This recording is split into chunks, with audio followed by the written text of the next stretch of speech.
Hey guys. This is God Harry. How are you all?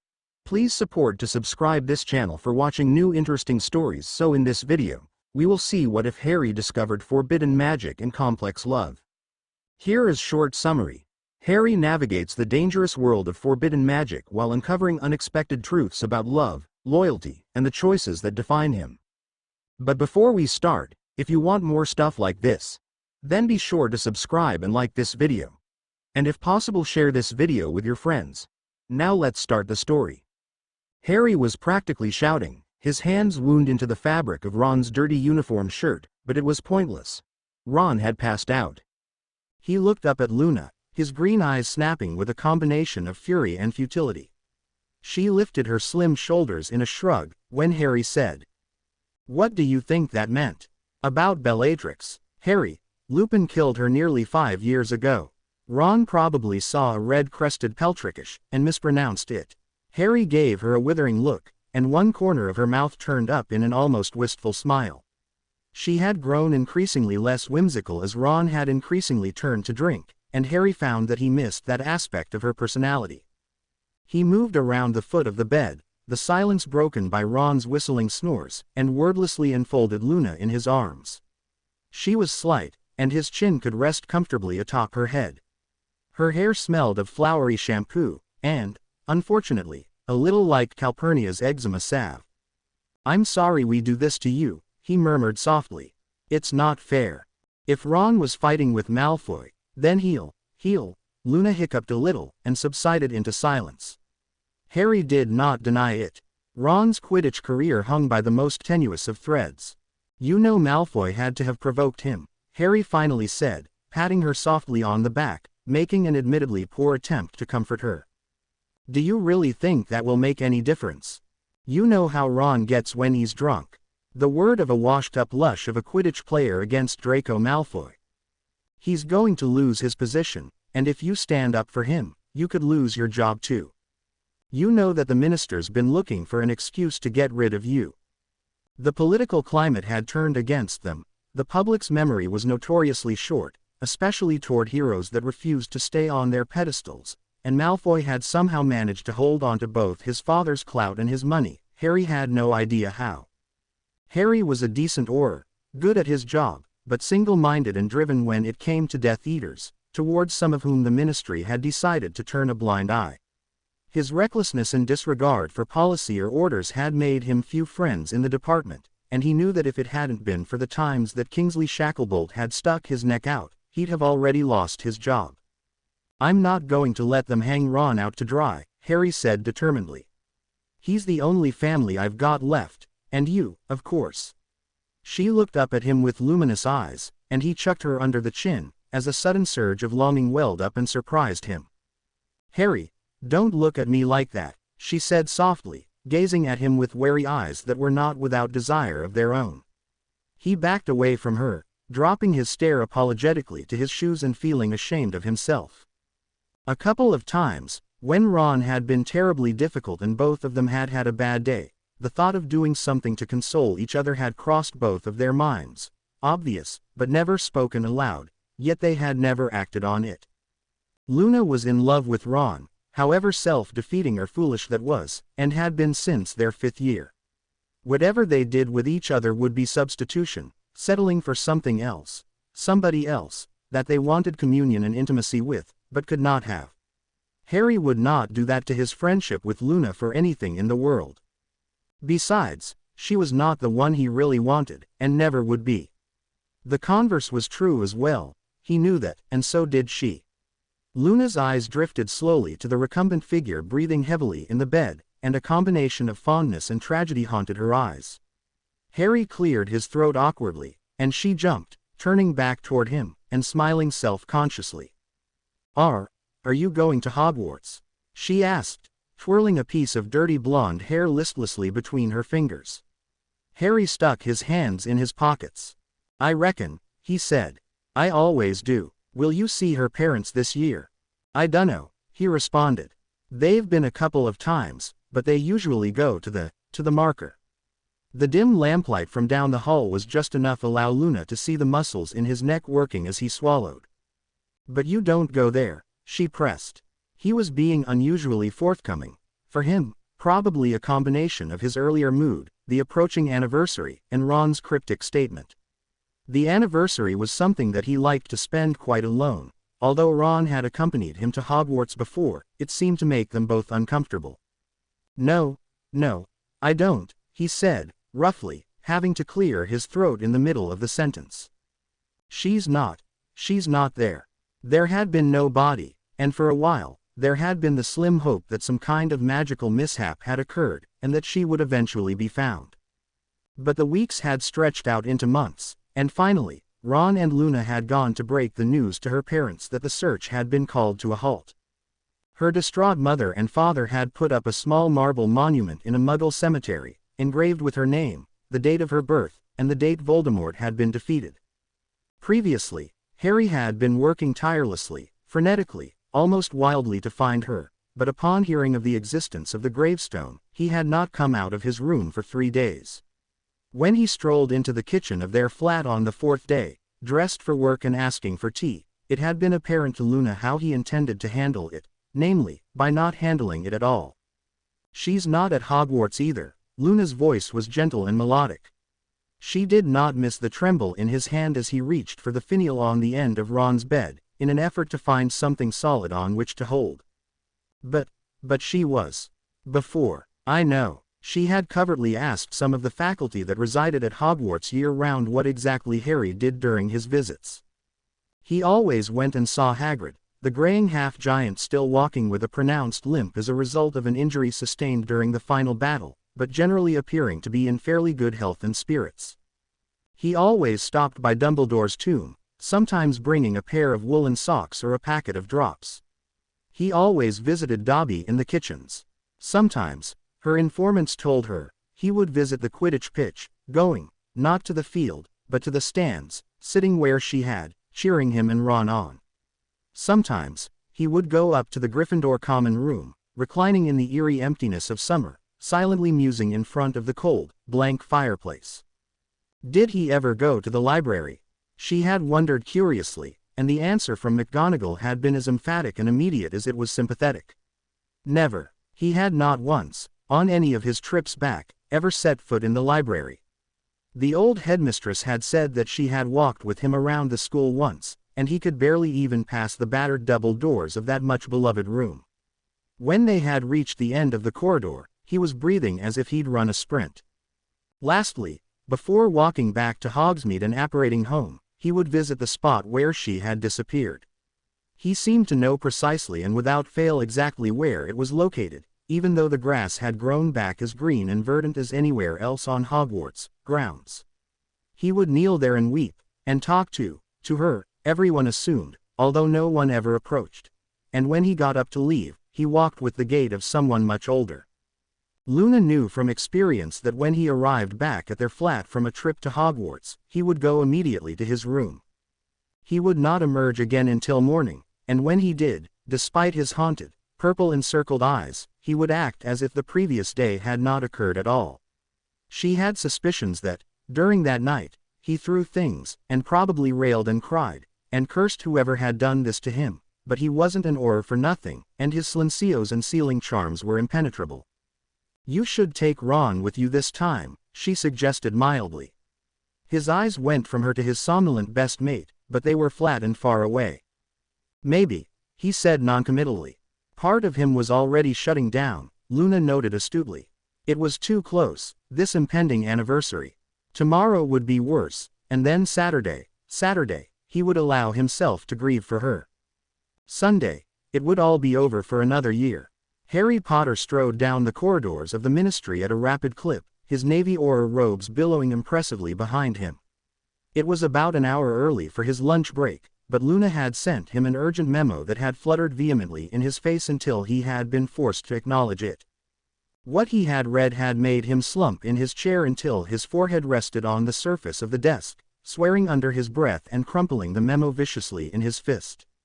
It had squawked in protest. Ron had been removed from the team. Luna had taken a nearly incoherent flow call from him, and then had scrawled the memo, obviously in great haste, beseeching Harry to go check on him. She said that they were in the middle of something important and highly classified, and her supervisor was already unhappy with the amount of time she'd taken off because of Ron.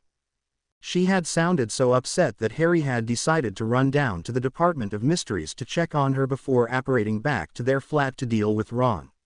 He began to round the corner that would lead him to the door that had so often haunted his dreams during his 5th year, and crashed into someone else. He struggled to keep his footing, reaching out for support from the jutting corner, but he didn't have to look up to identify the person with whom he'd collided. Typical. Potter is a menace both in and out of his department, came a sneering tone that he had become all too familiar with many years before. I guess like gravitates toward like. That would explain your continued association with that disgrace, Weasley.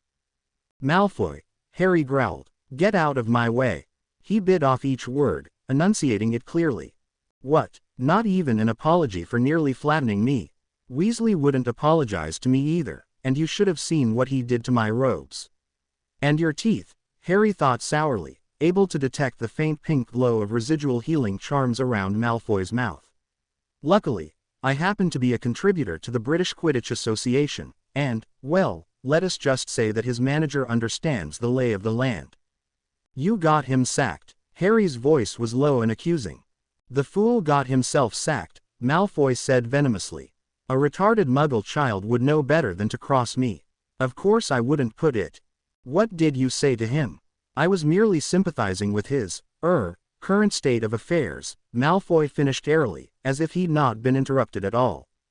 I'm sure you were, Harry said, implying exactly the opposite. He said you laughed at him. I tried to stop myself, but there's so much material, Malfoy responded with a jeer, obviously enjoying the brief hint of rage that flared up in Harry's eyes. He was fighting desperately to maintain control.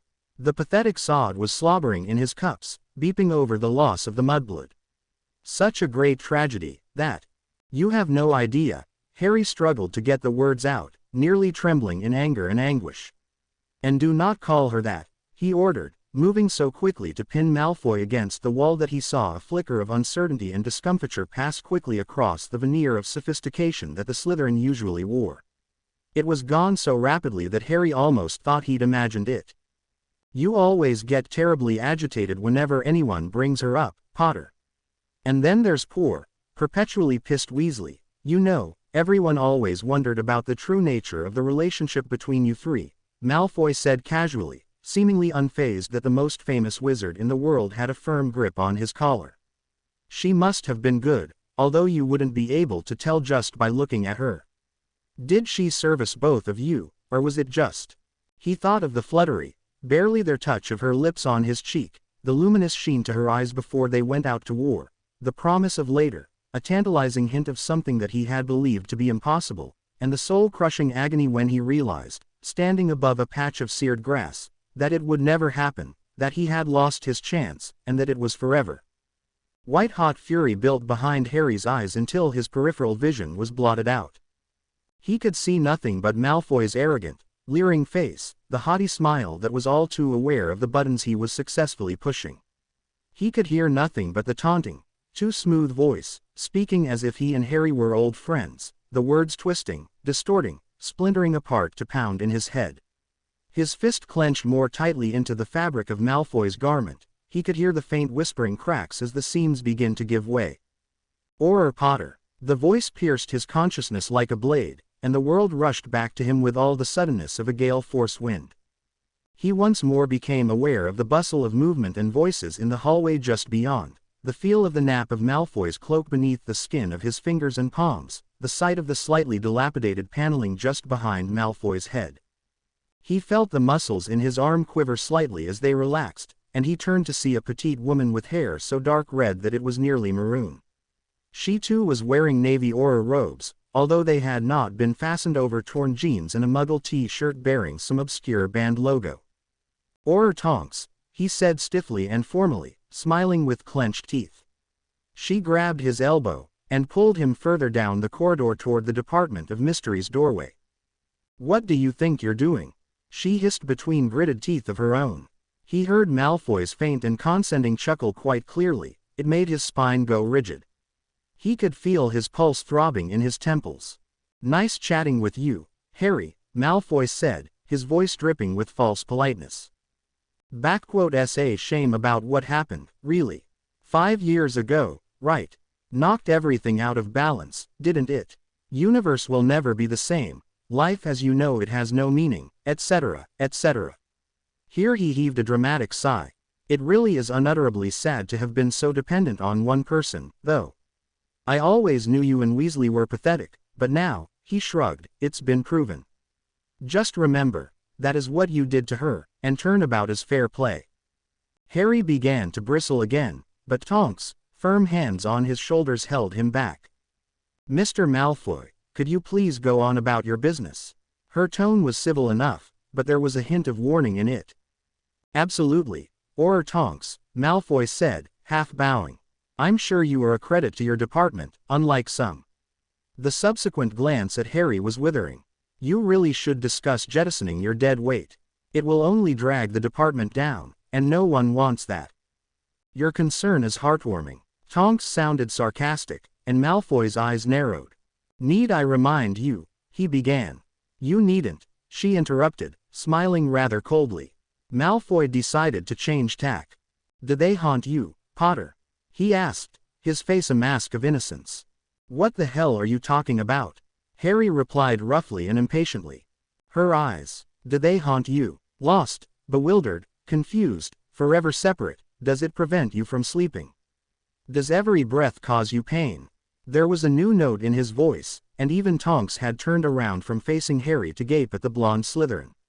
Harry's voice was a hoarse roar in his own ears, and he knocked Tonks aside, causing her to pinwheel across the corridor. He had nearly reached Malfoy, when she urgently whispered, Harry, please, and caused him to stop, hanging on to his self-control by his fingernails.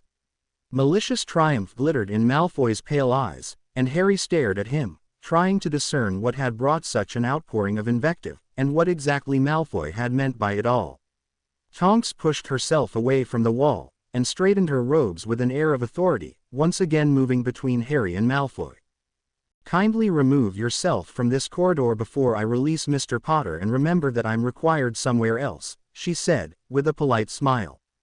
Malfoy squared his shoulders and straightened his heavy, obviously expensive cloak, and left, with the distinct air that he was leaving because it pleased him to do so, not because he'd been threatened.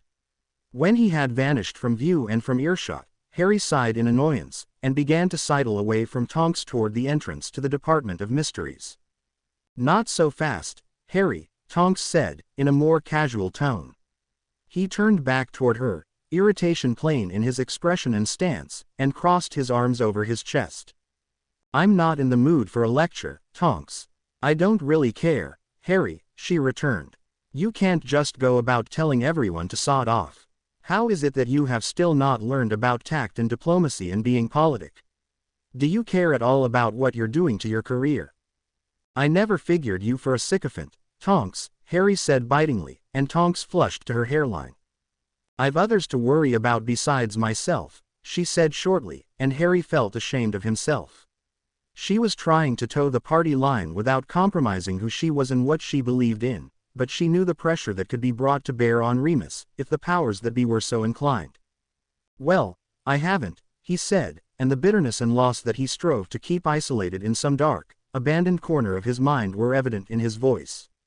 A flash of sympathy crossed Tonks' face. You still have the respect and admiration and gratitude of a large portion of the wizarding populace, Harry. Don't throw that aside as if it's nothing. You've still got influence, but they want to silence you, they want to discredit you. If you take on Malfoy, you're only giving them what they want. Don't do it. Malfoy should be in Azkaban, he muttered angrily. But he's not, Harry. He's not, and Hermione is dead.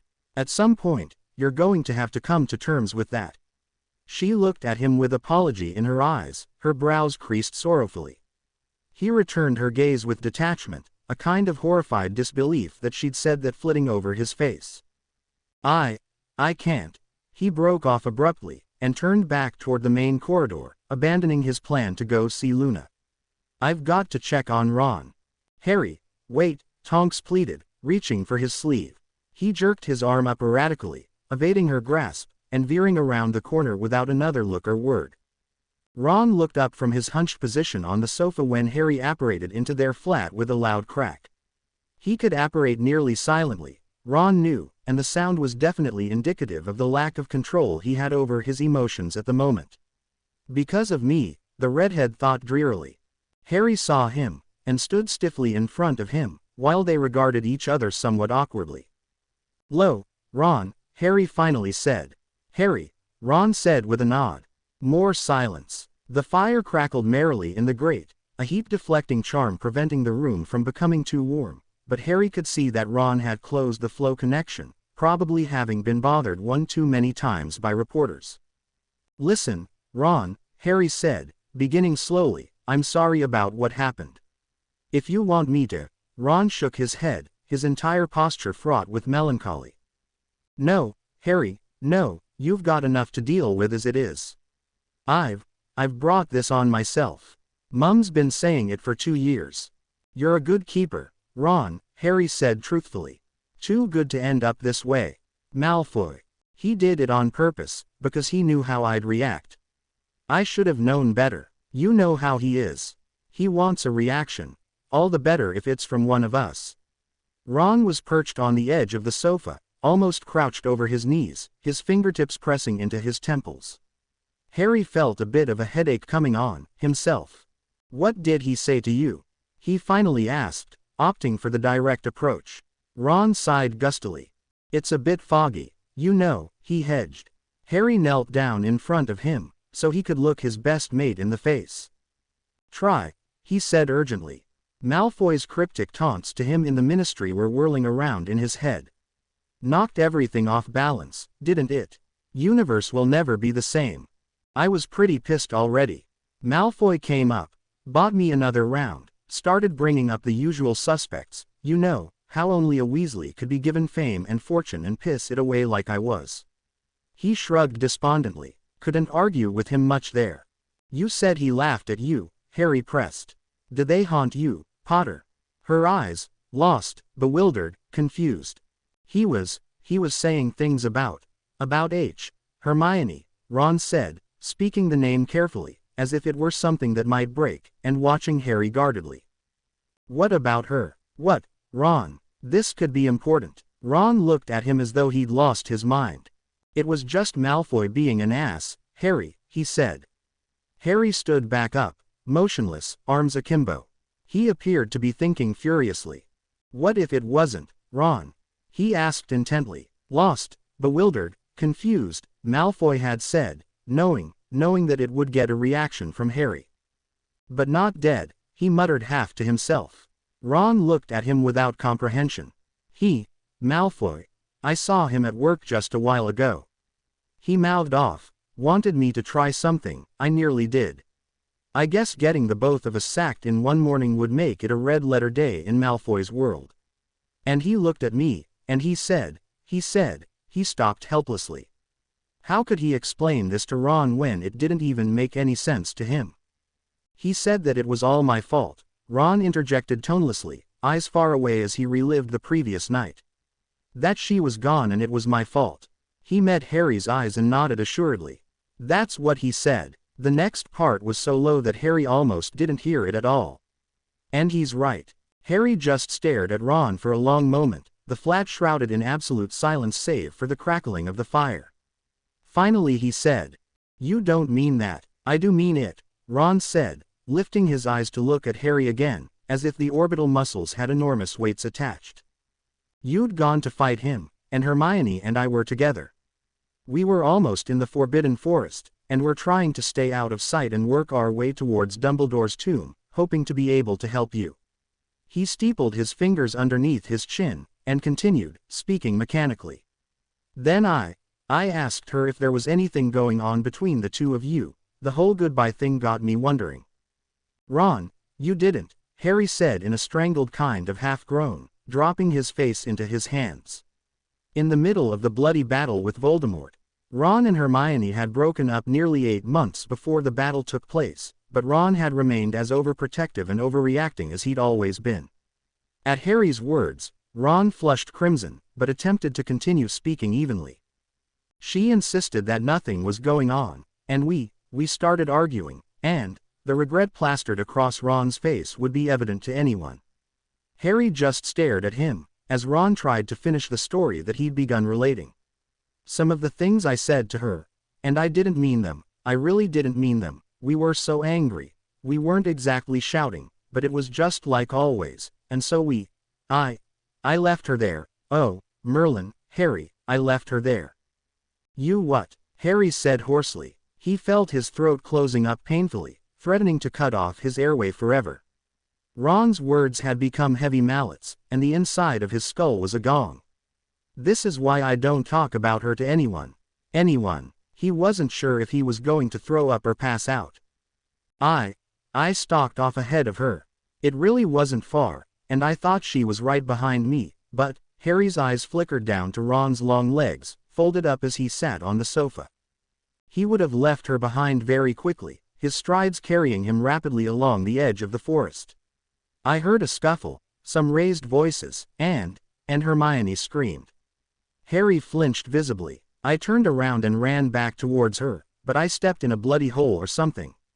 I fell. My leg. When I finally got my bearings again, she was gone.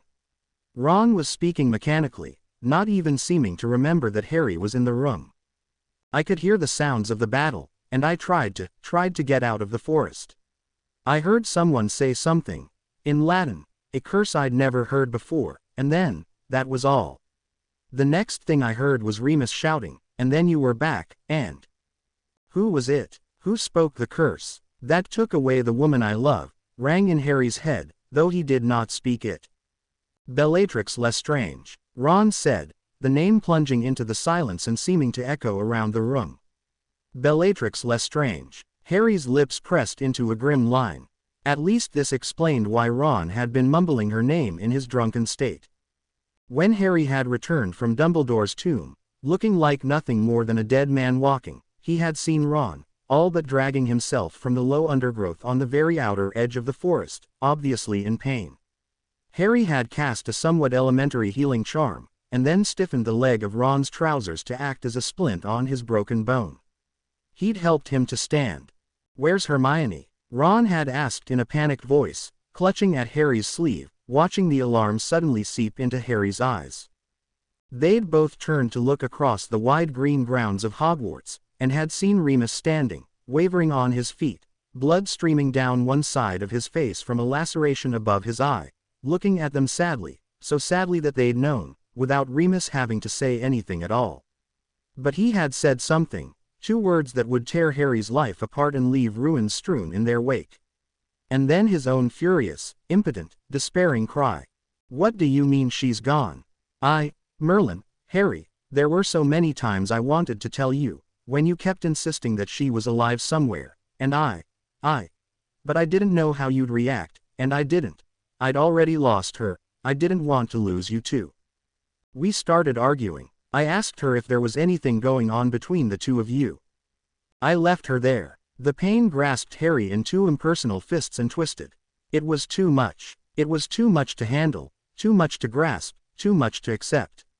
If there was anything going on, not then, not ever, Harry thought, and wondered when his eyes had grown damp. I left her. You didn't want to. You, oh God, Harry rambled wildly, feeling dizzy and sick with dread and grief. Ron still sat on the sofa, elbows on knees, looking the perfect picture of utter misery.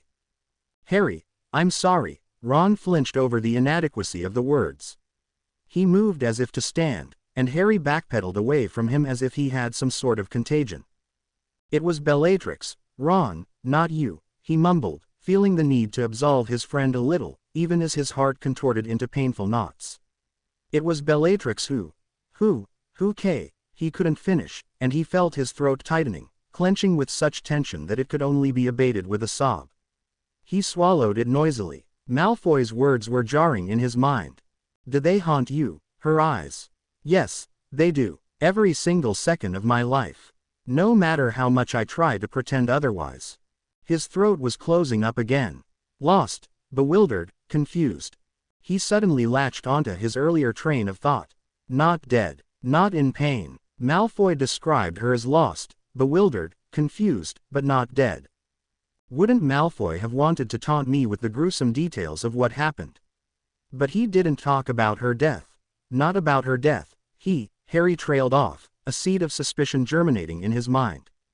What are you on about, Harry? Ron asked in confusion.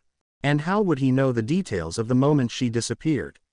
He asked quickly. How'd he know enough to mock you with? He wasn't there. He was in France. The entire ministry practically verified his alibi. It helped him stay out of prison.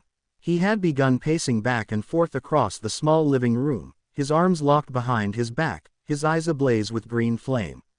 Who was there, Ron? Which Death Eaters attacked you? Ron looked at him with skeptical worry, his eyes clearly communicating that he did not want to talk about this anymore, and he couldn't understand Harry's sudden reversal on the topic. They're all in Azkaban, Harry, or were killed during the fighting. But I guess Malfoy could have visited, talked to any one of them.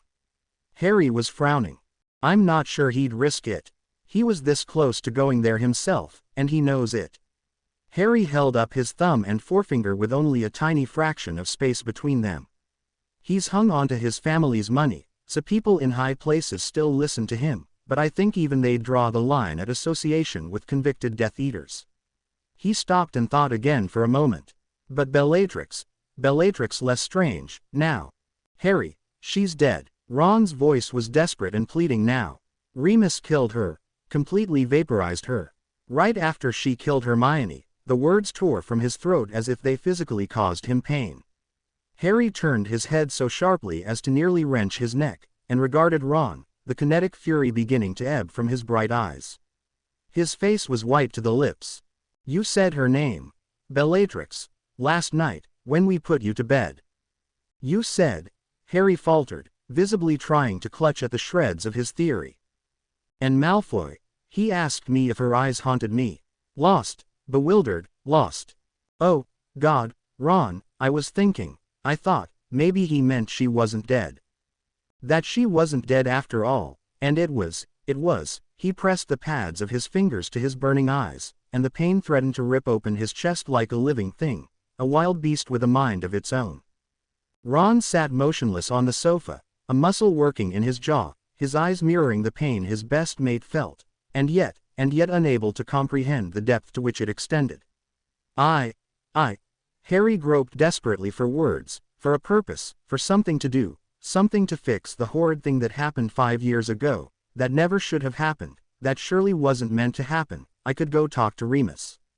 Maybe he. Harry, mate, for the love of Merlin, don't do this. Don't dredge this up again. You've done everything you could do, looked everywhere. The ministry had its best people on it, and they never found a trace of her. It's over. Ogden tell you that, Harry said cruelly, and Ron flinched. Perhaps you've got a valid point, the redhead finally said. Look what it's done to me. I'm a disgrace, an embarrassment to my family and to my team, to anybody who ever looked up to me, anybody who ever thought I was worth anything at all. That happened because of your drinking, not because you. Harry was beginning to feel bad for his comment. I would have thought that you of all people would understand what he's going through. Luna's soft chastisement rang in his mind. I drink because I can't handle the fact that she's gone, the fact that she died because of me, Ron said stolidly, looking away from Harry and staring mournfully into the fire. She died because of me, she died because of me, she died because of me, because of me. Harry wanted to argue with him, to point out that it wasn't Ron who was the instigator, the cornerstone, the linchpin of the entire conflict. It was Voldemort's vendetta against Harry that had propelled them all to this point, as if they were all plastered to the front of the runaway train of destiny, with no hope of jumping off in time to prevent disaster. If only I'd died when I should have, 22 years ago, he thought, not for the first time. All I'm saying is that, Ron struggled for a moment, and seemed to choose the words very carefully. You still have a career, dignity, respect. Don't throw it away for a pipe dream, Harry. She wouldn't want you to do that. Harry's green eyes met Ron's blue ones squarely. Something hung in the air between them for just a moment, something viscous and bittersweet. Regretful camaraderie, a bond that came with experiencing something life-altering and awful that nobody else could understand. We started arguing. I left her there. The tiniest flicker of anger licked in the corners of Harry's mind and began to grow, feeding on itself, but he struggled to push it away. Hating Ron for a mistake seen in hindsight wouldn't bring her back. Ron had been thoughtless, irresponsible, even negligent, but he had not been willfully cruel, abandoning Hermione with malice aforethought. Even so, he found he could barely look at the miserable man slumped on the sofa. He turned awkwardly to the door. "Reckon I'll get back to the office," he said, doing a double take when Ron stood too. "Where are you going?" he asked. Ron shoved a hand through his vivid, rumpled hair, and shrugged self-consciously. "Ah, you know, just thought I might drop round the pub." "Right," Harry said in a weary voice. He briefly thought of encouraging Ron against the idea, but couldn't work up the energy to do so. "I left her there. Let Ron do himself in with drink, if he so wished." Some trace of disapproval must have flickered in his eyes anyway though, for Ron answered. "Harry, I no longer have a job, and it's mostly my own damn fault. If this isn't a situation that calls for drinking, I don't know what is," he said. The words were jovial in context, but the tone of his voice was faint and somber, quite failing to cover up how upset he really was. "Besides, I don't want to be here when the howlers start arriving." "Stay here, Ron," Harry finally blurted, after several seconds of internal debate. "Luna's been really worried about you. You know you ought. Just be here when she gets home." "You could talk." Ron stared at him for a long moment, and Harry just stood by the door, his hand on the knob. Finally, Ron let out a sudden, loud bark of laughter, though it wasn't exactly mirthful. "We're a fine lot, aren't we? Sitting around giving each other advice on how to properly live each other's lives, when our own are just going down the toilet," Harry mentally supplied for him, when he didn't seem able to finish his sentence. "It's what you would call ironic, isn't it?" Harry returned the smile, but it didn't reach his eyes. "I'll see you later." He looked at Ron one last time, and felt nausea welling up within him. "I left her there." In another moment, he was out the door, closing it softly. Ron didn't hear him apparate, but knew that he was gone. Harry hadn't been in his cramped, messy excuse for an office for 30 seconds, when Kingsley Shacklebolt strode in, with a set, serious look on his face. "Not you too, Potter," he said, without preamble. "What are you talking about?"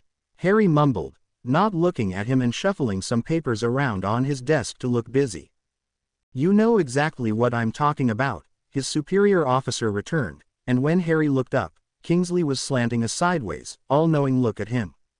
"Damn," Harry thought, and jerked backwards, knocking a whole sheaf of parchment to the floor, where it rustled into stillness like a settling flock of birds. "I'm talking about your little run-in with Malfoy, this morning," Shacklebolt said, sitting in the only other chair in the tiny space, and bouncing back up again, as he crushed several accordion folders flat. "Don't you ever file anything?" he asked, pulling the files out from under himself, and setting them on an already promising stack perched crookedly on a cabinet. "I'm just a little behind," Harry muttered defensively. "Malfoy went running to Percy Weasley," Shacklebolt said simply, and Harry swore wrathfully. "I'm sure Percy went straight to the minister," Harry said, "damn him to hell." Kingsley raised one eyebrow. "Who, Percy or the minister?" "Both," Harry snarled, and disappeared behind his desk to retrieve the pile of parchment that he'd knocked over. "The minister was not very happy," Kingsley said, understated ly. "What else is new?" Harry retorted. His boss theatrically unfurled a memo, and began to read. "Head Auror Shacklebolt. It has come to our attention." Harry snorted under his breath. "Who does he think he is, the bloody Queen of England?" "It has come to our attention," Shacklebolt resumed, after a quelling look at Harry, "that one of your Aurors threatened a Mr. Draco Malfoy, Lord of Malfoy Manor, member of the Board of Governors of Hogwarts, Vice Chairman of the International Wizarding Council, honorary member of the Wizengamot, and recipient of the Order of Merlin, 4th class, on ministry property this morning, with insulting diatribe and promises of physical assault. Mr. Malfoy has most graciously declined to insist upon Auror Potter's immediate termination at this time." Harry rolled his eyes. "There has been a warning attached to Auror Potter's permanent record, and if there are any further .. incidents, he will be immediately released from active duty with dishonor and without severance. We trust that you, Head Orr Shacklebolt, will bring this matter to Orr Potter's attention in an expedient manner. Disciplinary action may be taken as you see fit. Respectful regards, Rufus Scrimgeour, Minister of Magic. I hate that man, Harry said, doodling distractedly on the protruding margin of some random scroll. Yes, I know. I believe you've told him so to his face on a number of occasions, Kingsley said dryly. What happened with Malfoy this morning? He watched Harry slump inward on himself. Clearly, the younger man did not want to discuss it. Does it really matter? Harry asked. I consider myself officially reprimanded. It won't happen again. That's what you said last time there was a warning put on your record. You've 4 now, you know, Kingsley replied coolly, and Harry looked at him curiously, wondering at his sudden change in demeanor. What's going on, sir? Harry wondered. I know you've had a rough go of it, Harry. You were dealt a sorry hand to begin with, and it's only gotten worse. I've stepped up for you a number of times, and I don't regret it. He spoke the last phrase quickly, as Harry opened his mouth to protest. The political climate is changing. I know you know it, and the public is already starting to forget what happened 5 years ago. Unless you find a way to pose for their photo shoots, and give happy lip service to the minister, then they will find a way to get rid of you, he said emphatically, and there won't be a damn thing I can do about it. They can take their adulation and their so-called gratitude, and shove it up their asses, for all I care, Harry said hotly. I don't need this damn job, and I certainly don't live for Scrimgeour's approval, or Malfoy's, or yours. You're a good Auror, Harry, Kingsley said. A damn good one. You've got spot-on instincts. I don't want to lose you. He took a deep breath. And I don't think she'd want you to chuck it all and run either. Harry turned to his boss with a venomous look that would have had lesser men quaking where they sat. Malfoy brought her up, didn't he? Shacklebolt did not miss the tremors in Harry's hands, as the younger Auror brought them down slowly to grip the edge of the desk until his knuckles turned white. Yes, he did, and I think you know that Hermione, his voice quavered only slightly over the syllables of her name, would be the last person who would advocate licking someone else's boots in the name of political conformity or to keep a job. His voice had risen in volume as he spoke. The tense silence fairly crackled in the small room, but it was abruptly dispelled when a junior Auror trainee, barely out of Hogwarts, burst into the room, red-faced, breathing heavily, and looking frantic. Head Auror Shacklebolt, he said, panting. You need to come. There's an urgent flow call from Auror Longbottom in. Spit it out, Mackie, Shacklebolt instructed. They've got him. They've got Dolohov.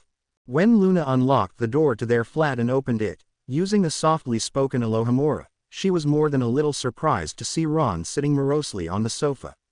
A glass of something sat on the coffee table, but the ice had melted completely, and the container itself was now ensconced in a puddle of its own making. Hi, she said in a composed voice, trying not to sound curious or astonished at his presence. Her eyes darted around the rest of the room. The flat seemed otherwise empty, and was now darkening, Ron having failed to rejuvenate the fire with his wand. He grunted something that could have been construed as some sort of greeting. Where's Harry? She asked. Back to work, he said succinctly, barely moving his mouth. Her expression modified then, sympathy creeping into shadow the cornflower blue of her eyes. How are you? She asked, gently emphasizing the pronoun. It was difficult enough to lose a job under any circumstances, much less ones that would be plastered over the front page of the Prophet. Not great, he responded, still keeping words to a minimum, and trying to sound disinterested. I wouldn't expect you to be. But I'm glad you're here, she managed, not really wanting the implied, but unsaid, instead of down at the pub tacked onto the end of her statement. She set her satchel in the armchair that sat beneath the window, and moved into the kitchen, turning on lights with casual flicks of her wand as she went. Maybe Harry'll be back in time for all 3 of us to have dinner together. It's been somehow. I don't think he will, at least not until late. You know how he gets at this time of year. He sighed heavily. He's in love with her, isn't he? Luna looked at him over the counter that separated the two rooms, almost serenely, not looking a bit disconcerted with Ron's use of the present tense. Yes, he always has been, I think, she replied. He just didn't realize it until. Ron nodded despondently, neither of them bothering to add the slightly melodramatic until it was too late. It seemed to loom large in the room all the same, as if someone had spelled it out in enormous, glowing letters. There was a long silence, broken sporadically by the rattle and clank of pots and pans, as Luna levitated them into place to begin dinner. I told him, Ron blurted abruptly, the words seemingly propelled from his mouth of their own volition. Luna started, and a ladle became suddenly and noisily acquainted with the stovetop. Told him what? She asked. What really happened? Luna abandoned her embryonic dinner preparations and moved back into the living room, her ethereal gracefulness making her appear to glide above the ground. What did really happen? She asked. She had long suspected that something had gone on at the final battle that he had not shared with anyone. There had been a few cryptic ramblings from a drunken haze, and the suddenly aborted sessions with a mind healer at St. Mungo's that had made her wonder. Always striving to maintain the placid exterior and the whimsical demeanor that seemed to calm him, she had waited, placing her shaky faith in the tenet that what was meant to happen would happen, and the universe strove for balance, strove for its own destiny, that someday, he would tell her. Slowly, in a dry, dull voice that sounded like the rustle of 1,000 scrolls furling up at once, Ron related the story that he'd told Harry. Once, during the narrative, he reached for the watered-down liquor on the coffee table, but his hand stopped in mid-motion and retreated back to his lap. By the time he'd finished, he was trembling and his voice was clogged with tears. He slowly lifted his gaze to Luna's, dreading what he might see there, but her eyes were soft and liquid shiny, a crinkled smile on her face. You shouldn't have borne this alone for so long, she whispered. I don't deserve any support or compassion. She's dead, and it's my fault. You should have seen Harry's face when, it was like I'd killed him too. He made a jagged swipe at the drink again, stopped, clenched his questing fingers into a fist, swore, and grabbed the glass. His fingertips were white against the beads of condensation on the smooth surface. He looked at Luna almost defiantly, and chugged the contents of the glass, wincing and clearing his throat as the drink burned satisfactorily on the way down. Do you love me? He asked abruptly, getting up and walking down the short corridor to his room. Distantly, Luna could hear rustling, followed by the musical clink of glass against glass. You know I do, Ronald, she replied, raising her voice slightly so he would hear. Seconds later, he emerged holding an amber-filled decanter of Ogden's finest. Her eyes went from the bottle to his face, and then back to the bottle again, but she did not comment. I've loved you from the first time you spoke to me. Maybe even before. Ginny talked about you all the time. And the morning I wore that lion hat to your Quidditch game, I'd seen a Whirlpool spinning anti-clockwise outside my dormitory window. That always means the love of your life is about to do something grand. I'm not half good enough for you, Luna. I probably never will be. Apology glinted in Ron's eyes, but it did not stop him from opening the bottle, and lifting it to his lips, scorning the just-emptied glass. Don't do this, fell from Luna's lips before could stop it. She clasped her hands together tightly in her lap, as if somehow their combined force would keep her mouth in check. He slanted a look at her, and took a second drink. It's all I've got left, he remarked, wiping his chin. The room was silent, save for the slosh of whiskey in the bottle, as he raised it again. That's not true, she insisted quietly, her voice trembling only the barest amount. I abandoned my best friend on a battlefield, and she is dead. And it's ruined my life, Harry's life, everything. Don't you understand? Everything is wrong. You think Harry wanted to chase after the bad guys forever? No, he wanted to teach. Can you believe that? Hogwarts was the first real home he could remember. He always wanted to go back someday. He took a long quaff of the bottle. You aren't supposed to be here. You're a reminder that she's not here. Luna knew that he didn't mean to make those words exactly as cruel as they sounded, but it still felt like he'd struck her in the face. Then the Whirlpool was wrong. Luna muttered, half to herself in a disbelieving voice. Ron was well on his way to becoming quite drunk, but he still looked over at her in confusion. What, you're in love with her too, then? Just like Harry. Some of the bitterness that she usually buried had crept insidiously into her voice. Think of Papa, and the Snurkax, she told herself insistently, willing herself back to a time and place where she had felt whole, like herself. It had been so long that she had almost forgotten. No, Ron said with a mirthless half-smile. I didn't love Hermione. I thought I did for a long time, but I don't think I was capable of loving her like she should have been loved. Maybe I'm not able to love anyone like they deserve. He blinked up at her with meaning in his voice, but did not give Luna a chance to respond. She was supposed to live with us, all three of us together. Our lives were so connected for so long that I don't think we knew how to function away from each other. And we knew the battle was coming. A dark look crossed his face, and he appeared to brush those most unwelcome of memories away. Every time I passed that door, he gestured vaguely down the hall, but she knew he meant the guest room. I think of the fact that she isn't here, that she'll never be here, and it's all because of me. And I watch Harry, and he's like half a person, and that's my fault too. He stared dismally at nothing, and it was as if Luna had been petrified. His words were raining down upon her like hammer blows, but she was determined to let him speak his piece. Maybe it would help drain some long festering wounds.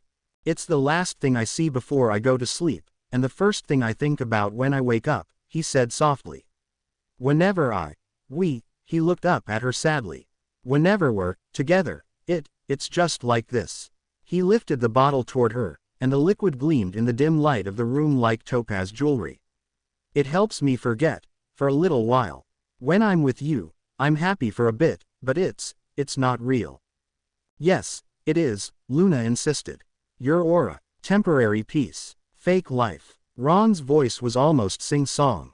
Only lasts as long as I can push her, what I did to her, out of my mind.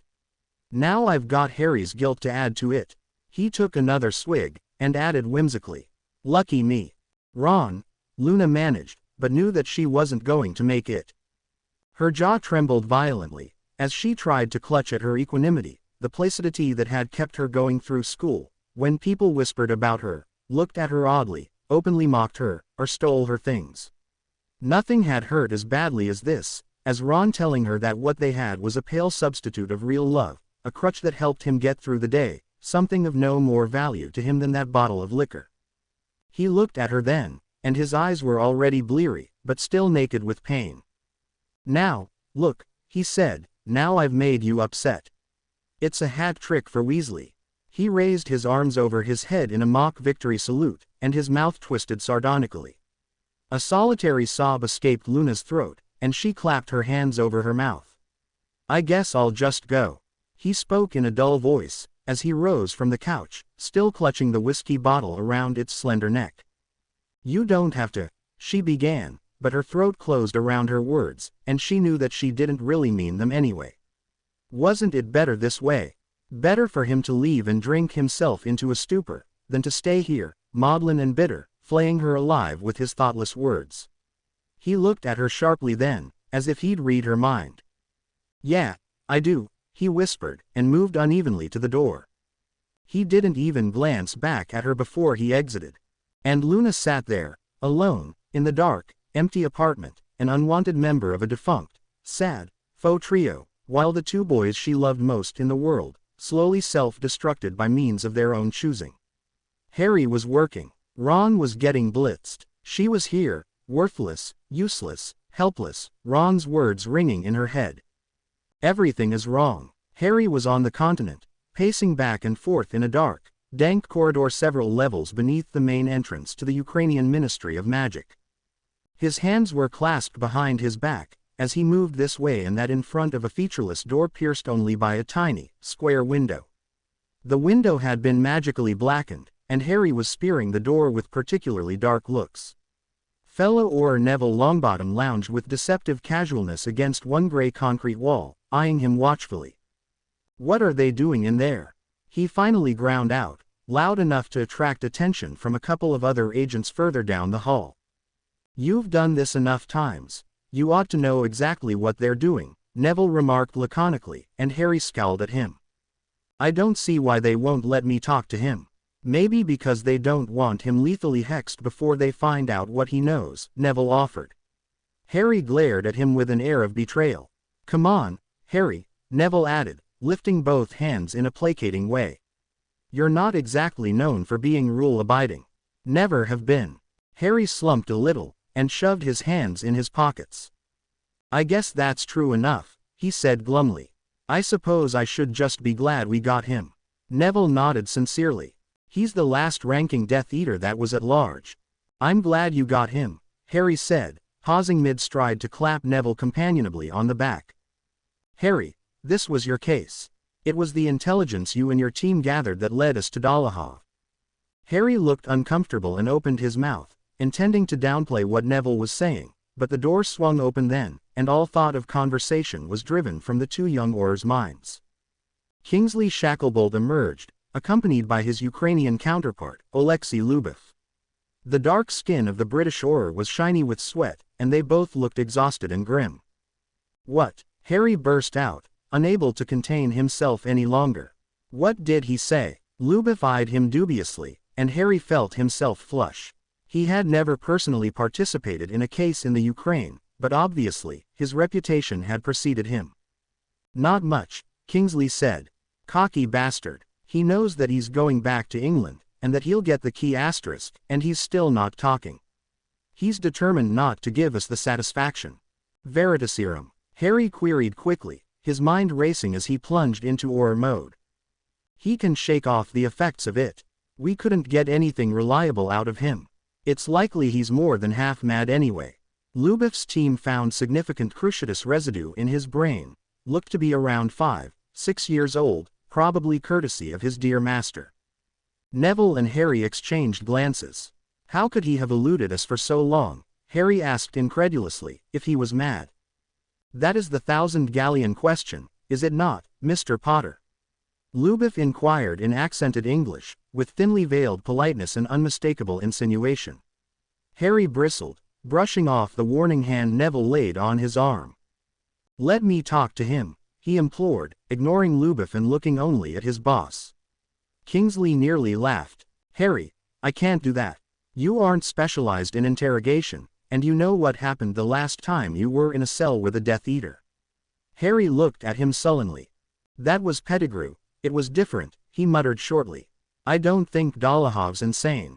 I think he's covering up the fact that he knows things that could help us. Our mind healers have assured me that, Lyubov began stiffly. What if I go in there with him? Neville spoke up quickly, and Harry tossed him a grateful glance. The Ukrainian head Auror did not look pleased at having been so unceremoniously interrupted. Longbottom, I think that sending Harry into such a potentially incendiary situation is a mistake. There is nothing more that, while Shacklebolt was speaking, Harry surreptitiously pointed a finger at the doorway and murmured a wandless incantation under his breath. Neville was the only one who caught the movement, and his eyes widened, but he said nothing. An instant later, an alarm went off. There were shouts from the Aurors on duty at the checkpoint down the hall, and Lyubov strode toward them urgently, muttering foreign curses under his breath. What's going on? Kingsley said, more rhetorically than anything else, but Neville had been listening to the frantic shouts from the Ukrainian Aurors. A ward's gone down, Neville said, and the other two looked at him with some surprise. He shrugged nonchalantly. I've been here a while, he added, to explain his knowledge of the language. Shacklebolt was watching Lyubov shout angry orders to the hapless Aurors on duty, with much obvious invective and gesticulation. Mindful of the distraction, Harry wrenched open the door in one swift motion, and plunged inside. As it closed, the mingled cries from Neville and Kingsley were cut off by the silencing charms in place. A softly muttered spell locked the door behind him. His eyes adjusted to the shadowy dimness of the cell, and he could see Antonin Dolohov seated in a plain, straight-backed wooden chair, magical shackles gleaming around his wrists and ankles. He was wearing tattered Muggle clothing, and his hygiene appeared to be just on the wrong side of clean. I knew you'd be here, Dolohov smirked. Lurking like the pathetic vulture that you are. Nice to see you again too, Antonin, Harry said casually, but the glint in his eyes was far from friendly. You ought to tell them what you know. Might give you a few ticks in the back. Not so bad, column before the end. I'll tell them nothing. There will be no clemency for me, so I'll die before I betray the brethren. Dolahov's voice was harsh and raspy. It sounded like he had some kind of respiratory illness. Harry moved so quickly that it startled both of them, and he was only inches from Dolahov's face, nose to nose, his hands fisted in the Death Eater's dirty shirt. Death is too good for you, he hissed. Dolahov's lips split in a horrible imitation of a smile. You won't do anything to me. They'd discharge you. You'd probably do time in Azkaban. Dolahov's eyes were sharp, alert, malicious, and Harry was more convinced than ever that this man was no more mad than he was, although that was, perhaps, not the greatest comparison to make. I'm the boy who lived, Harry bit off, enunciating the words carefully, projecting more confidence than he actually felt. I could have your entrails for lunch, and nobody would care. Liar. Dolohov spat. You think we don't watch you? You think we don't know all about your sad life, your reprimands at the ministry, that sot you call a best friend? We know all about you, Harry Potter. Harry leaned closer, knocking Dolahov's head none too gently against the wall behind his head. Who's we? Dolohov grimaced at him. Wouldn't you like to know? Harry took a deep breath, struggling to tamp down his rising temper. He'd like nothing more than to beat that smirking face into a bloody pulp. If you know all about me, if you're watching me as closely as you say, then why haven't you tried to kill me? Harry asked, raising an inquiring eyebrow. But this is so much more fun, Dolohov sneered. Bellatrix was right. I didn't believe her, but she was right. Harry's hand trembled violently, as he tried to close his fingers around his wand. About what? He asked, hoping his face was sufficiently schooled to give away none of the turmoil he was feeling. I never would have thought that a mudblood could possibly matter so much. Dolohov shook his head in mock sympathy. Heated fury surged through Harry, blinding him, deafening him to all else but Dolahov's filthy, derisive smile and calculated words. He let out a roar of rage, and sprang at his adversary, even as he distantly heard the cell door blow open. There was a tumult of noise behind him, but he barely registered it underneath his own hoarse shouting. What about Hermione? What do you know about Hermione? The chair clattered raucously against the stone floor where he had tipped it over, and he shook Dolohov violently, relishing the noise his head made as it hit the floor over and over. Dolahov's eyes were glassy, but he still grinned at Harry with unholy mirth. The pinned Death Eater moved his tongue around in his mouth, as if ruminating on exactly what to say next. Harry could feel someone, probably Neville, pulling him away, and he fought, shoving the person hard. Something, probably a stunning spell, whizzed just over his head, barely missing him. Bellatrix was right. There are things worse than death, Dolohov finally said, and snapped his teeth together with an audible clack. Harry's eyes widened with alarm, as he realized what Dolohov had done. He's taken a potion capsule. He shouted suddenly. He's taken a potion capsule. Harry struggled to upright the chair, one hand moving up to force open the Death Eater's jaw, but Dolahov's muscles were already going slack. Where is she? Where is she? He cried desperately, wildly striking at the oars attempting to move him. Distantly, he heard Shacklebolt order them not to stun him. He overbalanced and fell, landing with his cheek on the hard stone, quite close to the dying Death Eater. She's not. Dolohov managed to rasp faintly, his voice nothing more than a barely audible wheeze. Whatever he would have spoken next died as a mere rattle in his throat. No, Harry protested, as firm hands closed around his arms this time, and dragged him roughly from the cell. Harry sat in a conference room a few floors above Dolahov's dead body. Neville was slouched companionably in a chair next to him, and Kingsley lounged in a corner, radiating disapproval. Lubov looked even less happy than Shacklebolt, if that were possible. Harry especially didn't like the look of the two Ukrainian Aurors stationed officially on either side of the open doorway. I didn't do anything, Harry repeated rebelliously. You accosted the prisoner, Lubov accused. He was a known Death Eater, and I wanted answers. Did you get any? His thick eyebrows rose slightly, as Lubov asked the question in a disarming way. Harry struggled to think of something plausible. But there wasn't anything to say that wouldn't make him look like a complete lunatic. If it's not already too late to worry about that, he thought glumly. Next to him, Neville sighed audibly. He knew what happened to Hermione. Now Neville's sigh had become a groan. Kingsley's eyes slid shut. Hermione. Lubboff's tongue tripped over the unwieldy syllables. Granger. Of course, he had at least heard the name. The trio was internationally famous. The very same, Shacklebolt admitted. Everyone knows what happened to her, Harry. It was unfortunate, but you can't change it, you can't undo it. It simply is, and if you'd accept that, your life would be much easier. It was about revenge, Kingsley. Harry said entreatingly. Dolohov knew details about my life. He said they were watching me. They, who? The questions from his boss were crisp and quick. Harry shook his head. I don't know. He mentioned the Brethren. I'm assuming he was referring to Death Eaters. From the disappointed look on Shacklebolt's face, Harry knew that this told them nothing of use. His last words to me were "She's not." She's not what? Luboff interjected, derision plain in his voice. Harry swept angry eyes over the Ukrainian official, but suddenly felt foolish. I thought he might have been about to say, "She's not dead." That's reaching, Harry, Shacklebolt said honestly, though his voice was not unfriendly.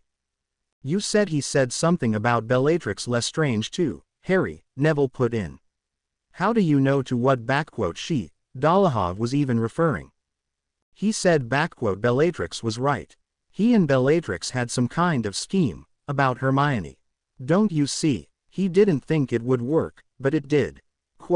Harry, his boss said softly. There very well could have been a plot to end Hermione's life. The Death Eaters could have been targeting her because of you. Perhaps Dolohov was referring to the successful enactment of their plan. He said, there are things worse than death. Worse than death. Don't you get it? What if they've done something to her? He said that right before he bit the capsule, didn't he? Kingsley asked. Harry nodded. Many people would prefer death to the key. Harry buried his face in his hands.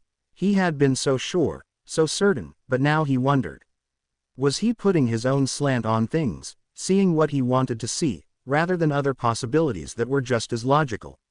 He closed his eyes, picturing the rictus of Dolohov's dying face. His teeth had been bared, pressed together. Harry had been positive he was at the beginnings of a D sound. This conversation is entirely irrelevant, Luboff broke in, as it is complete speculation about what a condemned prisoner said before he died, when it is known that the prisoner was not in full possession of his faculties. Dolohov was not crazy, Harry shouted. I'd stake my life on it. Do you want to look at what happened in a pensieve? I have no interest in your memory of events. It does not change the fact that you broke into a cell without authorization, against specific orders from your superior officer, and took down a protective ward guarding a known Death Eater. Then there is the matter of the potion capsule that ensured the prisoner's death. Luboff's voice was steady and implacable, as he looked at Harry with distinct dislike. You don't think I had anything to do with that? Harry was incredulous. I didn't want him dead, not until. You'd had the glory of doing it yourself. Luboff finished for him. Harry's eyes flashed irately. The capsule was already in his mouth, probably sealed off, until he broke it himself, with his teeth. I had no idea what he was going to do, until it was too late, Harry said in a monotone, the dull voice belied by his angry eyes. This is going to be investigated thoroughly, Mr. Potter, Luboff assured him. I thought you weren't interested in my memory of events, Harry mimicked him nastily. The Ukrainian chief flushed, and Kingsley's eyes caught Harry's warningly. There are monitoring charms on the room. We will be able to see if you forced Dolohov to take a capsule. Now I must take my leave, Luboff said, with as much false politeness as he could muster. I need to send an owl to your minister. His tone was foreboding. When he had exited the room, Harry lowered his head to the table, his forehead smacking it with an audible thud. Can they arrest me because of the potion capsule? He asked, his voice muffled into surface of the table. They can, Shacklebolt said evenly. But their investigation won't turn up any involvement on your part. At Harry's look of mild surprise, he continued, it was clear that Dolohov had no intention of living long enough to be Ki-Ed. Besides, you are obsessive, and you are reckless and disrespectful, Harry, but you are not a cold-blooded murderer. As for the rest of it, he spread his hands theatrically with a sigh, and appeared unwilling to continue. It will cause additional reprimands to appear on your record, and you know what that means. Harry swallowed with difficulty, though there was still a mutinous jut to his jaw. I'm going to be sacked, aren't I? He asked. It was not really a question. Harry ignored the lone ministry employee seated at the reception desk, as he stepped out of the international flow conduit. The cavernous lobby was dimmed for the evening, and it was still a good 2 or 3 hours before even the most ambitious early risers among the sparse weekend workers would arrive to begin their day. He wasn't sure what exactly Kingsley had said to Lubov, but it, and the lack of evidence turned up on the monitoring charms, had kept him from spending what remained of the night in the Ukrainian detention facility. There was no way to keep the minister from finding out what had happened, however, and Harry held no illusions about what the status of his job would become Monday morning. He couldn't make himself care very much, although there was a niggling feeling of regret, of knowing that she would have been disappointed, in the failure that was indicative of his disinclination to fight against the rising corruption of the ministry. He was so very tired of fighting. He exited the vacant lobby, and began to wander, no particular destination in mind. The wind was comfortable, and it caressed his cheek like the most tender of lovers. Stars studded the indigo sky, and there was still no hint on the horizon of the approaching dawn. It was Saturday, exactly 5 years from the day she'd been taken from him. There would be no sunshine today, not for him.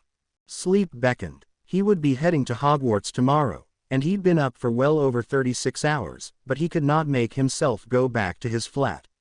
His mind was whirling furiously, thinking over the events of the day in an ever-mounting certainty that there was something that he'd missed. A peal of laughter startled him from his reverie, and he looked around to see that he had unwittingly made his way to Diagon Alley.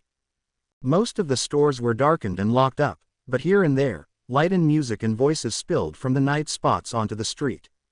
Harry watched dispassionately, trying to remember the last time he'd been a participant in something like that, and found that he couldn't.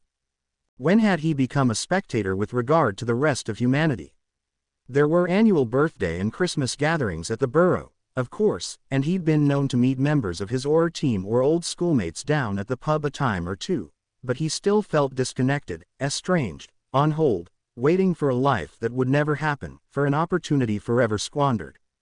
He kicked at a pebble, and it bounced noisily down the cobblestones, but did not attract any attention from the all-nighters that occasionally spilled out into the main thoroughfare.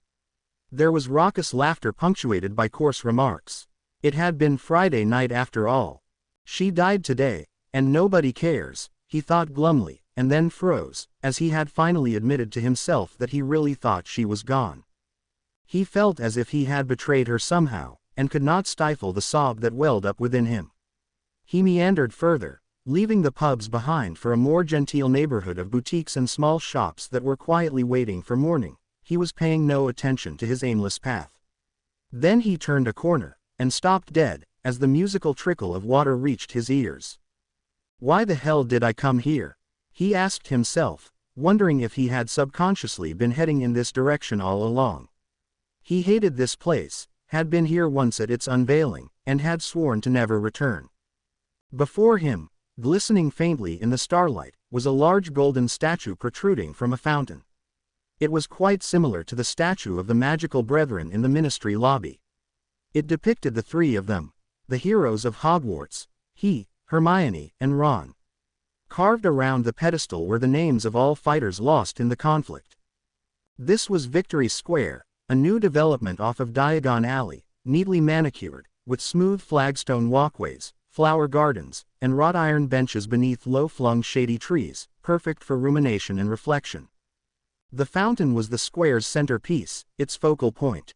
He looked up at the shining gold figures again, his eyes playing over the frozen ringlets, spilling eternally over Hermione's shoulders, a determined look on her face. It was one he recognized, one he had seen times innumerable, the one that was on her face only a few seconds before the order issued forth from Hogwarts for the beginning of the end. Her wand was drawn, and she was in a defensive posture. They all were, as if alert and ready for impending danger. He walked around it slowly, his shoes scuffing on the stones, the only figure moving in the large, empty square. He had almost refused to authorize the statue 4 years ago, back when his opinion still counted for something, until the ministry had agreed to commission one of all 3 of them, rather than Harry alone. He walked until he could see it, a carved object nearly impossible to detect, wedged as it was beneath the implacable solidity that was Hermione's other arm. A book. It was his only request to the sculptor. She should be carrying a book. The artist had looked askance at him, but had acceded to the appeal. And so the book had been added to the carving, tucked out of the way, as if Hermione had almost forgotten she was even carrying it, which, he admitted to himself, with a melancholy smile, was entirely possible. Harry inhaled a noisy, shuddering breath, and sat down suddenly on the edge of the fountain. He missed her so much, so much. Nuts and sickles gleamed and squiggled at the bottom of the pool, and he realized that his wet eyes were also contributing to the shimmering blur.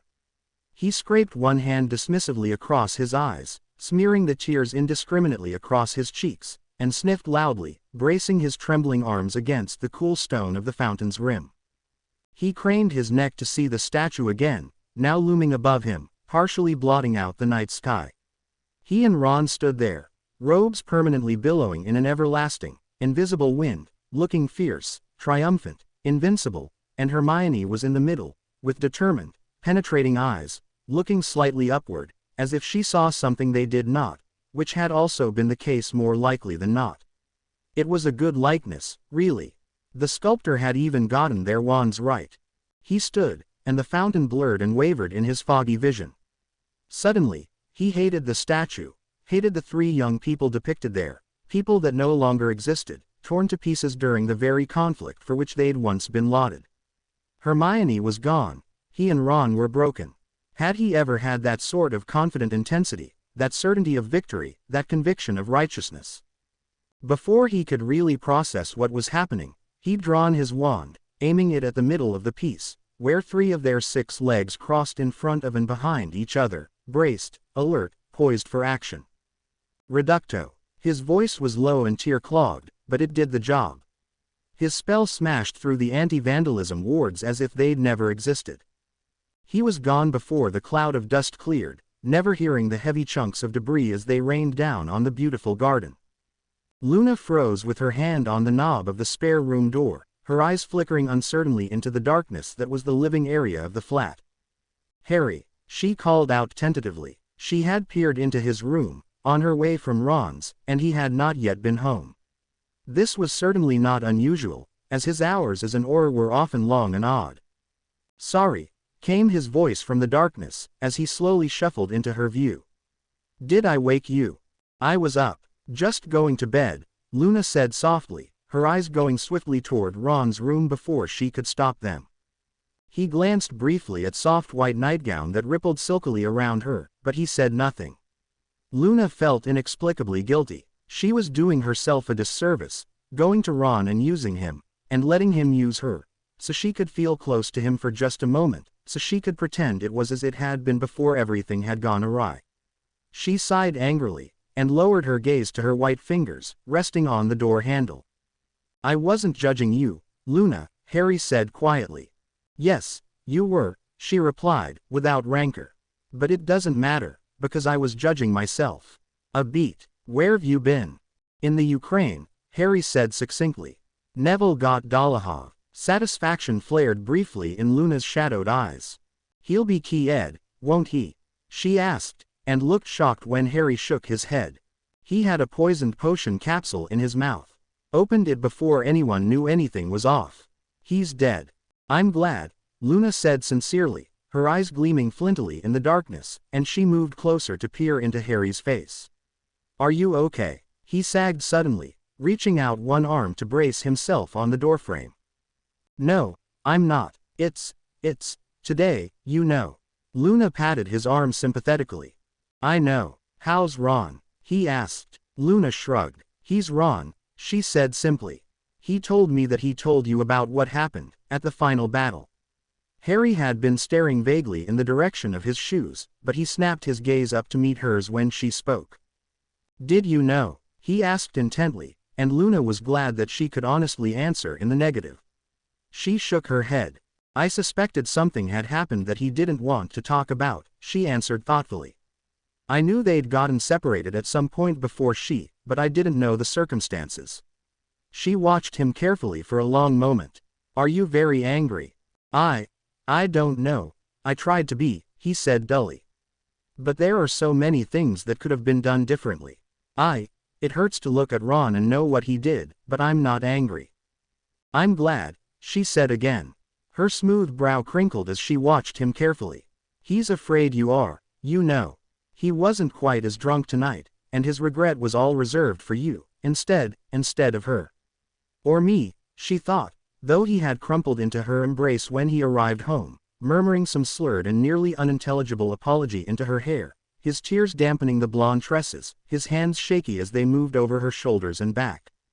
Regret, he sighed, and the words seemed to hang heavily in the air above their heads. So much, there was a long silence. Luna could hear Ron's snores drifting down the hallway. Early day tomorrow, she finally managed, speaking with false lightness. But Harry was having none of it.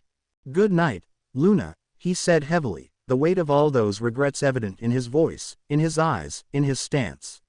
She twirled one lock of hair around her finger, as he went into his room. Good night, Harry, she replied to the empty corridor. Harry awakened with a startled, inarticulate cry at some point near dawn. The shadows in his room had eased, though the sun was not fully up. He felt grim dread settle somewhere around the region of his heart.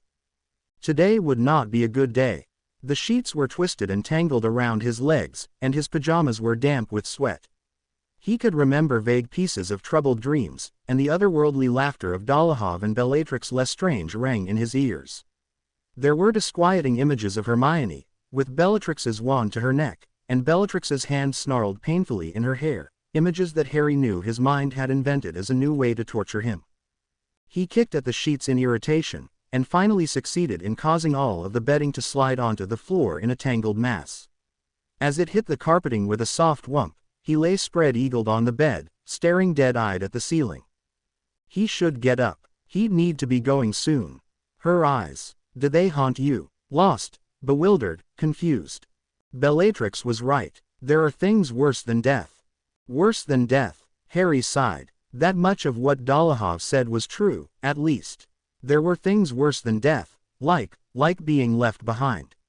The ache of missing Hermione, of not even having the stale comfort of having told Hermione how he felt about her, was like a hollow cavity gaping in his chest, a raw, empty, cavernous vacuum of nothing that would never be filled again. She leaned in toward him, one hand on his shoulder. Her lips lingered only briefly on his cheek, innocent, chaste, inconsequential. There was a shine in her eyes, a hint of tantalizing mystery that perhaps he would be given the opportunity to solve. He had felt suffusing warmth rush up into his face. He smiled at her. His fingers reached down to tangle briefly with hers, his eyes flicked around the room to search for Ron. It was nearly time. He'd had no idea that her softly whispered goodbye would be the last words she would speak to him. He sat up, pushing himself so abruptly from the bed that he had almost no idea how he'd gotten into a standing position. He abruptly wrenched open the door to the wardrobe, and snatched some clothes out of it without really looking at them. Ron's snores still whistled softly down the hall, as he crept across to the bathroom. If he was lucky, he'd be gone before either of the other two was awake. When he emerged from the shower, there was a light on in the kitchen, and, though it was quiet, there was the unmistakable presence of another person. A look of chagrin crossed Harry's face, as he tucked his wand into his pocket, and his feet reluctantly propelled him toward the room with the teasing aroma of tea.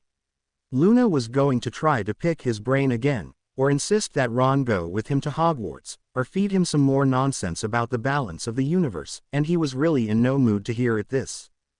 He stopped with surprise, as he saw Ron, not Luna, sitting at the small table, some untouched toast in front of him, as well as a thick mug of some steaming, viscous substance. Harry instantly recognized it as a sobriety anti-hangover potion. It was often Ron's breakfast drink of choice. "Morning, Ron," he mumbled, moving around the counter, and heading for the kettle that was already steaming on the stove. "Harry," Ron greeted, his eyes flitting nervously to his best mate, and then dropping again to the front page of the newly delivered Daily Prophet. Harry looked at the paper with annoyance. If the Prophet had already come, he was later than he'd thought. He poured a cup of tea, and absently added milk and sugar without paying much attention to the quantities. The clock on the wall ticked loudly in the tense silence. He didn't bother with any food, he knew he wouldn't be able to eat anything today anyway. "So, was it you?" Ron asked, and Harry blinked at the odd question.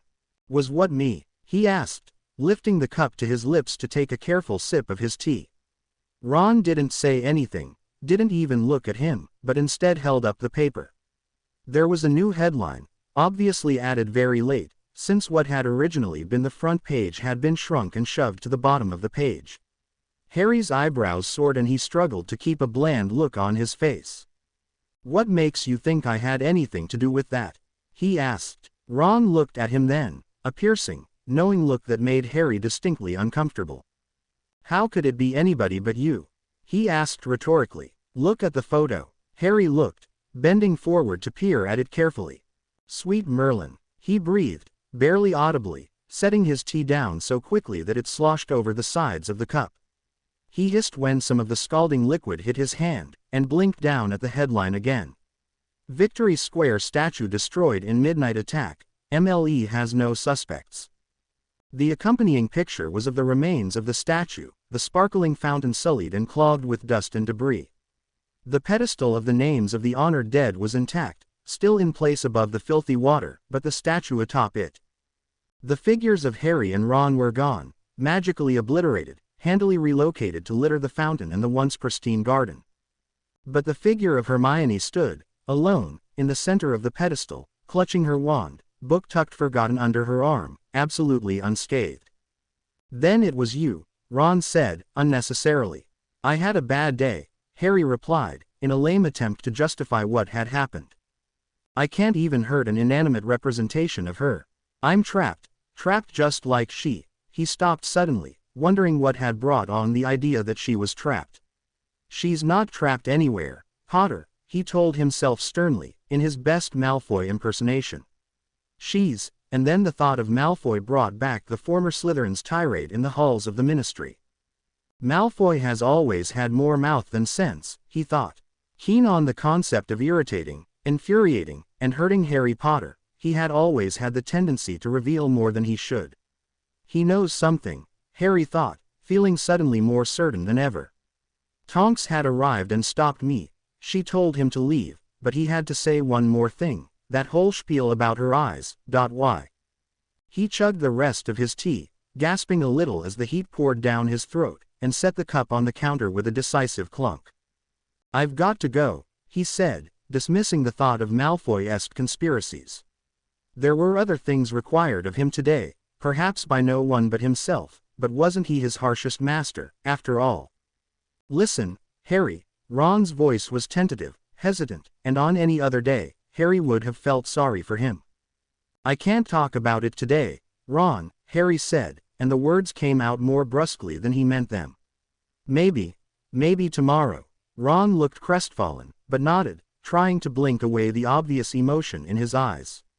"I'm sorry," Harry tried again. "I know you didn't mean." The muscles in his throat grew tense and painful. He lifted both hands heavenward in a gesture of supreme exasperation, and sighed. "I can't talk about it today. Tell Luna I'll see her tomorrow." In a regal gesture, Harry had thrown his light cloak across both shoulders, and he exited the door with a rapidity that would have suggested that he was attempting to flee demons, if Ron hadn't already known that his best friend wasn't running from demons, but taking them with him. The air in Scotland was just balmy enough to be comfortable, but it was cloudy and not overly warm, even in June, Harry thought, as he strode through Hogsmeade. Most of the occupants recognized him on sight, and knew enough about his rare trips here to leave him unmolested. Yet there were still covert glances and murmurs. Harry could feel them prickle up his spine like dancing fingers. He was glad when he left the little town behind, and was striding toward the main gates of Hogwarts. The wind snapped briskly at his cloak, as he strode up the wide, packed earth pathway that led to the castle. He did not allow his eyes to linger over much on the grounds themselves, features of which were stamped indelibly on his memory as landmarks for an epic struggle. A struggle where he had won everything and lost everything in some kind of poor attempt at cosmic humor. There, he thought, as he passed through the large school gates, is where a squad of Aurors was stationed, watching and waiting. They were all so sure Voldemort would try something on the last day of school, before everyone left. They were all killed, even the one who managed to get the warning up to the castle. Who knows how many lives they saved? He couldn't help the tingle that started in his nose like a sneeze, but worked its way up into his stinging eyes instead, as he looked over the pristine grounds. They, like the very foundations of the old castle itself, seemed unchanged, but the perspective from which he viewed them was forever altered. He would never look at the turrets of Gryffindor Tower, the jaunty, flying pennants of the Quidditch pitch, the pumpkin patch behind Hagrid's hut without thinking of her, and so there was no way he could regard Hogwarts, which he loved with a stirring that he felt in his blood, with anything less than utter torment. There, he thought, looking by the tree that overhung the lake, that's where Justin Finch Fletchley fell. Took 4 Death Eaters with him. And that is where Dennis Creevey was killed, after saving Ron from a curse in the back by Rodolphus Lestrange. There, he thought, is where the Pottle twins died. They were fighting side by side, and Parvati picked up her sister's wand when she fell. They said she fought double-wanded for 20 minutes before Bellatrix Lestrange finally killed her. Gryffindor indeed. Dumbledore's tomb glinted whitely beyond that, but Harry wasn't ready to go there just yet. He had a specific ritual that he followed, and at precisely the same place that he always did, he left the path to cut across the stony slope to Hagrid's hut. Smoke chuffed cheerily out of the chimney. There, he thought, looking at the rickety doors that marked Hagrid's root cellar, Hannah Abbott hid 7 wounded student fighters, guarding the door until she was hit with a stray Avada Kedavra. She saved the lives of every one of those students. He climbed the worn stone stoop and knocked at Hagrid's heavy front door. "Ari," Hagrid said with delight, though his eyes were subdued. Most of the fighters were on this day. It was the wizarding public, the ones who had not been personally touched by the battle, who celebrated gleefully. "Hello, Hagrid," Harry said, trying to smile and not quite succeeding. "Not goin' so well, this year, is it?" the half-giant asked, eared "'bout Ron. Bloody shame, that is." "Yeah," Harry said noncommittally. He did not want to talk about Ron. His gaze roamed over the interior of the cabin, which looked as rustically cluttered as it always had. Hagrid's beard was nearly completely gray, with the color starting to bleed into his hair, and he now all but dragged his left foot behind him when he walked, using a walking stick as big around as a troll's club. Generally, his cheerful nature seemed unchanged, and Harry envied him that, though he was all too aware what Dumbledore and Hogwarts meant to Hagrid. Hagrid slopped some stew into a huge trencher, which Harry largely ignored except for poking a disinterested fork into it a couple of times. It actually smelled good, but Harry had had bad experiences eating on this particular day, and he did not try any. But Hagrid always served him some anyway. He sat quietly while Hagrid ramblingly reminisced over the first years that they'd known each other, smiling or commenting in the appropriate places. They spent a good deal of time mocking the Dursleys, and Harry always teased him about Madame Maxime, with whom Hagrid remained fast friends. The stories got fewer and harder to find after Harry's 5th year. Buckbeak and Grawp were almost never mentioned, because Hermione was so entwined in their stories, and Harry's 6th and 7th years were too full of mostly dark happenings for friendly conversation. After he'd exhausted these topics, then the Keeper of Keys and Grounds would turn to the war. He usually spoke mournfully of Dumbledore, a great man and a great wizard, none greater. Of Charlie Weasley, no man ever loved a dragon more and he did. Of Filius Flitwick, ye wouldn't have thought such a little man could fought off so many Death Eaters long. Enough for the express tear get safely away the young'uns, and of the handful of classmates in Harry's year that had been killed in the fighting. Harry's face would get more drawn and gray the longer Hagrid talked, and when he could take no more, he would spring to his feet as if propelled by outside forces, and politely but decisively take his leave. "Good seein' ye again, Ari," Hagrid said sincerely, leaning against his doorframe. "We should do it again sometime." "Sure," Harry promised emptily, knowing that once a year was all he could manage without coming completely unglued. Once back on the grounds, Harry would make solitary visits to Dumbledore's tomb and the pitch, absently still marking places, almost against his will, where notable events, mostly losses, had occurred. There were a few markers here and there, but Harry didn't need them. The locations of the bodies were seared permanently into his mind, the stories told him by other fighters in horrified whispers recorded forever in his ears. There is where Seamus Finnegan died, jumping in front a curse meant for Dean Thomas, who was dragging an injured Ginny Weasley to safety. Dean and Ginny had gotten married last Christmas. He had refused to have a best man. And here, he thought, leaning his cheek against the cool stone of Dumbledore's tomb, here is where I became a murderer. There was no sign of the furious battle that had taken place here. The scorched grass had grown back, the wand gouges in the marble monument had been repaired. And when he fell, when the last breath of life had rattled out of his lungs, I was glad. I was glad. I thought maybe it was finally over, maybe I could finally live. What do you mean she's gone? Harry hurried his stops, feeling out of sorts at the lateness of his start, as it had gotten his entire routine out of kilter. He also felt vaguely uneasy, almost with a sensation of impending doom looming over him, as if there was another shoe he'd been waiting on for 5 years, and it was about to drop. The feeling only worsened as he extricated himself from the Kitchens and Dobby's effusive appreciation of his visit. He tried to shake it off, but it intensified as his legs took him across Hogwarts grounds to the spot where she'd fallen, already shadowed by the overhanging trees. I asked her if there was anything going on between the two of you. We were angry. I left her there. When I finally got my bearings, she was gone. There was no marker for her here.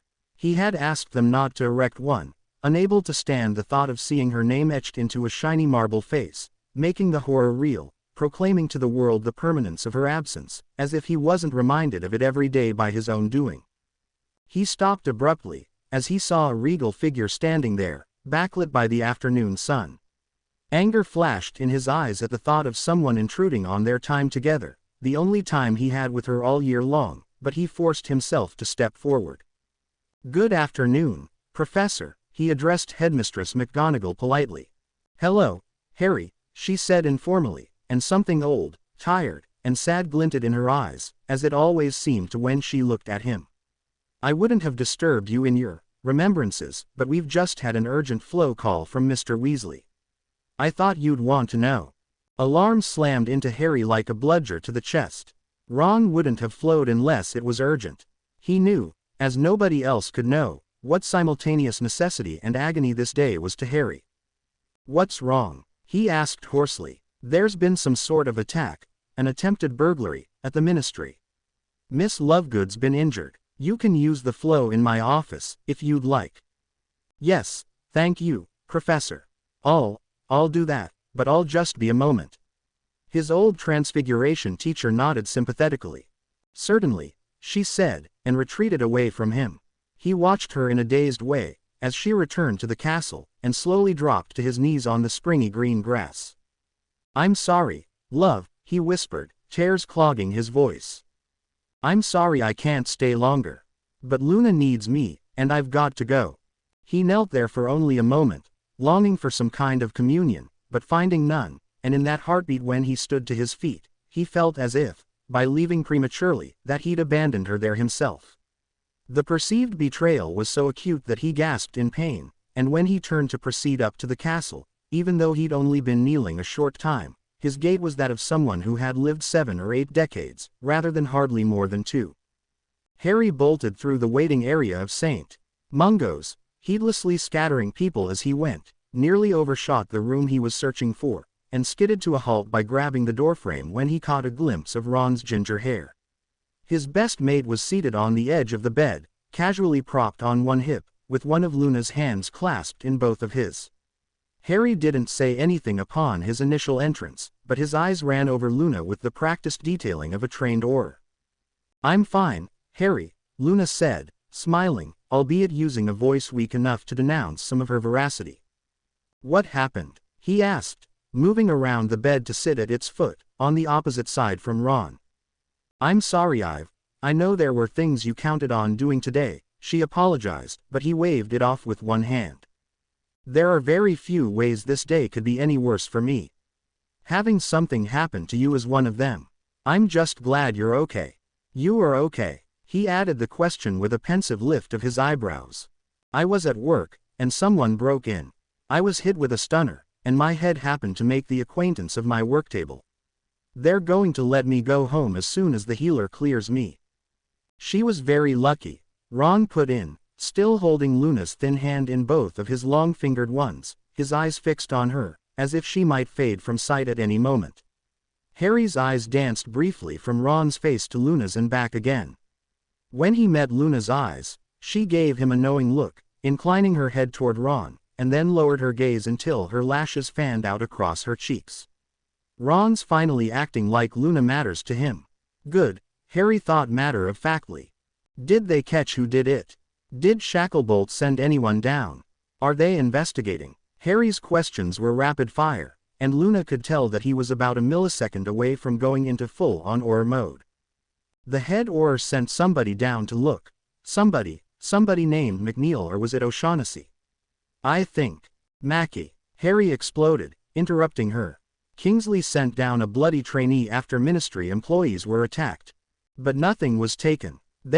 My supervisor went through and checked, and everything's exactly where it should be. Calpurnia's handbag was still right out on her desk where she left it, and she was the first one hit.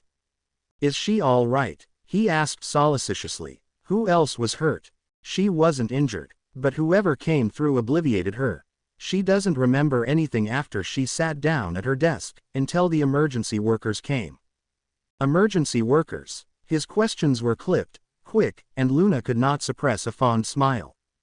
When I woke up, I was on the floor, almost under the work table, but my wand was only an arm's length away. I sent out the Saint Mungo's emergency notification spell. I was bleeding, and I could see Calpurnia down on the other side of the room. I didn't know what had happened, and I was worried that perhaps that herd of Graphorns had broken out of the dungeons. They could have caused all kinds of mayhem rampaging around the Ministry. Who else was down there? Working in the Department of Mysteries? Harry queried. Look, Harry, Ron interceded. Luna's been through a lot today. Perhaps you should just. Ron, it's okay, Luna reminded him gently. This is how Harry lets me know how much I mean to him, right, Harry? I'm fine. I don't mind answering his questions. Harry colored violently at Luna's first assertion, but her smile finally elicited its counterpart from him. Ron eyed them suspiciously, and muttered something about Harry always playing Auror, to which Harry replied that he actually was an Auror in real life. Thank you very much. Ron bristled, and for a moment, it almost looked like they would come to blows, using Luna as an excuse for their as yet unresolved issues involving Hermione, but Ron subsided, declaring that if Luna was okay with being interrogated, then he supposed he could deal with it. Nobody was there but Calpurnia and me. It was the weekend, but we had been working on a project involving it. She blinked apologetically at Harry. I'm sorry, but I really shouldn't say. Harry shook his head, as a way to tell her not to worry about it, and to tell him what she could.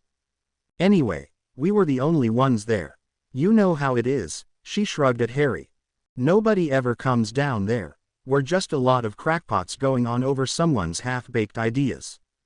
She tucked her lower lip between her teeth, casting an anxious glance at the other two, as she remembered whose half-baked idea had been recently abandoned, even by the crackpots. Nobody's ever even tried to break in before that I know of, except, she didn't finish, but they all knew who she meant. They'd all been there that night, after all. There's nothing terribly valuable down there, either, at least nothing that an outsider would be able to understand, except maybe the time turners. Harry filled in for her, suddenly looking alarmed. Something had been niggling at the back of his brain when Luna said "Nobody ever comes down there," but it vanished with her last words. The three of them exchanged a wide-eyed glance. Luna was shaking her head. It's no good, Harry, she said matter-of-factly. Time turners are strictly regulated. If I wanted to use one, there would be paperwork in triplicate and a waiting period. That room is warded to the ceiling. If someone even tried to steal a time turner, trust me, we'd know. There was an odd inflection in her voice that caused Harry to look at her intently, but her face was completely bland. Harry was not so blasé, however. His heart was pounding so loudly in his chest that he was certain his flatmates could hear it. This was all tied together. Dolahov's arrest, the break-in, the anniversary, the timing was not a coincidence. Some of his detractors might say that it was terribly presumptuous of him to assume that everything always had to do with him, but it always did have to do with him. I need to go down there, Harry said firmly. And I need to talk to Calpurnia. Do you know where she is? Up on the 4th floor, I guess. Spell damage, Luna said thoughtfully, after ruminating for a moment. All right, then, Harry said, and then stopped and turned at the door, looking quite seriously at Ron. Stay with her, he said, and the two men locked eyes for just a moment. Something indefinable, but very real just the same, passed between them.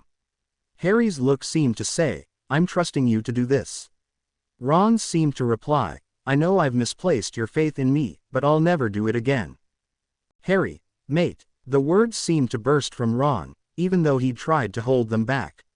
Harry was halfway out the door, but popped his head back in quizzically. What's going on? Ron seemed to be pleading to make some kind of sense out of all of it. Mental pictures flashed in Harry's mind in quick succession, pieces in a puzzle that he'd not yet been able to assemble, pieces that he wasn't at all sure had even come from the same box. Do they haunt you? Her eyes. Lost, bewildered, confused. Bellatrix was right. That is what you did to her. Turnabout is fair play.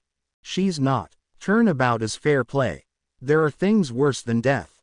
He could feel a breakthrough hovering on the edges of his consciousness, taunting him, just out of reach. The countenance he turned back to Luna and Ron was wide-eyed and confused.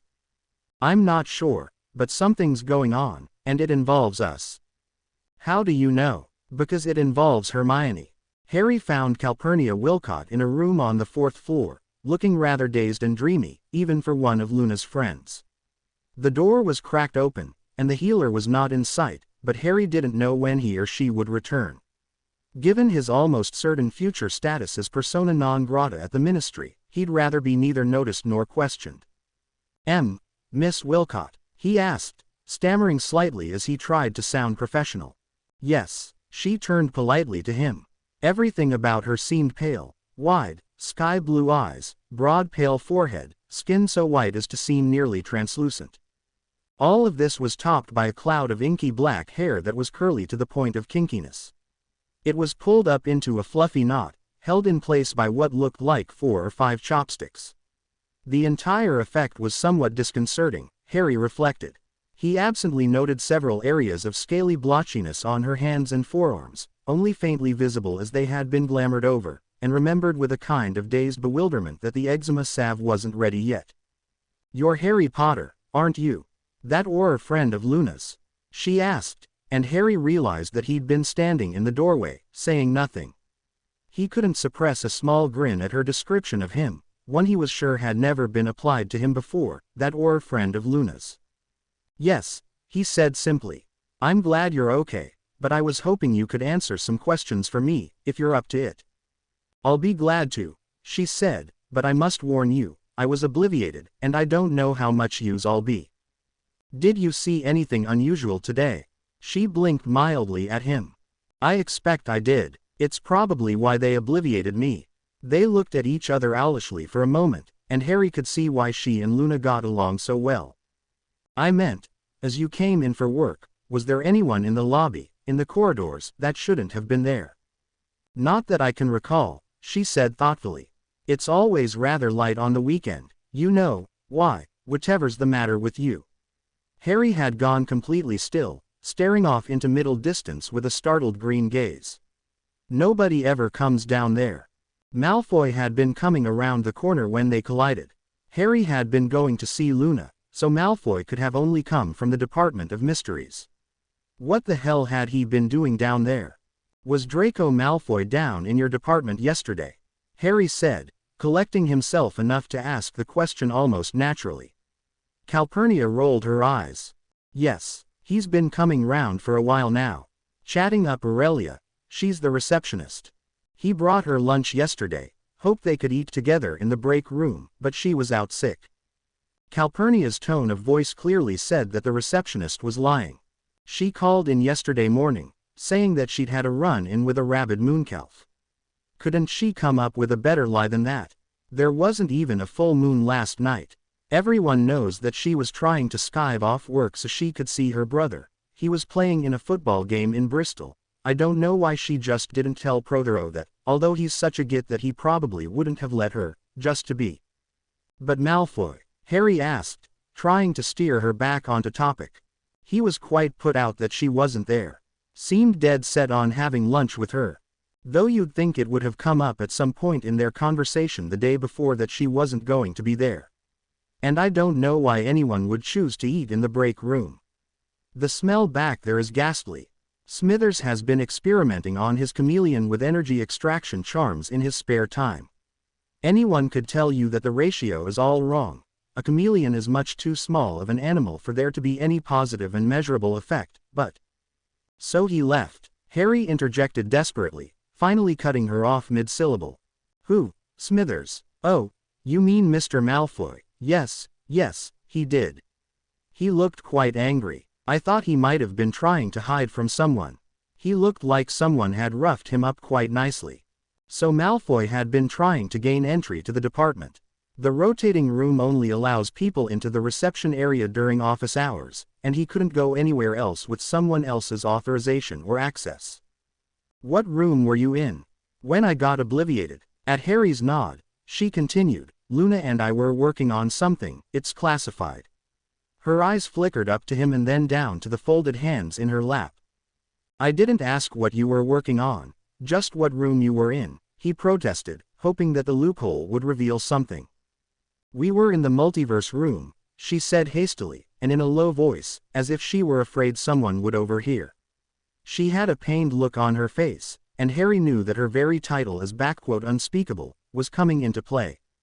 It was likely that the only reason she'd been able to tell him anything about the room was because he was an Auror, and therefore authorized.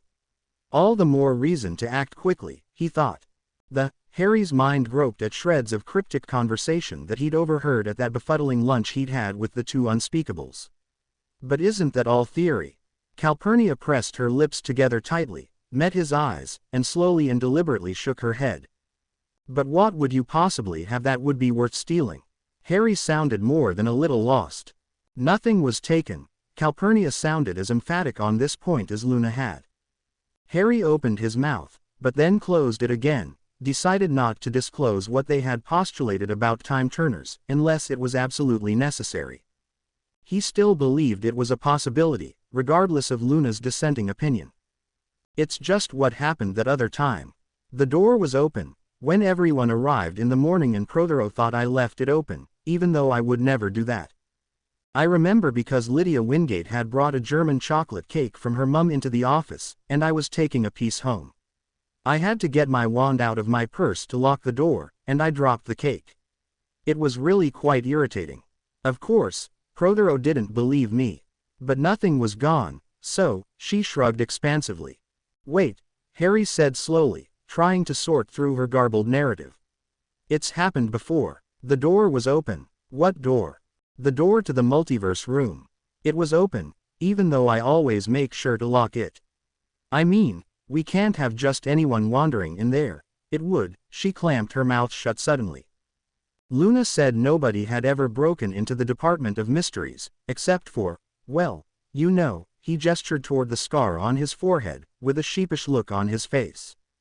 Well, this was before she worked here too. I think she was still in school. And it's not like we could prove anything happened. As far as that git of a supervisor, Prothero, cared, it was my negligence, and nothing more. He was that convinced. He didn't even file a report. Harry didn't hear much beyond Calpurnia's assertion that Luna had still been in school at the time of the first mysterious break-in. Dread was pooling like warm lead in his stomach, slowly beginning to solidify. When was it? The other break-in? I mean, alleged, break-in. Calpurnia rolled her eyes, and made air quotes with her fingers. Harry merely nodded, not trusting himself to speak. 5 years ago. Let's see, yes, 5 years ago last week. I believe, yes, because Lydia's birthday was just on the 7th. She looked surprised, saying this as if it had just occurred to her. Yes, I remember we always joked that if Lydia's birthday had been only a few days later, she would have had a holiday from work on it every year, all thanks to you, of course. I say, are you sure you're all right? Thank you for your time, Miss Wilcott, Harry said stiffly, as if someone had pulled a string on his back to make him spit out the words. She had not even gotten an entire farewell sentence out, before he had bolted from the room, and she really hoped that he was not going to be sick out in the corridor. That always left such an odor, and that smell combined with a cleaning charm was actually worse. When Harry arrived back down at Luna's room, Ron was in the corridor, lounging just to the right of the door, which was closed. Healer's looking her over. Chucked me out, Ron said, in response to Harry's raised eyebrows. Did you find anything out? He stopped and leaned forward, to more closely peer into Harry's pale face. Tell me what's wrong, he ordered. Harry scrubbed one hand over his face and sighed. Something, everything, I'm not even sure. But things aren't right, and it has to do with Hermione and the final battle. I'd stake my life on it. When he looked back up at Ron, his eyes were too bright in his chalky face, and Ron knew that he was moving on autopilot, pushing himself doggedly through the soul-searing agony that always seemed to flare up on this day of all days. I think Hermione's alive, Ron, he spoke breathlessly, hurriedly, as if afraid that if he hesitated, he'd not say it at all. He braced himself, as if waiting for the verbal castigation that would come. Ron ran long fingers through his disheveled hair, his freckles standing out as spots of color in a face that looked nearly as ashen and world-weary as Harry's. There was a long moment where neither said anything, and the only sounds were the bustling of Meadowitches from the station down the hall. What have you found out?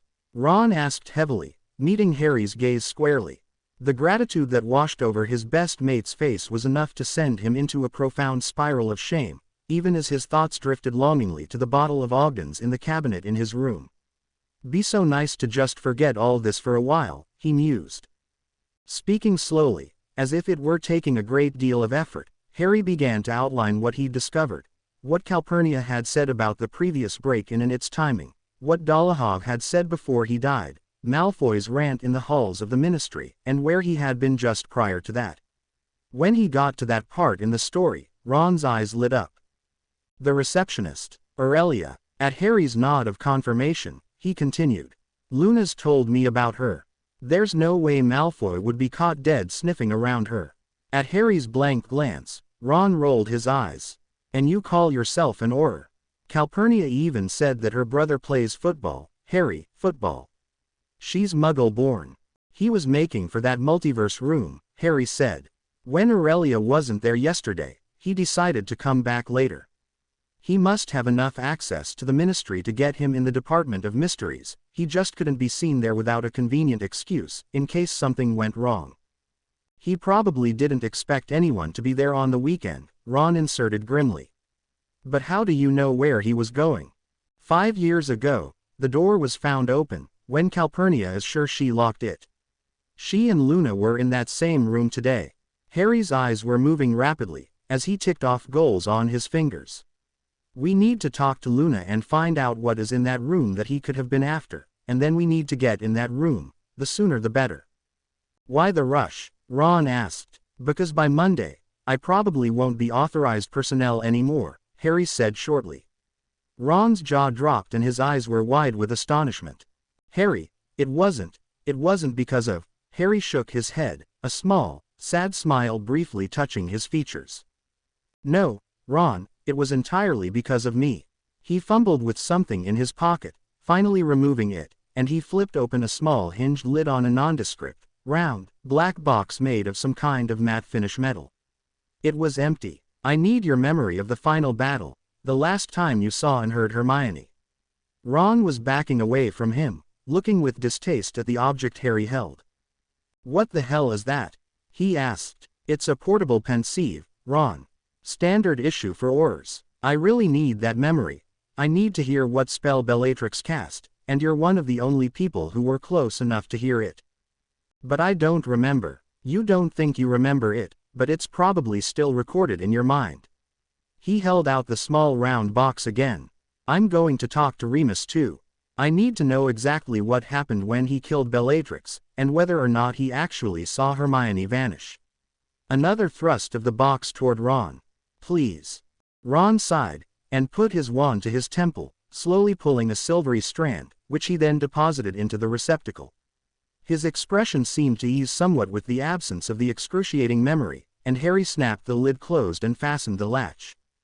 Why do you need Remus' memory of killing Bellatrix?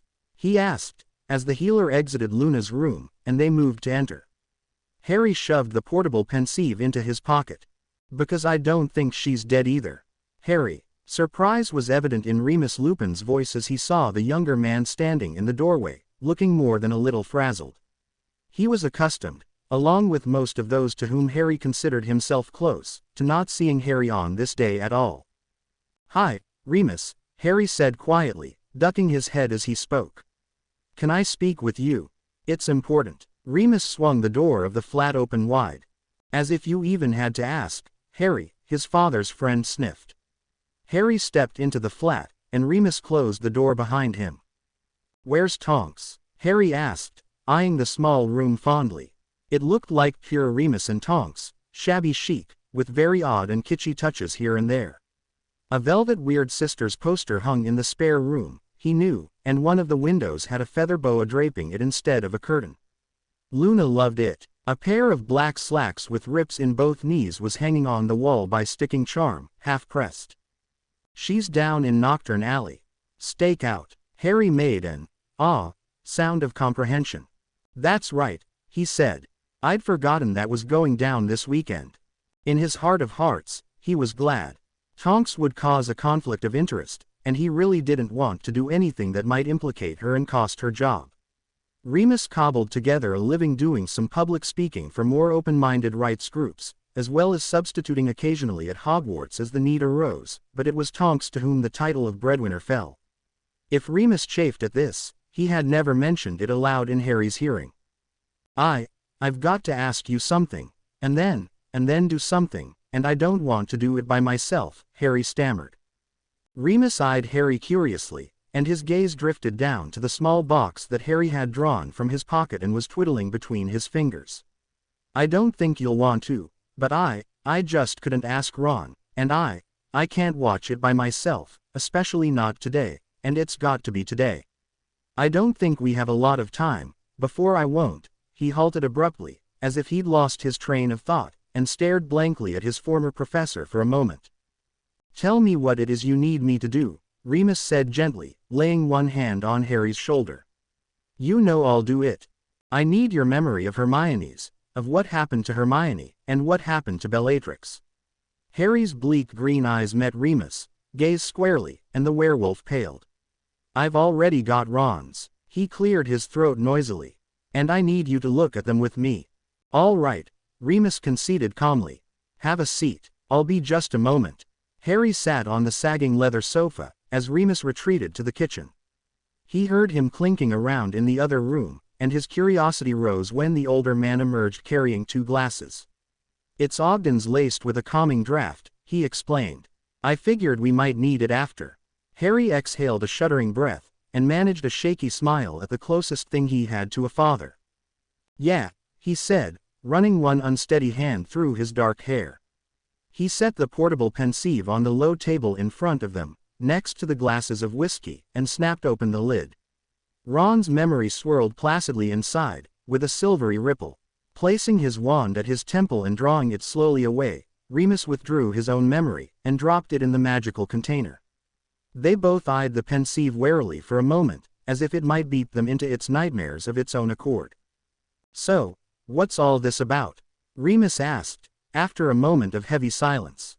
Harry propped his elbows on his knees and his chin on his folded fists, staring at nothing, as he began to tell Lupin the same story he'd told Ron, not even a half-hour ago. Remus listened intently, commented rarely, and occasionally swore violently under his breath. You know, when I saw what happened to Hermione, I wasn't close enough to hear the curse Bellatrix used. The wind tossed the words away. I felt sick and angry at what had been taken from Hermione, At what it would mean to you. At Harry's questioning look, he smiled. Yes, I knew how you felt about her, how you still feel about her, and how you would rather have died than ruined your friendship with her. I needed her so much, Harry said hoarsely. I still need her. Oh, God, Remus, when you told me it was like half of my soul being ripped away, and it hurt so much, and it never goes away, Remus, it never goes away. Bellatrix just stood there, watching me. After it happened, Remus continued when the silence became oppressive. Barely a moment, but it seemed to last forever. She was beautiful and terrible, standing there, the wind whipping her hair behind her. She had every opportunity to take me out, but she didn't. It was almost as if she was waiting for me to try something, daring me to attempt to fight her, as if she knew I didn't have a chance. His lips thinned into a grim line. I used an eradicator on her. It was Harry's turn to regard him with utter surprise. Remus, those are experimental and currently illegal. I know, Remus said. Tonks, Moody, and I had been working on them secretly, training with them, trying to get a consistent response from them, hoping they could be fine-tuned into a workable hex before the battle came. We hadn't gotten very far. The eradicator could utterly obliterate something from existence, but it could just as easily set something on fire, blow something up, or do nothing at all. She could have killed you, Harry said woodenly. I took a risk. I gambled that it would work, and that she wouldn't be prepared for something like that. But if what you're saying is true, I think she portkeyed away, at the instant before your spell hit, Harry admitted. It may be why she was waiting for you to make the first move. She knew you wouldn't use an unforgivable. If she isn't dead, then where do you think she's been all this time? Lupin wondered. I don't know, Harry said wearily, lowering his chin onto his hands again. But if we find her, I think we'll find Hermione. Hermione, Remus exclaimed. That's why I needed Ron's memory. He heard Bellatrix shout something in Latin, the curse that took her away, but he couldn't make it out. I'm hoping it's still in his memory, and that we can find out what it was. Maybe we should take this to the Pensieve analysts at the Ministry, Remus suggested. If we're going to be trying to slow events down for clarification, then he stopped. Harry was already shaking his head. We can't. If I so much as mention Hermione, everyone looks at me like I'm headed round the twist, and you know Scrimgeour hates me anyway. I had a run-in with Malfoy yesterday, and he ratted me out about it. My meeting with Dolohov was sort of against orders, and I think the Ukrainian head Auror has owled the minister about me as well. Long story short, I think my job's gone come Monday. Harry, I'm sorry. The compassion was evident in Lupin's voice. Don't be, Harry said succinctly. I'm not. At least, not much. And if we can find the truth, then it will all be worth it anyway. And if the truth is that Hermione is dead, Lupin prodded gently, in what Harry thought of as his mentor voice. Then I suppose I'll have to come to terms with that, won't I? Harry replied in a wheezing way, as if breathing in too deeply caused him pain. Yes, you will, Remus all but whispered. You know she wouldn't want to see you like this, being eaten away with grief and guilt and sorrow. I know, Harry conceded. It didn't mean he'd be able to stop. Remus patted his back companionably, and turned his attention back to the miniature Pensieve. Are you ready to do this? He asked. No, Harry replied, hoarsely and honestly. But I have no choice. Together, they leaned forward, heads nearly touching above the small black bowl, until the silver mist yawned open to claim them. They were standing in the Forbidden Forest, knee-deep in underbrush, and the green expanse of Hogwarts grounds could clearly be seen only meters away. The tangled tracklessness of the forest's heart was even yet some distance behind them. They had obviously entered Ron's memory first. Harry's chest constricted in agony so acutely painful that he momentarily wondered if a heart attack could be brought on by grief. There was a faint rustling of leaves and crackling of thin twigs and stems. Someone was coming toward them. He saw a flash of vivid ginger, almost as fleeting as a glinting sunbeam through the trees. I was just wondering, that's all. No need to get your knickers in a twist. Ron's voice was heard, first faintly and then more clearly, sounding sullen and defensive. The state of my knickers is absolutely none of your concern, came another voice, prim and clipped, and obviously angry. Harry wavered on his feet, the tears springing to his eyes with a rapidity that amazed even him. It was her, oh dear Merlin, it was her. Easy, Harry, Remus said in a low voice, even though they couldn't be seen or heard. As they came through the trees into view, Harry found himself moving toward her, almost of his own volition. He abruptly realized that he was mumbling, "Oh God, Hermione, oh God, Hermione," over and over again like a mantra. "Harry, are you going to be able to do this?" Remus asked urgently, catching him by the elbow. Harry closed his eyes and inhaled a deep, sharp breath through his nose, trying to collect himself. "I'm okay," he croaked, lying through his teeth. Hermione was still speaking. "Not realize that if there were anything between Harry and myself, which there's not, that we would certainly come to you first thing and talk with you about it. Don't you think that we respect your friendship at least that much? And nothing's even going on, and I can't believe you are picking a fight with me about this, in the middle of a battle." Harry would absolutely furious, if he knew. Well, yeah, Harry thought. "Of course, you're going to go running to Harry," Ron said, with what could nearly be called a sneer. "Well, you're the one who started jumping all over me at the first opportunity. I mean, honestly, all I did was key his cheek. He might die, you know, and I. There was a silence, broken only by the movement of shoes through undergrowth. "Merlin, Hermione, are you crying?" Ron asked. "Trust a girl to go and get all bloody emotional, wound up over nothing." "Nothing? You call this nothing?" Hermione's voice was as close to a shriek as one trying to be quiet could be. "You're all but accusing me, and Harry, of sneaking around behind your back. As if we would ever do that. Besides," her voice grew low and mumbly and unintelligible. "What was that?" Ron asked loftily, as he apparently had not heard it either.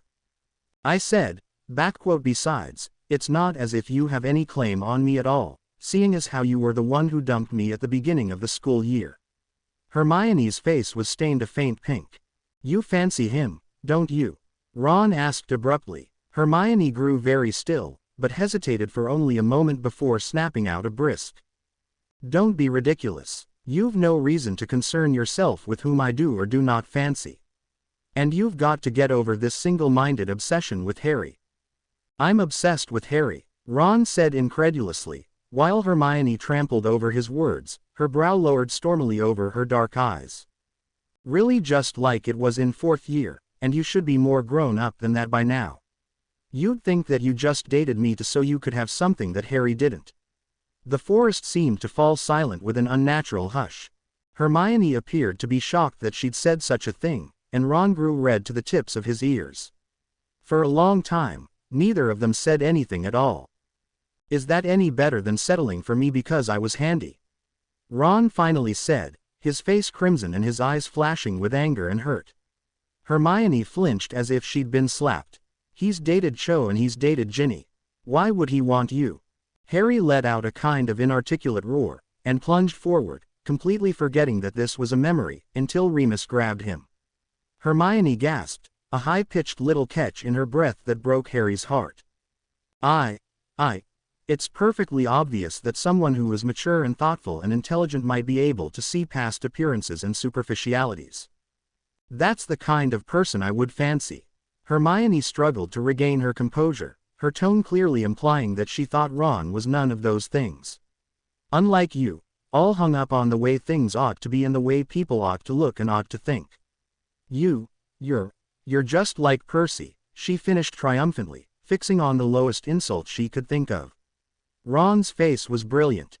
"I'm nothing like him," he protested angrily. "You want? Well then, just fine."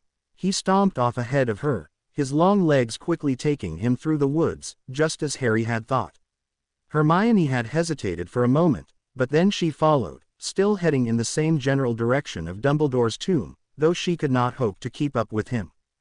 Remus and Harry lingered with Hermione, as she made her way through the outskirts of the forest, occasionally clearing her way with a spell, and muttering things like, "Bloody stupid Pratt," and, "Who does he think he is?" Honestly, under her breath. As she got further behind, Harry could feel the memory pulling at him. Remus was striding along, in the attempt to keep up with Ron, but Harry let the memory do the work. He was facing backwards, watching Hermione as ravenously as a starving man would eye a steak, letting his heels leave non-existent skid marks in the non-existent ground. Ron was moving faster now. Even Harry had nearly lost sight of Hermione, when he heard it, the gunshot snap of a single tree branch breaking in half under the weight of someone's foot. Hermione froze, going very still, and flexing her fingers around her wand. Harry began to kick and struggle against the inexorable force of Ron's memory. "Stop, Ron, for the love of all that is decent, stop." He felt like screaming, even knowing it would do no good. He was too far away, she was all but out of view. The last thing he saw before foliage curtained the scene before him was an odd swirling of the air. There was a short scream, bitten off before it could be completed. "Invisibility cloaks. They have invisibility cloaks, Hermione." He redoubled his struggles, as if he could hope to change the outcome of something that was being relived out of someone's mind. Suddenly, he collapsed onto his face with surprise, outstretched hands clawing deep into the loam, as the memory released him. Ron was coming back. He could hear the rustle and thrash of greenery, as Ron began to run full tilt back towards his friend. "Hermione!" He heard Ron cry. Harry began to sprint alongside him, and then drew ahead of him. He could just see Hermione, surrounded by 5 black-cloaked Death Eaters, when he was drawn up short again, as abruptly as if he'd been clotheslined. Behind him there was a sound of obviously cracking bone and a cry of pain through clenched teeth. Ron had fallen. "Remus?" Harry asked, looking over his shoulder. "I'm here," said the werewolf, ducking under a low-hanging branch, pausing to look sorrowfully down at Ron. The youngest Weasley son was white to the lips, sweat curling up on his forehead, as he gripped his leg with fingers turned talons. "Hermione, I'm coming, sweet Merlin," he gasped, swearing under his breath, as he tried to stand up. He made it to his feet once, but his bad leg crumpled underneath him, and he fell again, landing in the dirt and dead leaves with a spray of vomit. Harry could hear the frustration in Ron's voice, the tears and pleading, as he tried valiantly to stand. He could feel Ron's frantic urgency in the pounding of his own pulse, even as the ending, to him, was a foregone conclusion. Harry edged as close as the memory would let him, barely able to make out what was going on, and then only because he was standing up. Hermione had taken down 2 of the Death Eaters, and she was shouting something defiantly at Bellatrix even as she was disarmed. Warmth swelled in Harry's chest, even as tears built up in his eyes. She typified Gryffindor, and he hadn't told her enough how much he appreciated her, depended upon her, needed her, loved her. Bellatrix was moving then, a lightning-fast whirl of black fabric and swirling hair, and she caught Hermione against her, pulling her wand up crosswise under Hermione's chin, holding it at both ends so tightly that he saw Hermione convulse in a reflexive gag. She was whispering something in Hermione's ear, something that was making Hermione struggle wildly, her face red with anger and effort. Ron was trying to move again, having cast some kind of medical charm that obviously hadn't worked very well, and was dragging himself through the undergrowth with much effort. Harry wondered if Ron himself realized what a sitting duck he would have been if the Death Eaters hadn't been too occupied to come after him. The remaining 2 Death Eaters were moving also, following their leader, who had Hermione in front of her. Bellatrix's beautiful mouth curved into a triumphantly glittering smile, and she moved one hand over Hermione's head, murmuring something as she did so. For a moment, Harry thought she was pouring something on her, but then he saw the twinkle of a gold chain as it fell around Hermione's neck, catching the sunlight. Harry moved with them, as much as he could, trying to stay between Hermione and Ron, who could probably see little to nothing in his position on the ground. He couldn't get really close, due to Ron's slow progress, but he instinctively froze when Bellatrix turned back toward the heart of the forest, and appeared to look right at him. His heart galloped at a rapid clip, even as he realized that she could not see him. A small object materialized in midair, and Bellatrix caught it neatly in one hand. She said, "1 minute." Harry was looking around frantically, as Remus came up beside him. "Someone else is here, Remus. Someone else with a cloak," he hissed, whispering unnecessarily. He heard Bellatrix mutter something about witnesses, as they broke through the final barrier of the forest, and stood on the edge of the Hogwarts green. Distantly, through the thin screen of trees, Harry could see the memory of Remus dueling Macnair. The Death Eater caught him with a cutting charm across his scalp, and Remus was fighting, half blinded by blood. As they circled each other, Remus caught sight of Bellatrix with Hermione, and was desperately trying to maneuver himself into an angle to do something. Even as he dispatched Macnair, Bellatrix's hand, the one not holding her wand, came up to close around the stone at the end of the chain around Hermione's neck. Remus fired and missed, winging the Death Eater to her left. "Adge, some," Bellatrix snarled, bringing her hand down violently.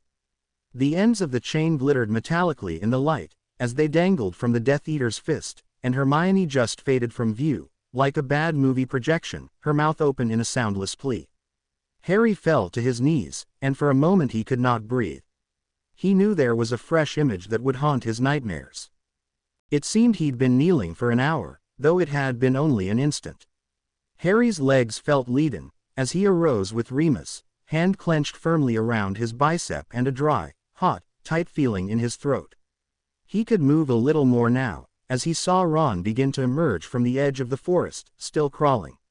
Further down, he saw himself, limping back from Dumbledore's tomb, taking note of how worn and pale he seemed. He saw himself rush to Ron's side, remembering how relieved he'd been to see him, getting ready to tell Ron that it was finally over, when Ron had asked the question that derailed his dreams. The wounded redhead clutched at Memory Harry's sleeve, the dissonant music of 1,000 tragedies in his voice.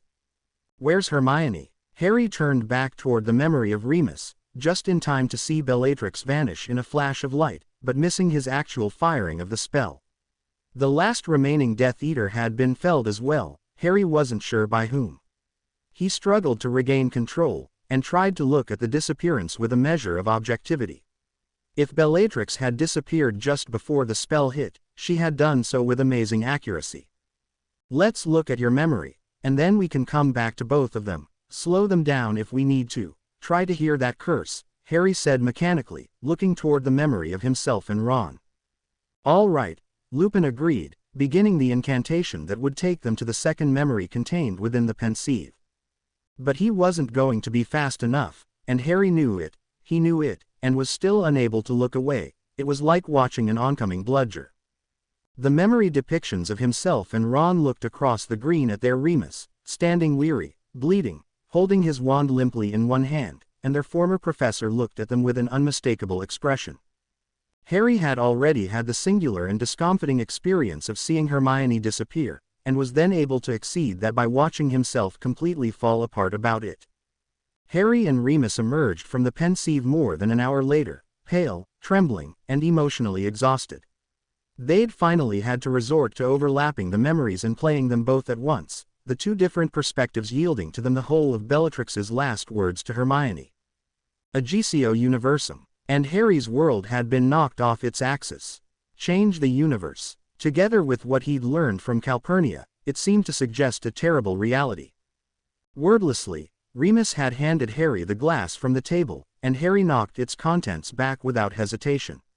The effects of the calming draft seemed minimal, although he supposed that it was keeping him from going completely mad all at once, and he was pacing in the small living room like a caged animal. Change the universe, Remus was asking mildly, sipping his own concoction. From what, to what? What did that do to Hermione? The multiverse room, Harry thought dizzily. The Death Eaters had somehow gotten wind of what the Unspeakables were researching, perhaps through Rookwood, who knew how long the studies had been going on. Bellatrix had devised the plan, a contingency plan, and had sent someone into the Department of Mysteries, when? 5 years ago, longer, to get something, that necklace. But why had nothing turned up missing? What was required to send someone out of the universe? And how did you get them back, assuming they'd lived through the transfer? Harry sighed. He still didn't have enough answers. "I think," he began heavily, trying to ignore the wobbliness of his knees as he paced. "I think that Bellatrix, he swore under his breath and resumed speaking slowly, trying to formulate his threads of suspicion and circumstance into something concrete. She must have seen something, realized the Horcruxes were gone, somehow knew that Voldemort's victory was not necessarily a sure thing. She wanted to. If she was so worried about the possibility of your defeating him, why wasn't she with him? Why didn't she warn him? Lupin wondered, as Harry floundered visibly.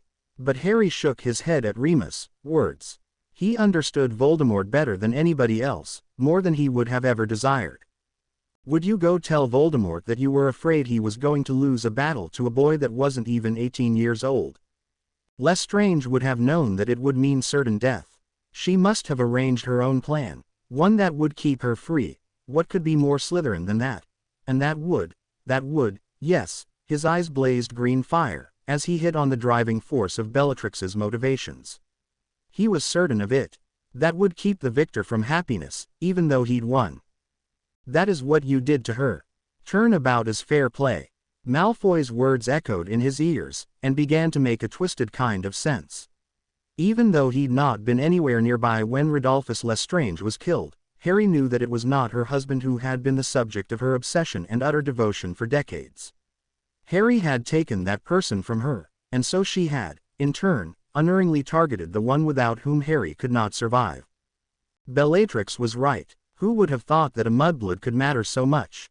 Why not just kill Hermione the way you killed Voldemort? Remus was playing devil's advocate, forcing Harry to think, to be absolutely sure, but he wasn't sure of anything. Why not just kill her? An odd sort of joy tugged at his heart at the realization. She wasn't dead. She wasn't dead, but the road ahead of him remained dark and fraught with danger and uncertainty. Malfoy, Harry said shortly, pulling his mouth into a grim and taut line. Malfoy's got to be involved. That's what he was talking about at the Ministry. He would have known Hermione's importance to me. He would have known what the mystery surrounding her death would do. The lack of closure, the tiniest possibility that she was alive would have. It kept me, and they were watching, enjoying my pain, Ron's pain. Malfoy couldn't have known how Ron and Hermione would part. Ron would have just been a bonus, and they've been, all this time, and who knows how Hermione, his voice trembled and broke. Malfoy was in France, Remus reminded him gently. Harry looked at him stonily. Malfoy was seen in France a couple of times that evening, and not seen at the battle. His own house elves testified that he was at his house in France. The wards showed that he was there, but you don't think that the owner of that villa couldn't manipulate either of those? I'd bet my Gringotts vault that he was under that cloak. The timing was exact. They probably felt it in their marks the moment Voldemort died. But somebody had to have been tracking Hermione for them to appear when they did. When she disappeared, I was already on my way back from the tomb. I was on my way back, he trailed off, thinking of how close he'd been, how he might have saved her. What ifs and could have beens careened mercilessly across well-worn paths in his mind. And that necklace, he continued. I've never seen one like it before. Bellatrix yanked it off of Hermione's neck right before. It's got to be involved somehow. Harry pressed the fingertips of one hand to his forehead. I need to talk to Luna, he said. But he stopped suddenly, and looked at Remus with realization in his eyes. Wait a minute, he said. Dolohov was one of the Death Eaters that Hermione wounded before she was disarmed. He escaped, must have portkeyed away at some point, but the battle was so nearly over that he had to have already had the portkey on his person somewhere. Why did the person beneath the cloak toss Bellatrix a portkey? Why didn't she already have an escape route? She said 1 minute. During one of the replays, I timed it, and she disappeared exactly 1 minute later. Where did she go? Harry, you don't necessarily know that the object was a portkey. We didn't even see what it was, Remus chided him gently. It was a portkey. Had to be, Harry said in a clipped way, resuming his pacing. An automatic one. Preset. She didn't have to activate it. Perhaps to get into a place with a lot of wards. His eyes flared greenly, as he looked up at Remus. The Malfoy villa in France. If Malfoy was under that cloak, it makes sense, because he would have had to authorize portkey entry personally. And since it's somewhere magical, she wouldn't have to use her wand at all. she'd have known it would have been registered, just in case. Remus looked mildly surprised. Even though she was listed as dead. Harry pursed his lips in near disgust. It's the Ministry's way of covering its own ass. Hermione's was registered too. It's one of the ways Neville got on Dolohov's trail before the end. He tried to mask it, but after he had that informant killed, I guess he got careless. There's never been any activity on either of the others. But the Ministry was too ready to end it all, chalk them up in the dead column, neat and tidy, and try to act as if this whole messy war never happened. Your department looked for her for months, Remus corrected, trying to absolve the Ministry, and subsequently Harry himself, of some of the guilt. They let you look, even when you were still in training. Nobody ever closely examined your memory, or Ron's, Harry countered. They never even tried to figure out the spell Bellatrix used. It was just easier to assume she was dead. But he stopped, stance slumped as he began to reschedule the blame. But then, neither did I suppose, he said glumly. If there had been a ricochet, some kind of magical mishap, then no stone would have been left, but it never occurred to me that Death Eaters would have any kind of plot that reached further than mere death. There are things worse than death. Bellatrix was right. I need to pay Malfoy a visit, he blurted grimly. Remus' expression became wary. Tonks told me what happened yesterday, he said. His voice was gently remonstrating, fatherly. Do you really think that's wise? It can't be helped, Harry said. If Bellatrix isn't on site, then I guarantee Malfoy knows where she is. And one or both of them know where Hermione is. This has been going on for 5 years, and I think that's long enough, don't you? Remus was already reaching for his wand. Then I'm going with you. A flash of the old marauder in him glinted in his weary eyes. No, Harry replied quickly, with steel in his voice. If anything goes wrong, the Ministry would jump at the chance to make an example of you. And Tonks' job might be affected. You shouldn't be anywhere near it. And what do you think they'll do to you? Was Lupin's rejoinder. I don't care what they do to me. Don't you see, she's all that matters anymore. I'll do whatever it takes to bring her back. And woe betide anyone who gets in his way, Lupin mused, his eyes taking in Harry's stormy face. You can't go to Malfoy's villa alone, the werewolf protested. At least take Ron. He's got nearly as much invested in this as you do. Harry appeared to at least consider this for a moment, but he soon shook his head. He's got Luna to worry about. This is my fight, Remus. I let this happen. Harry, you had no way of knowing. I let this happen to her. I swore to myself that whatever happened in the final battle, that I'd keep Ron and Hermione safe, and I failed, Remus. I failed when it mattered most, and I failed the person who mattered most to me. Wouldn't Shacklebolt give you backup or something? Remus felt desperate, groping at straws to keep Harry from throwing his life away on some precarious, barely substantiated suicide mission. I can't wait, Remus. Don't you understand? Kingsley has been far more patient with me than I deserve, but I don't even know that he'd give me any backup. What little authority I still have will probably be gone in a couple of days. Besides, the sooner I get down there, the better chance there is that they haven't heard of Dolohov's death. If they think we have him in custody, and that he's talking, it might give me some leverage. He smiled at his father's old friend then, but it was tight and forced. His eyes were empty of every emotion save grim determination. Lupin recognized the look, for he'd seen it in Sirius' eyes before, and James's before that. Harry was going to end this, one way or another, and if he ended up wrong, and quite possibly dead, then so be it. He was going to play the hand he'd been dealt, and let the chips fall where they would. Harry, he began, not quite sure what else to say. I should go, Harry interrupted. If I wait too much longer, the crowds from the international flow conduits will have thinned. I'll be more likely to be noticed. At the door, he hesitated. Thanks, Remus, for the pensieve. I don't think I could have made it through that alone. You're welcome, Lupin said, feeling inane, helpless. What would he say? Don't do anything stupid. Kick Malfoy's skinny, pale ass once for me. Your father would be very proud of you, he finally blurted, and watched as a melancholy ghost of a smile flitted mistily across Harry's face. He let himself out of the front door without a sound.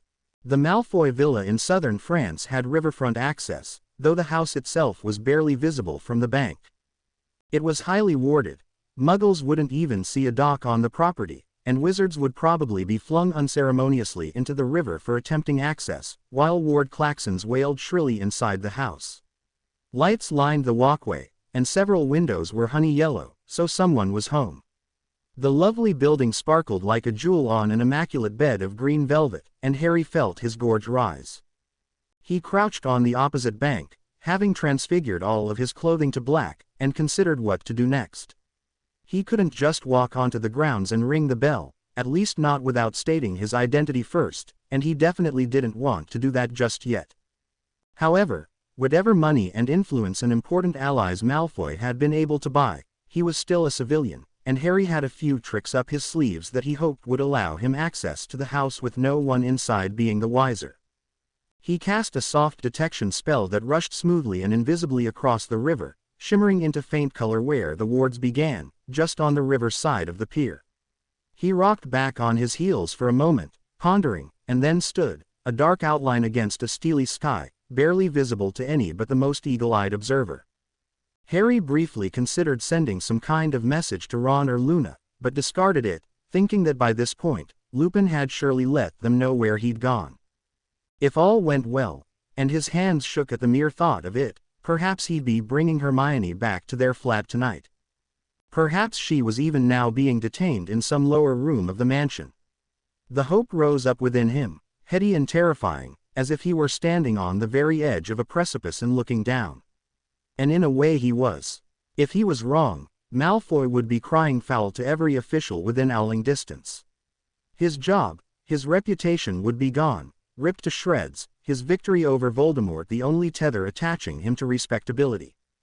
Harry's eyes drifted down to the fathomless blackness of the river. But I'm not wrong. He cast a wordless spell at his shoes, and a barely detectable movement of air rushed downwards.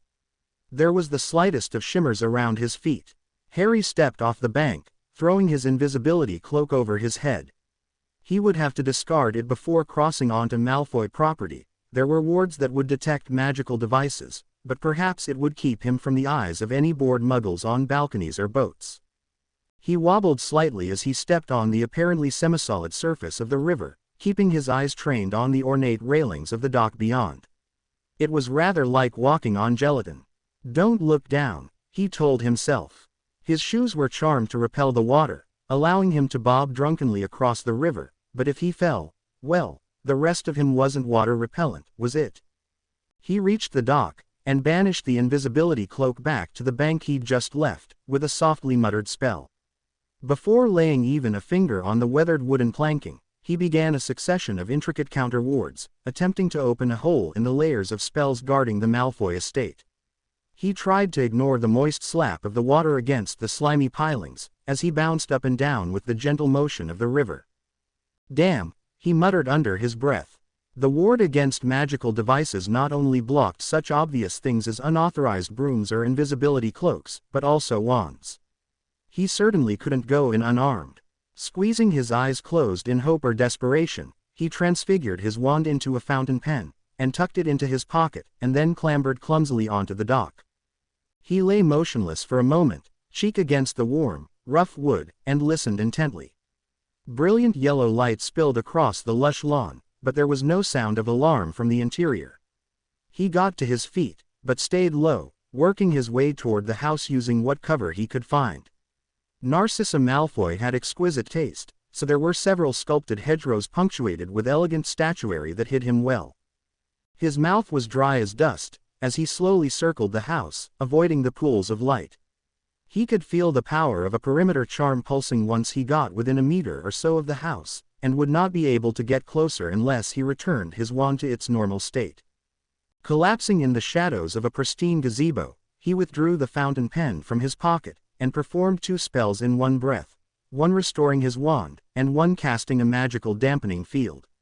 He was still unsure about the presence of a wand ward, but if there was one, perhaps a dampening field would prevent the blip from being noticed.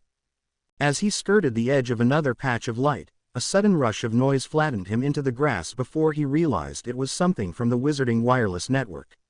He sauntered as closely as he dared, peering into the room from which the sound had come. The magic from the perimeter charm nearly stood his hair on end. He barely dared breathe. It appeared to be some kind of study or billiard room. High mahogany bookshelves full of gold-leafed first editions lined the walls, and rich, leather wingback chairs were clumped into tasteful groups. The burgundy felt field of a billiards table could clearly be seen, and 3 elegantly dressed men were playing a Wizarding version of the game. He heard a distinctly feminine giggle, and slunk low to the ground again, but not before spotting another window across the room, around the corner from where he was now.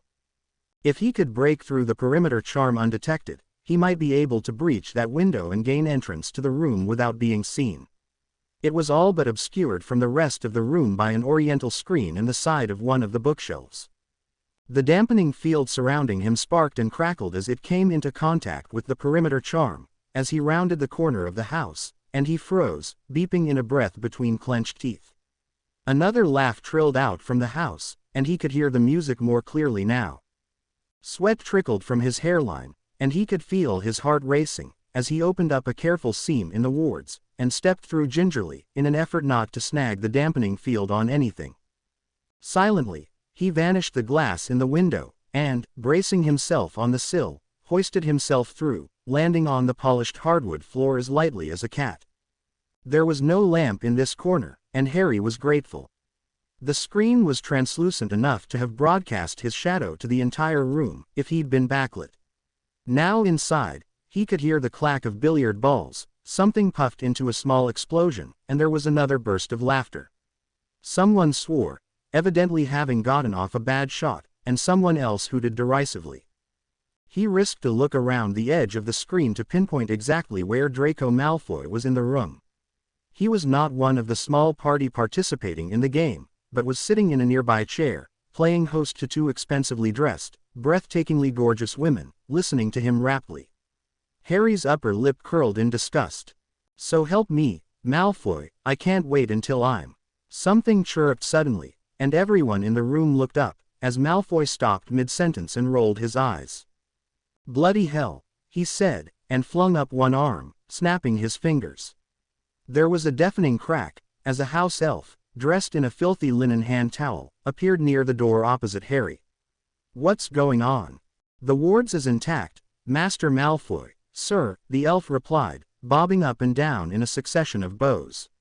"We is having a slight malfunction, but we is handling it, sir. Tristy apologizes for disturbing sir's party." "Wards," one of the women drawled, touching Draco's chest with a manicured index fingernail, and drawing it down his shirt front. "Do that many people really hate you, Draco darling?" Malfoy smirked at her. "Perhaps I just don't want anyone stealing you away from me," he said, with a quirk of his eyebrows. Harry wished Ron was with him now, so they could have mimed retching motions together. Instead, he crouched in his corner, waiting for his moment. Malfoy turned back to his elf. "All business." "What sort of malfunction?" "Ghost image on the wards, sir," Tristy replied. It showed a wand, but only for an instant.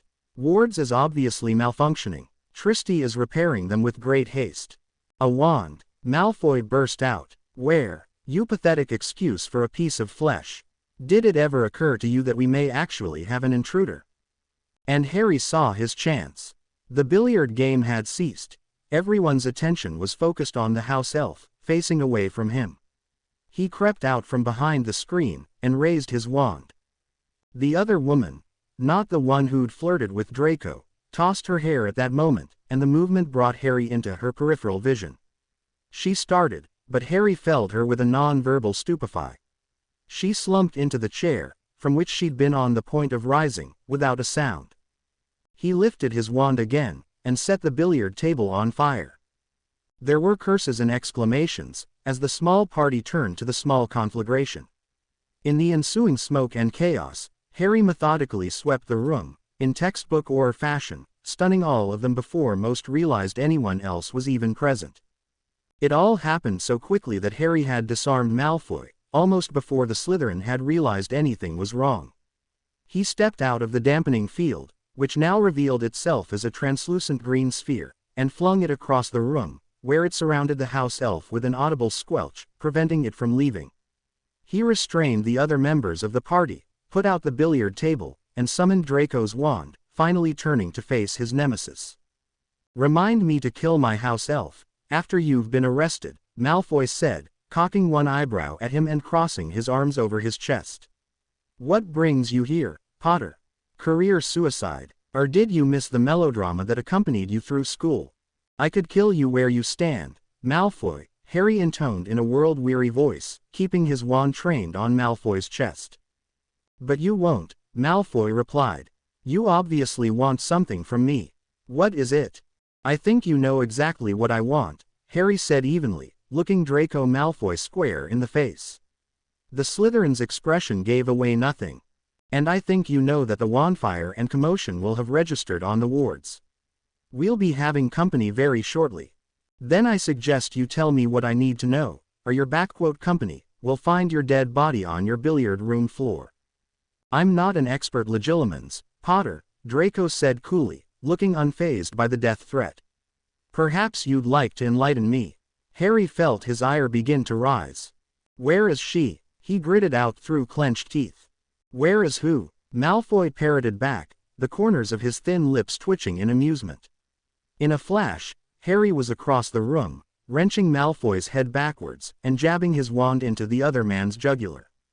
"You're obviously not taking this as seriously as you should. You won't do anything to me," Malfoy said in a superior tone. "You're too noble, too soft, and too bloody Gryffindor. What have I left to lose?" Harry hissed in his ear. "Answer me that. You and your cohorts have taken everything that mattered, everything. You can believe that I mean exactly what I say. I will kill you if you don't tell me what you know about Bellatrix Lestrange and what she did to Hermione. I haven't seen Aunt Bella in over 5 years, before your werewolf killed her. And what? You think I've saved the moldering corpse of the mudblood down in my wine cellar or something?" Malfoy said in a disbelieving voice, sputtering a little as Harry jabbed the wand more forcefully into the side of his neck. "Dolohov told us you were there," Harry bluffed. "What was that object you tossed to Bellatrix? Portkey to your lovely villa here. Do you know what will happen to all of your precious influence and family fortune if the fact that you've harbored a known high-level Death Eater for 5 years becomes common knowledge?" An unpleasant laugh escaped Harry's lips. "Scrimgeour would disavow you so fast your head would spin." "You're lying," Malfoy said, though his aura of arrogant calm was less convincing than it had been previously. "Dolohov has told you nothing. He wouldn't." He broke off suddenly, looking unsure as to what it was safe to say. "Betray you," Harry finished for him. He sang like a phoenix. "Spilled his guts to be spared the key. I can offer you the same.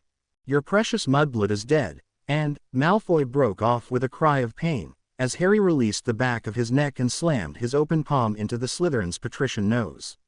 Malfoy's arms pinwheeled outwards, as he was flung back from the force of the blow, knocking over a stone half-column on which stood an exquisite statuette, which shattered all over the floor.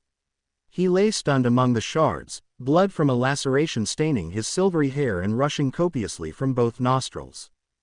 "Get up," Harry snarled, circling around him and using a Mobilicorpus spell to lift him to his feet.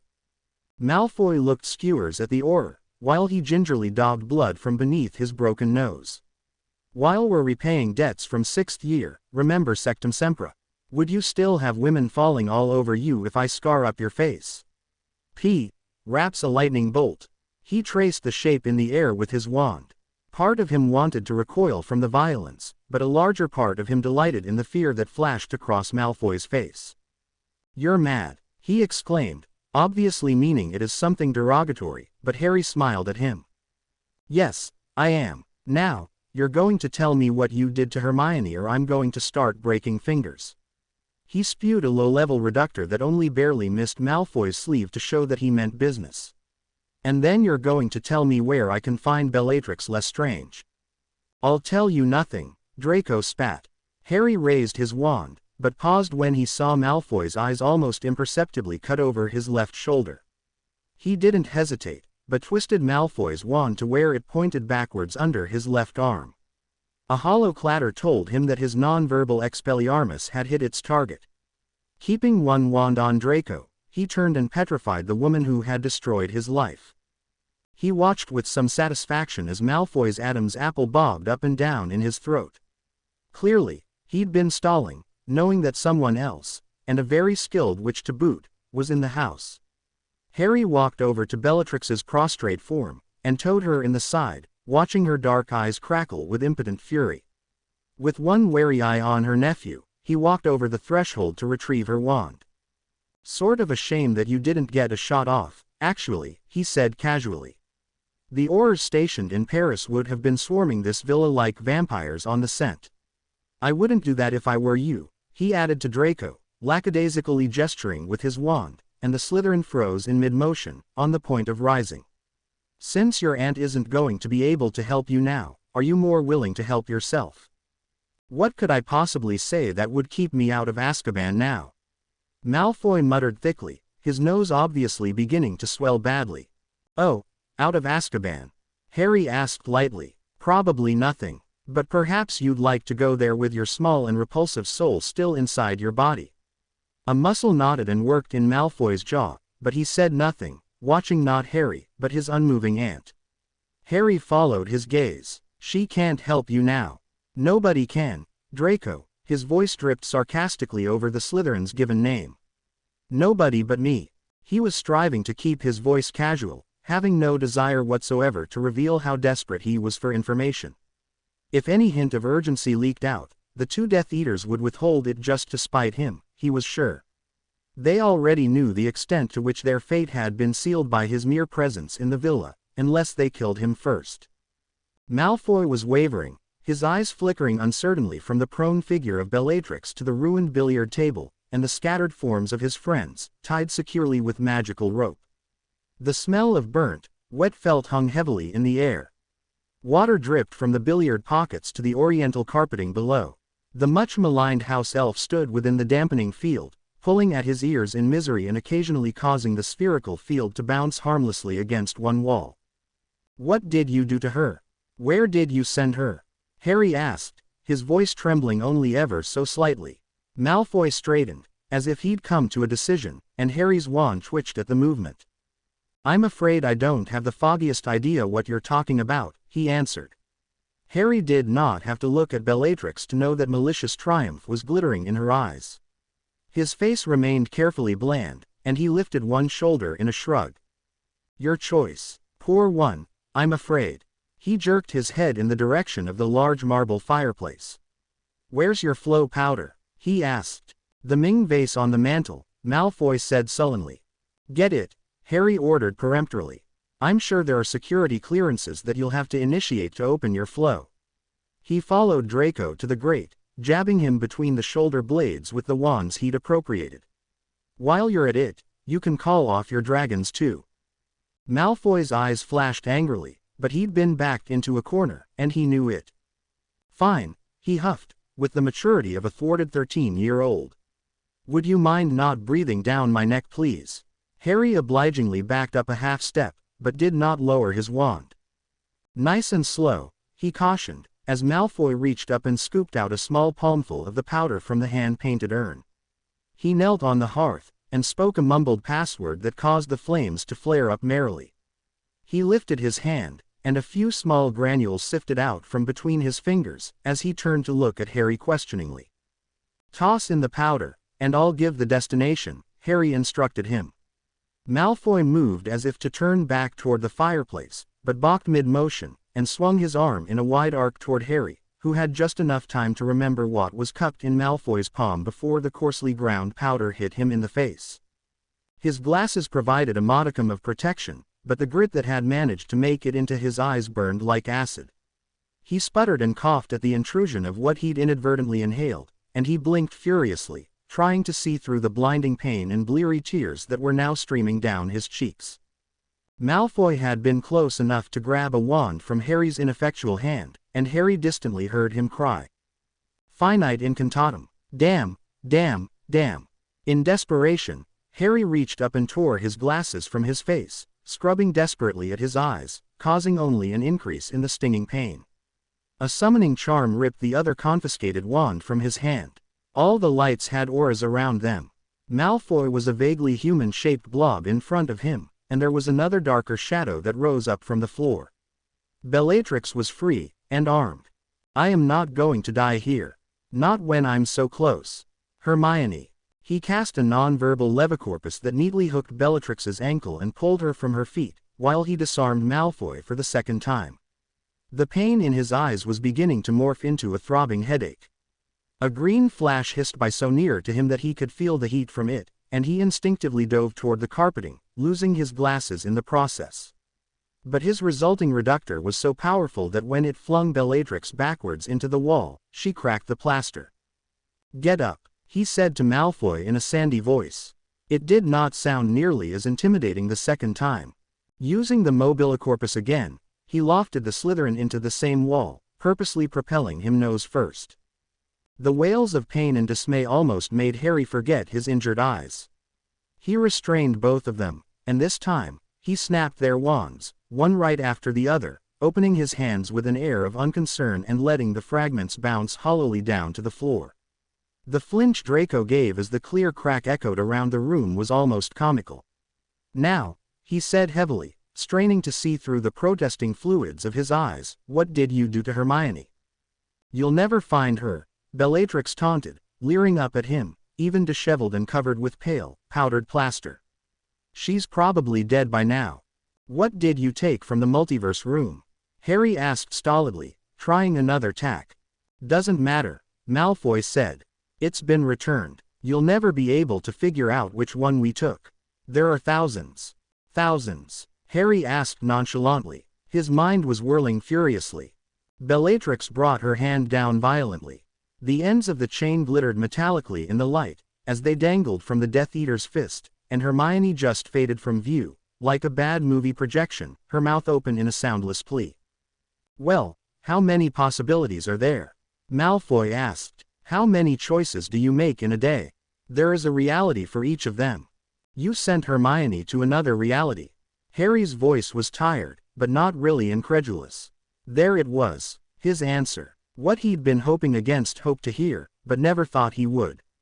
And it was all couched in Malfoy's patented elite class sneer. "We didn't send her there, Potter. We stranded her there," Malfoy said, with some measure of satisfaction. "You can't get her back." Harry swallowed convulsively, and the tissues of his inflamed throat protested. He wished he could see the expression on Malfoy's face. "You're lying," he said. "What have I left to lose?" The Slytherin retorted in a perfect imitation of Harry's earlier question. "Tell me which one you took," Harry said, his voice vibrating dangerously. He jerked Malfoy up and away from Bellatrix by his collar, pinning him to the floor with one hand bracketed around his neck. "Tell me, now." His wand was pointed unerringly at Malfoy's face. At this close range, he could clearly make out the nuances of Draco's facial expressions.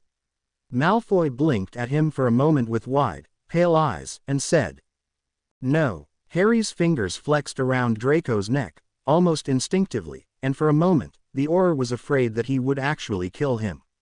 Instead, his gaze bored into that of the prostrate Slytherin, as he tried to push everything he was feeling, his hope, his fear, his fury, his despair, into that stare.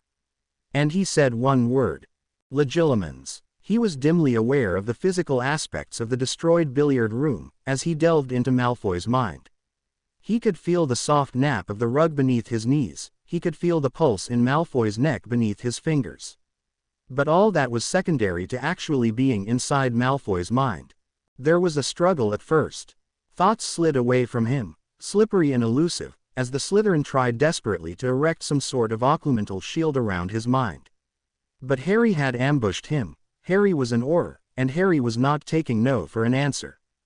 He felt as if he were slicing through random ideas and stray memories like an explorer wielding a machete in a jungle, honing in inevitably, inexorably on what he wanted.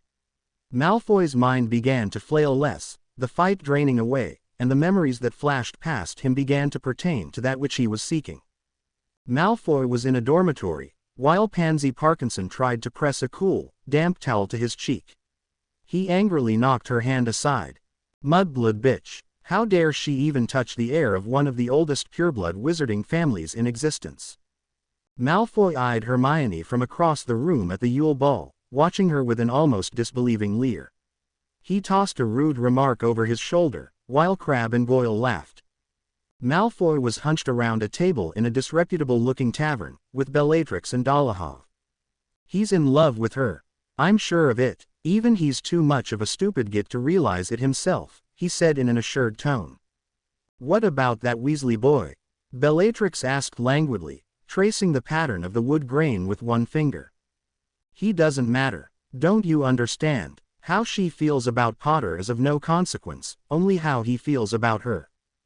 Did anyone see you come here? Draco's breath puffed out in the cold air from under the black hood he wore. Bellatrix raked him with a contemptuous glance. Don't twitch so, nephew. You're making me nervous. What if someone catches me? No one is going to catch you. The Ministry is geared for war. Do you think anyone is going to care about a ratty old department in the basement? Put the cloak on. But the wards could. She cut him off. It's been taken care of. Now go. You're going to have to take it back, Bellatrix said. They were sitting in the billiard room, and this memory was much more recent than the others had been. What? That's ridiculous. There's no way they could trace anything back to us. Draco chugged back a heavy glass of liquor as a nervous reflex. Dolohov's been compromised. Who knows what he'll tell them? He doesn't know how we did it, Malfoy countered, and Bellatrix's eyes flashed in annoyance. Yes, but he knows that we did it. You don't think that even those pathetic imbeciles at the Ministry could figure it out? Especially with Harry Potter constantly bringing her up. What could we possibly have to gain by putting it back? Its absence hasn't been noticed yet. You said yourself there were thousands. The Department of Mysteries is understaffed and underpaid. The fake necklace you left behind has obviously not been used, therefore, it has not been noticed. But if Dolohov tells them anything, and they start making connections, they'll go to that room and start testing. What if they could trace the magical resonance of that necklace back to us? A 5-year-old resonance trace. Malfoy's tone was scathing. Bellatrix set her glass on the table with a musical clink that nevertheless spoke of finality. It's too big a risk, she said. Take care of it. Malfoy moved stealthily through the Ministry corridors in an invisibility cloak, slinking into the abandoned Department of Mysteries, and moving unerringly to one single door. It was ajar, and as he pushed the door open, he visibly started at the sight of Luna Lovegood at a workstation near the door, brows furrowed in concentration, as she examined a necklace, measuring something with her wand. Caught off guard, he stunned her. She had turned to one side as he did it, so instead of collapsing silently to the floor, she hit her head on the table, before partially falling under it. The noise rang out through the room, and Malfoy flinched. Luna, came a voice from the opposite end of the room, blocked from view by a high cabinet. Damn it, Malfoy swore under his breath. Luna, are you all? Dear Merlin. Calpurnia had emerged from where she'd been concealed. Her eyes darted from Luna's prone form to the now open door, and narrowed with suspicion. Who's there? She called out, raising her wand. Answer me now, or... Malfoy yanked the cloak off with desperation, and obliviated her before she could react, stunning her as almost an afterthought. Then he scuttled to a far corner, shrouded in shadows. Necklaces lined the walls, hung on innumerable tiny gold hooks, but this corner appeared to be long neglected. Dust was trailing down the tangled chains in viney little tendrils. Draco scanned the corner quickly, selected one, performed an identification charm on it, and tucked it into his pocket. He then hung the necklace he'd had cupped in his hand on the hook in its stead. With one more anxious look at the two unconscious unspeakables, he hastily exited the room. There was a firm grip on his upper arm, and Harry looked up to see what was going on. With the eye contact broken, the connection snapped. Malfoy was gasping like a fish out of water. As Harry looked up to see in horror, Harry recognized him from the Paris office, but could not think of his name, standing above him. Let me see your wand, Nyson, or Potter. The surprise in his voice was obvious. What's going on here? An arrest, Harry said laconically, offering no further information. We got an alert that a registered wand had fired an unforgivable. We came straight away. Did London send? The Auror gestured toward Harry with his wand, obviously confused. I received a tip that led me here, Harry replied, being purposefully vague. I'm taking these two back to London with me. Policy dictates that the person or persons being detained. I'm taking them back with me. Get your team to clean up this mess. Go over every inch of this place, and notify me of any dark artifacts you find. And we'll need statements from everyone in the house, elves included. The other Auror opened his mouth to protest, but Harry didn't give him the opportunity to speak. Thanks so much. Harry hoisted Malfoy up none too gently, and levitated Bellatrix in front of the fireplace. More Aurors were beginning to spill into the room, pausing for a moment to gape at the scene and its players, and then moving on to do their jobs. Releasing Malfoy, Harry reached warily for the flow powder, but Malfoy was still looking dazed, as if he wasn't quite sure what had just happened. You legilimens me, he said, pointing an accusing finger at Harry, as the flames glowed green. Give the man a NEWT, Harry said, sarcastically. Auror Detention Facility. Level 4, he shouted to the flames. The head of a bored-looking witch appeared, her eyes flipping casually and without surprise over Harry. Purpose of flow, she asked. Transport of 2 prisoners, Harry answered. Password, Constantinople, he replied. She turned to one side, manipulating a ward with her wand. Flows open. Bring M through. I want Aurors at the ready. High flight risk. The witch made a nondescript noise that might have been acquiescence, and disappeared from the flames. You broke into my mind without my consent, Draco declared. Are you still hung up on that? My solicitor. Nobody is going to touch you with a 10-meter Quidditch hoop, Malfoy. For 5 years, you've been harboring Voldemort's most trusted lieutenant, who has been documented as conspiring against one of the heroes of the light. And as for me, they've all been calling me crazy, but I was right, again. They are going to be keying my ass, but good. Malfoy must have found truth in his words, because he replied, nearly stammering in his rush to get the words out. You said if I gave you information, that you'd keep me from being key-ed. You said. Harry tossed the restrained Bellatrix into the flow, and reached for Malfoy, smiling brilliantly as he did so. I lied. Harry, what the hell is going on? Kingsley Shacklebolt strode into the Level 4 detention facility, with an incredulous look on his face. Bellatrix Lestrange is alive, Harry said quietly, not looking at all triumphant or superior, despite his mocking words to Malfoy. And she's over there in Cell B. He cocked his head toward the room in question. Malfoy's in C.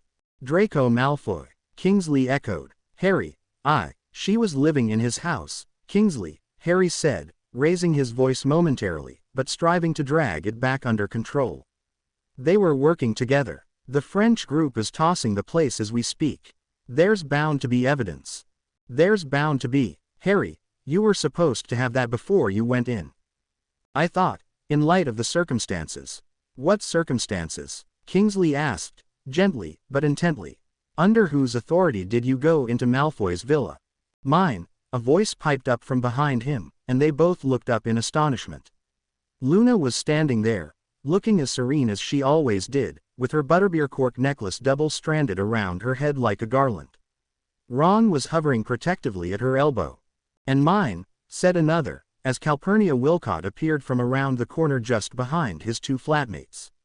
Kingsley Shacklebolt's eyes flicked from one to the other in turn. Explain, he said in a terse voice. Together, Luna and Calpurnia began to tell their tale to the head Auror, and Harry found himself not really listening until they got to the part about finding fibers from a modified invisibility cloak, and doing a black market trace on who owned such an item. Harry did his best not to look surprised, wondering if they'd actually found such evidence, or were making it all up. What is the meaning of this? Came a new voice, trampling over the last half of Calpurnia's sentence. Harry recognized it instantly. Ron said, "Bloody sodding hell." Percy Weasley strode around the corner, still dressed in his crispest black ministry robes, despite the fact that it was after hours, and all but the on-duty Aurors who'd been called in were in street clothes. His eyes tripped over the scene, lingering with superior disdain over his brother and his best friend. Righteous indignation rose up in Harry, and he elbowed his way past Kingsley. "I'll tell you what the meaning of this is," Harry offered. "The meaning of this is that Bellatrix Lestrange is not dead. Your little ministry pet, Malfoy, has been hiding her from the government for 5 years. There were key facts in evidence that were overlooked or not examined at all, because the minister was so eager to brush everything under the rug and close the case. Your long enmity with Draco Malfoy is obviously clouding your judgment," Percy said superciliously. "It is lucky for the Auror department that an agent with such flagrant prejudices will not remain on staff for much longer." The threat was unmistakable. Percy and Harry stared at each other with evident loathing, and the tension snaked thickly throughout the corridor. "Your position up the minister's ass is obviously clouding your judgment," Harry said, pulling a transparent, wafer-thin object from the pocket of his cloak. "I have a recording of everything that happened in the Malfoy villa tonight." He tossed it to Percy, who caught it, looking flustered. "I trust that the recording, together with the testimonies of these unspeakables, will shed a little light on the actual facts of the investigation." The entire hallway was silent, watching Percy with expectant gazes. Percy, for his part, looked like he didn't really appreciate the position into which Harry was forcing him. "Rest assured, Mr. Potter," Percy pontificated, sweeping the entire corridor with decided hauteur. "This will be investigated thoroughly by the executive staff." "Good. It's been a long time coming," Harry countered neatly, with a tight smile. Percy glowered at him, and turned to Kingsley Shacklebolt with artificial deference. "I'm sure that you could release Lord Malfoy on his own recognizance, while the investigation is being conducted," he said. Harry spluttered a protest, and Luna moved behind him to hit him sharply on the back. Ron coughed something that sounded like, "Ask he-er," and Percy's ears turned red. "You cannot be serious," Harry said, once he could speak again. "He attacked 2 ministry employees, that at least can be backed up by these witnesses. What does Malfoy have on you people? Is he paying you off or—" He stopped abruptly, and Kingsley stepped neatly into the gap. "I'm afraid that will be quite impossible, with the seriousness of the charges against him being what they are," the head Auror said diplomatically, offering an apologetic smile to the minister's first assistant. "If the investigation finds that Mr. Malfoy is innocent, he will, of course, have our humblest apologies." Percy strode away, in a flourish of black robes and indignation. Kingsley watched him go, and then turned to address Harry, who, he was nonplussed to see, had his head back in the flow. "Of paramount importance," Harry was saying. "Do you understand? It needs to be done immediately, and turned over to no one but myself or head or Shacklebolt." A pause. "Yeah, no problem, thanks." Harry withdrew from the flow, and squinted up at Shacklebolt. "Damn," he said, "I forgot about my glasses." He made a motion as if to re-enter the flow, and ask about them, but he stopped and shrugged. "They've probably been smashed anyway." "You look like hell," his boss said, eyeing his disheveled appearance with askance. The lurid red of his inflamed eyes contrasted vividly with the green of his irises. "What happened?"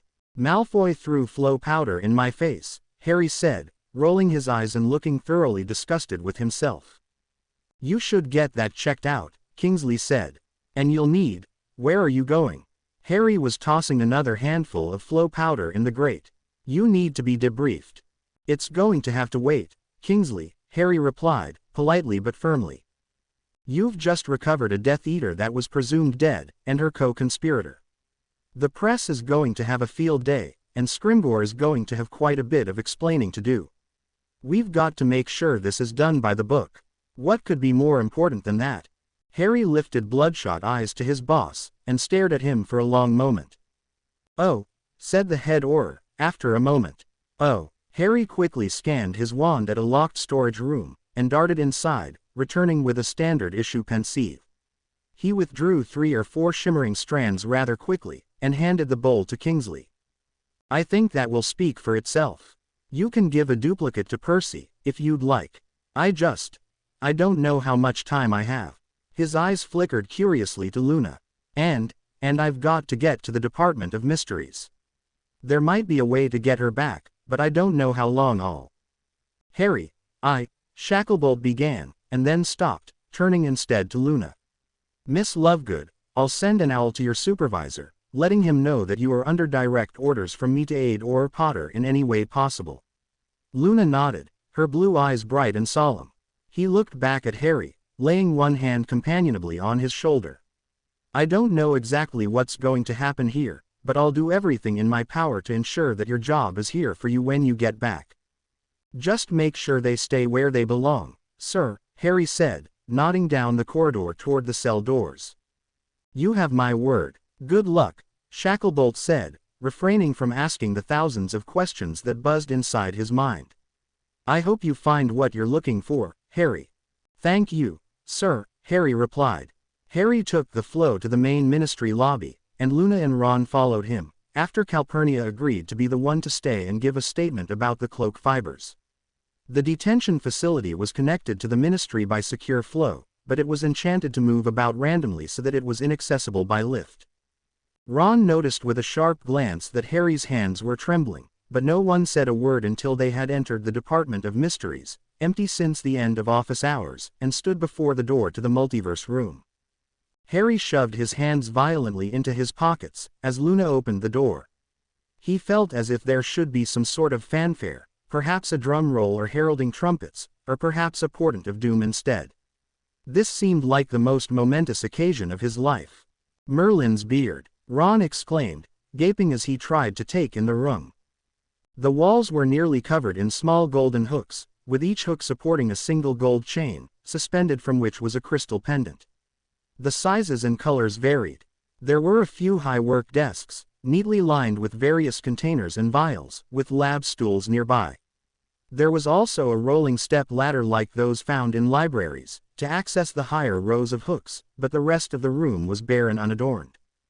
"There are thousands." Malfoy might have rather understated things, Harry thought. "What do the necklaces do?" he asked, swallowing the rather large lump in his throat. "This is only one of an untold number of universes," Luna began. "There is a necklace for each one that we've charted so far." "So far?" Ron sounded incredulous. We've found that we can magically adjust the harmonics of the crystal slightly, and end up in a new alternate reality. We can then calibrate a blank crystal, and map a new universe." Harry blinked at her, finding that he had not really understood most of what she'd just said. "So, you put on a certain necklace, and go to a preset universe every time?" "Yes. They got the idea from the Bermuda Triangle. It's rather like a larger version of a necklace. Only those people don't have one to get back, you see, because it's more due to the..." She stopped. Harry's face had gone pasty white. Then he was telling the truth. "Who was Harry?" Ron asked. "Malfoy. He said she was stranded. Bellatrix put a necklace on Hermione, but yanked it off of her neck before the transfer was complete. She can't get back then, if she doesn't have a necklace." "Someone would have to take the necklace to her," Luna said. "Does Malfoy still have it?" "Inventory never showed one missing, but he put a fake in its place," Harry supplied for her. "You wouldn't have noticed it unless you tried to use that exact one." "He must have thought the odds were in his favor," Ron said glumly, his eyes raking over the vast array of necklaces on the wall. "It's been returned. You'll never be able to figure out which one we took." But Harry did know. He'd seen it in Malfoy's mind. Renewed determination stole over his features, and he moved with purpose to an obscure corner of the room, his eyes roving around the necklaces hung there. And there it was. The dust was disturbed, the necklace showing much less disuse than its neighbors. He reached out and grabbed it. The chain felt ridiculously fragile and tiny in his clumsy fingers. "This is it," he said, and neither Ron nor Luna questioned how he knew. "Do the spell," he instructed Luna. "I'm going to bring Hermione home." Tears shot into his eyes as he spoke her name. His stomach was queasy, and his joints felt loose and wobbly. But Luna was shaking her head, and Harry felt his heart stop. "It's not that easy, Harry. If she had a necklace too, it would have probably stabilized her enough to keep her in that specific reality. We don't actually know for sure, because nobody's ever been in an alternate universe for that long. She'll probably have moved." "Moved?" Harry's voice was sharp, without comprehension. "Into another reality," Somewhere else. There's no way to tell where. Harry's mouth went dry. He pressed the pads of his fingers onto his closed eyes, until he realized how much that hurt. I don't understand, he said faintly. So close, so close. His pain glimmered faintly in Luna's eyes, reflected back at him from her face, and she tried to speak normally. Everyone has a certain, people are always keyed to a certain universe. Alternate realities would normally repel you, because that isn't where you belong. The crystal and the spell help to counter that. The Bermuda Triangle happens to be a pass between such universes, where an outside mechanism isn't required, but those are very rare. If Hermione was pushed into a universe as a crystal was removed, then each universe would expel her, with her own universe's signature calling her, until eventually she found her way home or Harry prodded. Luna looked pained. We haven't tested how long one can safely stay in an alien universe. If she comes across one similar enough to ours, she might be able to stay for a while, but she'd never know when she'd move again.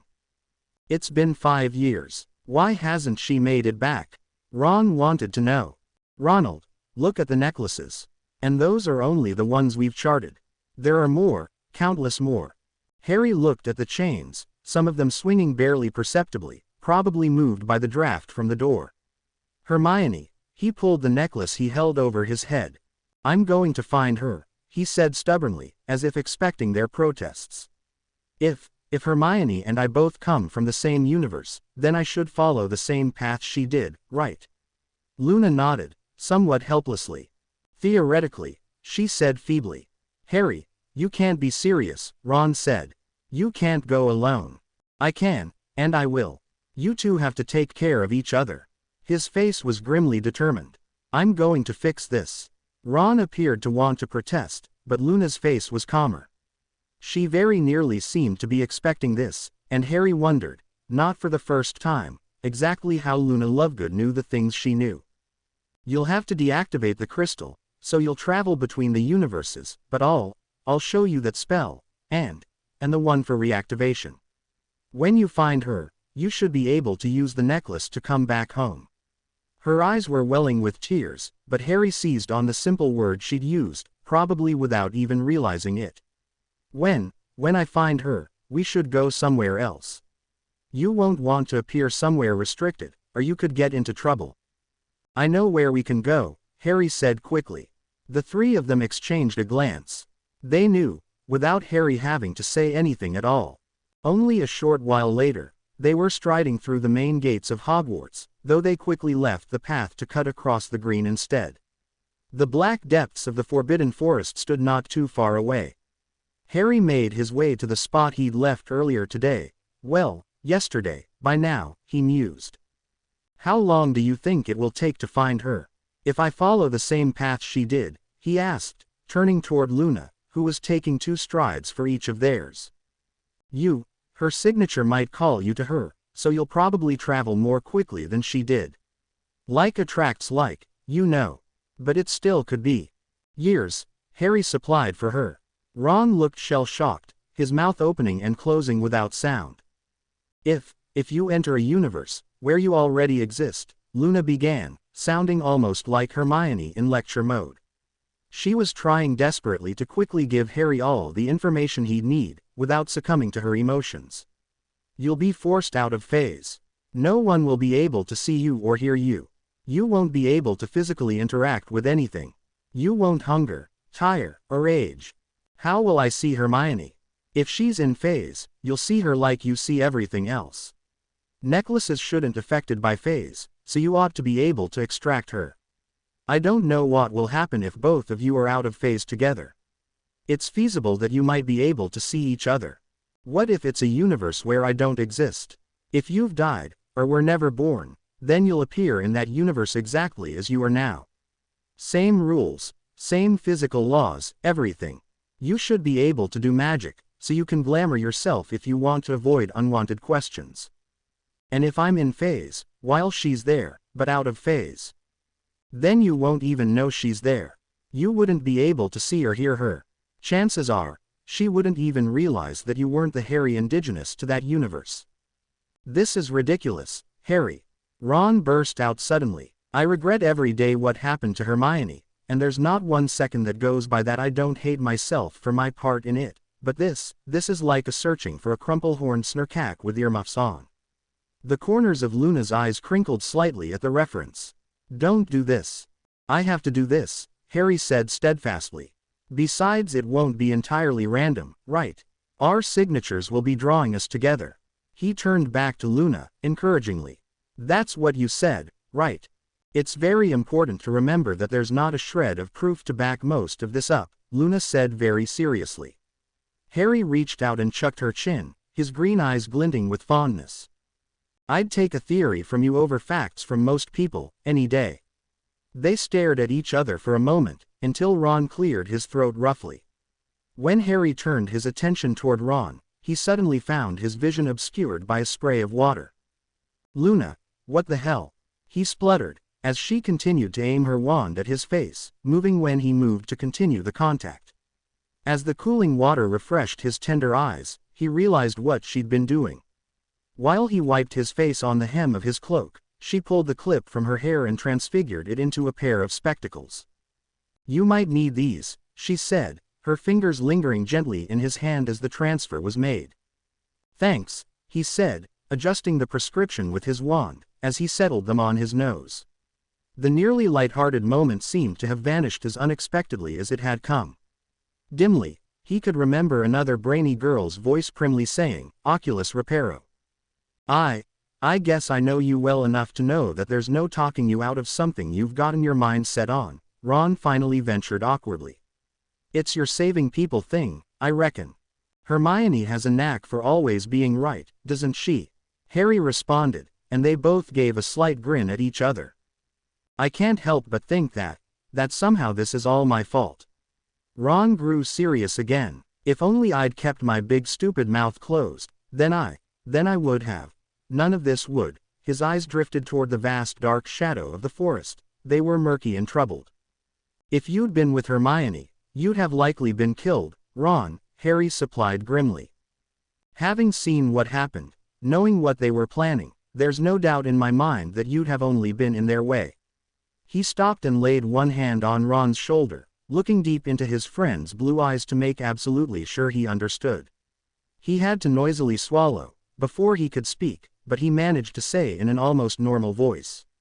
I'm glad you weren't there. I couldn't have borne losing you both. Harry, Ron got out before his voice cracked and vanished, eyes swimming with tears that he self-consciously tried to dash away with the back of one hand. A muscle worked in Harry's jaw, and he sighed gustily, before rolling his eyes at himself. I'm going to bring her back, Ron, he said, with all the solemnity of a sacred vow. I know, Ron replied. Harry nodded once, and flicked his eyes toward Luna, while Ron's gaze grew sober and determined. It was like their exchange at the hospital, wordless, but fraught with meaning. Do you know the incantation? Luna asked, as she twiddled her wand nervously between her fingers. Harry nodded, and she deftly instructed him on the proper spells to use to toggle the crystal once he'd arrived. Her eyes were ice blue and diamond hard as she spoke the words, and he knew, without her having to say it, the importance that he remember it exactly. It was his, and Hermione's, ticket home. He tapped the crystal pendant on the chain with his wand. It seemed to shiver slightly at the contact. Agitio Universum, he said, and the world as he knew it fell away. Harry was vaguely surprised when he arrived exactly where he'd been before. Ron and Luna were gone, but the forest still loomed large at his back, and Hogwarts still stood in front of him. He looked down at the grass springing around his shoes, and his hands shook so violently that he nearly dropped his wand. She was here. 5 years ago, she was here, alive, standing on this very spot. He shoved his wand in his pocket, and took an experimental swipe at the trunk of the nearest tree. His hand passed harmlessly through it. So I exist here somewhere. He relaxed a little, knowing that he was invisible, out of phase, and therefore unable to be harmed. He had no clear plan in mind, but began to walk, taking a direction that carried him parallel to the forest, in the general direction of the main pathway. He supposed he had the vague idea of going up to Hogwarts, and checking out the lay of the land, so to speak, but that was quickly abandoned, as he drew closer to Hagrid's hut. It was gone. Nothing was left, but the crumbled foundations to claim that it had ever existed at all. The garden was grown over to such an extent that even Harry's inexpert eyes could tell that it had been years. It also seemed that insidious tendrils of the forest had crept outward, teasing at the edges of what had once been cleared land. Reflexively, he looked up toward the castle, and gasped in astonishment and horror, as his new angle revealed what had been hidden from him before. Hogwarts carried a gaping hole through its heart, the entire front face demolished. The astronomy tower had been utterly destroyed, and Gryffindor Tower was open to the night air. Giant, jagged holes pockmarked the roof, and sundry bits of flotsam dotted the landscape, blasted furniture, rotting cloth, broken glass. Only snaggly clumps of uneven stone remained, and tall grass tufted here and there between the cracks. But I'm still alive, I'm alive, how could this have happened? He wondered wildly if Hermione had been in phase when she arrived, tried to imagine her horror at the sight now before him. Had she been here during the battle itself? Had it occurred 5 years ago, or longer? How had he lived, and yet not kept this from happening? Had it been a draw or a defeat? Was there now some kind of underground movement? Shaking his head, he turned his back on the skeletal remains of the much-beloved home, and began to make his way toward Hogsmeade. He thought he glimpsed Dumbledore's tomb glinting in the scant moonlight. The grand gates hung half off their hinges, bowed and distorted and beginning to rust. The walls were partially crumbled, the path to the castle rutted and unkempt, and verging on overgrowth. Hogsmeade appeared more normal, with lights spilling from windows, and the sound of raucous conversation from the Hog's Head reaching his ears. Harry found himself darting into shadows more than once, before remembering that he effectively did not exist. In a sudden panic, he thrust his hand toward his collar, to feel the reassuring intricate metal of the necklace chain, his link, his grounding, his way out. As he made his way down the main street, he noted changes. The sweet shop was gone, as was Zonko's. Other, less savory-looking establishments had taken their place, and there was a distinct, but indefinable air of seediness. Harry supposed that businesses like Honeydukes would have more trouble staying open without a school nearby. That thought caused his ruminations to drift back toward Hogwarts and its ruined state. If it had been damaged in battle, why was it not rebuilt? Surely 5 years was more than enough time to reconstruct a school, especially when the builders had magic at their disposal. Were times so bad that the renowned school was forced to languish in ruin? It took 2 ineffectual grabs for the door handle at the Hog's Head for Harry to recall his status yet again, and he ended up merely strolling right through the wooden planks of the door. The pub had always been somewhat on the shady side, but now it appeared positively dark. Wizards were hooded in grimy black, huddled in shadows, and hags clacked their toothless gums at the bar. A fight broke out in one obscure corner, and, though Harry jumped violently at the green flash of light, no one else seemed terribly concerned at the unforgivable curse that had just been used.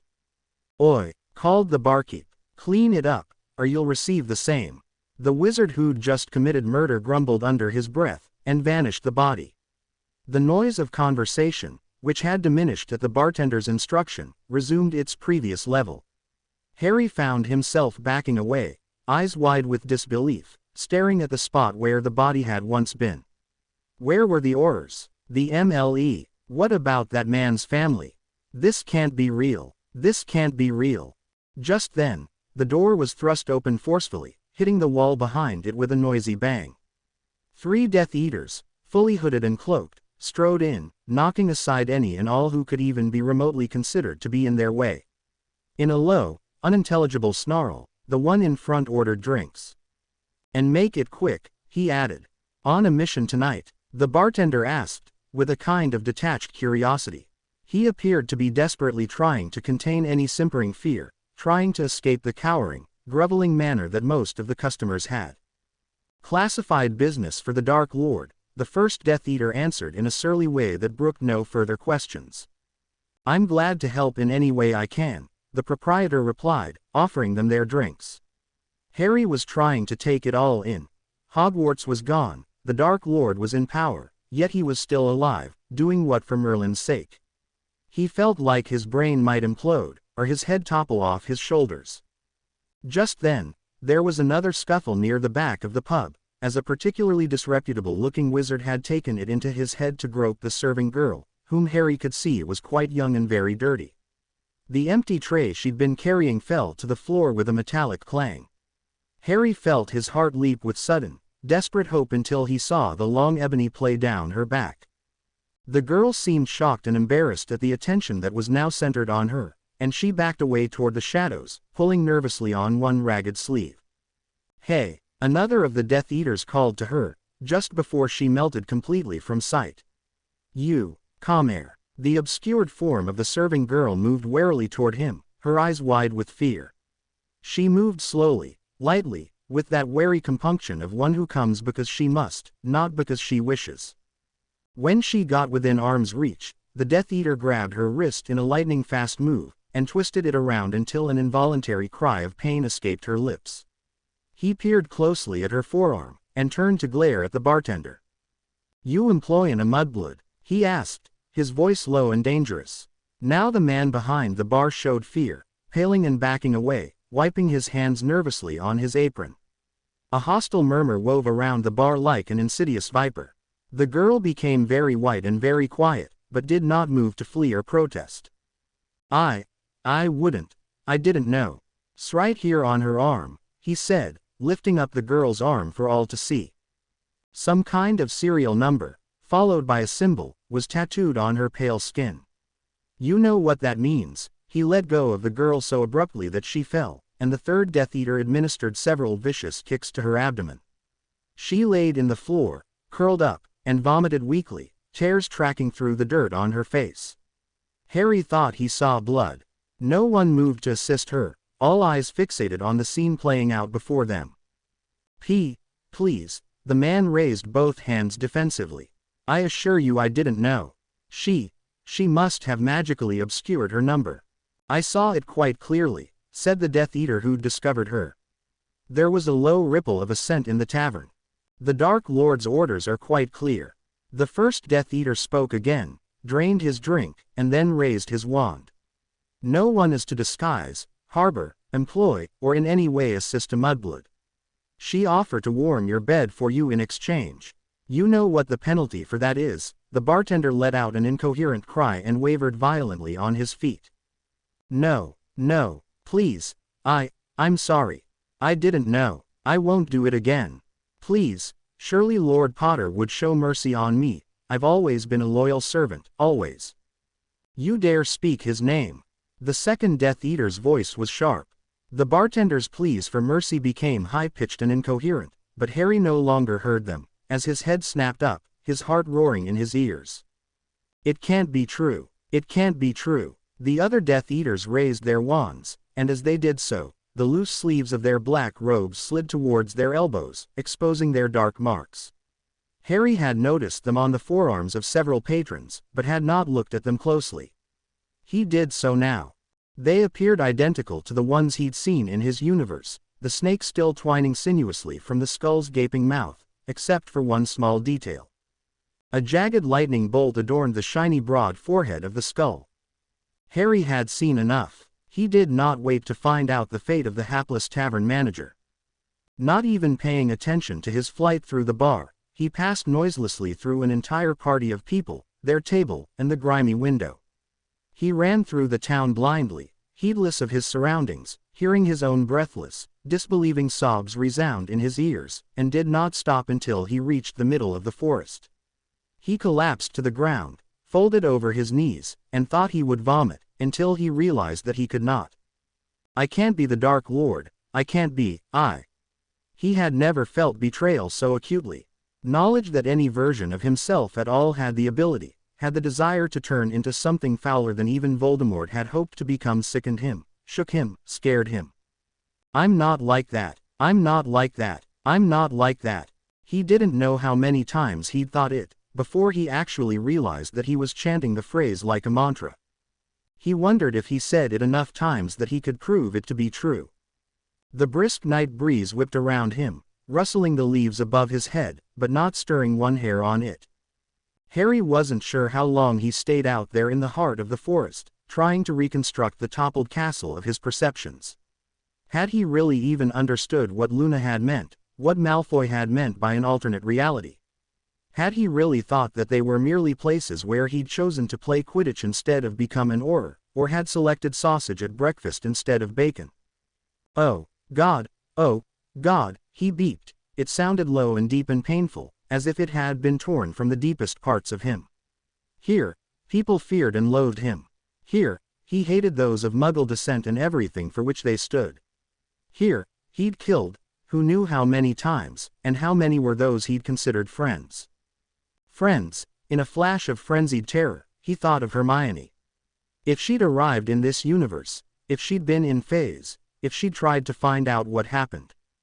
If she'd come looking for me, he supplied for himself, and felt his stomach knot in fear and began ascent. If the sight he'd seen in the Hog's Head was typical, then it did not bode well for her chances, especially if she'd sought him out. Gingerly, he stood, looking longingly at the dim chaos of dirt and dead leaves at his feet, wishing that he could throw up. Have I come so far, only to find that she has died at my own hand? It was too terrible, too heart-rending to contemplate. He reached into his collar and wrapped one hand around the pendant again. He couldn't deactivate the crystal yet. He couldn't move to the next universe on his journey, until he'd determined his Hermione's fate in this one. Harry was standing in the tiny confines of a call box, having strode purposefully through the red and glass paneling, and was eyeing the phone and its accompanying directory with baleful frustration. How can I find Hermione when I can't bloody touch anything? He shouted, and grew even more annoyed when a lone vagrant shambling by didn't appear to hear him at all, as he realized anew that no one did, no one could. Clenching his fists, he closed his eyes and replayed Luna's words in his head. No one will be able to see or hear you. You won't hunger, tire, or age. You won't be able to physically interact with anything. He swore under his breath, pointed his wand at the telephone directory, and commanded it to open. As he expected, nothing happened. He cursed again, wishing that he'd paid more attention to Hermione's conversations, in the vain hope that he could have perhaps gleaned some clue as to where exactly she lived. But then a thought occurred to him, and his eyes brightened considerably. The burrow. He knew where it was. He closed his eyes and pictured the ramshackle cottage in his mind, and disappeared in some sort of semblance of apparition, though he made no noise at all. He recognized the topography of the landscape around him, but did not see anything else that looked familiar. The familiar topsy-turvy home was nowhere to be seen, but Harry strolled down the slightly sloping drive to where it was supposed to be. There were signs of life. A few scraps of parchment fluttered on the breeze, hung in the tall grasses, and the drive had 2 parallel ruts in it, but the house was quite simply gone. Unlike Hagrid's, no trace of its existence remained. Harry's mind shrieked in protest of its impotence and its frustrated desire for answers in a world that seemed turned on its ear. But before he could adequately rail at a fate that seemed eager to mock him, even in a universe that he could neither control nor even touch, his attention was arrested by a low murmur of voices. Ron, he called out, quite forgetting that no one could hear him. Ron, Mr. Weasley, Mrs. Weasley, are you there? There was, of course, no answer, and he felt more than a little foolish. Vivid red hair stood out, even in the now graying, pre-dawn landscape, as 2 lean figures emerged from the woods. The twins. Harry felt his heart sing with joy. We have another order ready, one of them said. Did you set a delivery time? Don't be daft, Fred. We've got to have confirmation first. Remember what happened last time? George's voice was unmistakably bitter and dark. Bill's told you 1,000 times that it wasn't your fault. Ron. I don't want to talk about Ron. He sounded like he would have shouted if they hadn't been trying to maintain a low profile. We can't change what happened. He's made his choices, Fred said in a matter-of-fact way. George muttered something unintelligible under his breath. To go over to him, when we all saw how he was in school. He was a bloody Slytherin, for Merlin's sake. George, will you shut up? What if someone hears you? What would it matter? Anguish dripped from each syllable. There's still Ginny. You know, George, you know she can't take care of herself. We've got to stay free for her, if nothing else. George seemed to calm down somewhat. Yes, he said, almost to himself. Yes, There's still Ginny to look after. After what Potter did to her in the Chamber of Secrets, Fred hushed him again, looking around furtively, as they made their way up the slope toward him, evidently making their way past their anti-apparition wards. Harry thrust both hands jaggedly through his hair, unable to process anything else, his mind reeling, his throat closed with dread and despair. The Weasley family scattered, in hiding, Ginny, apparently somehow permanently injured by his own hand, Ron, spoken of with a dripping sort of loathing beyond contempt that hadn't even been formerly reserved for Percy. And the Slytherin mentioned, he could only assume they were referring to him, and to Ron's alliance with him. Harry wanted so badly to leave that he could taste it, wanted it more desperately than he'd ever wanted almost anything, but he couldn't leave without finding out what happened to Hermione. He paced up and down the hillside, without fatigue, trying not to look at the place where the burrow should have been.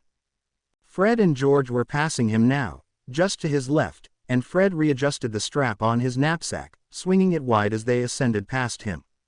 The tattered bag was coming straight at him, and he flinched instinctively, even as it harmlessly passed through. He saw an invisibility cloak, a cloth bag full of galleons, a shield hat, and 3 bottles of potion protected by cushioning charms.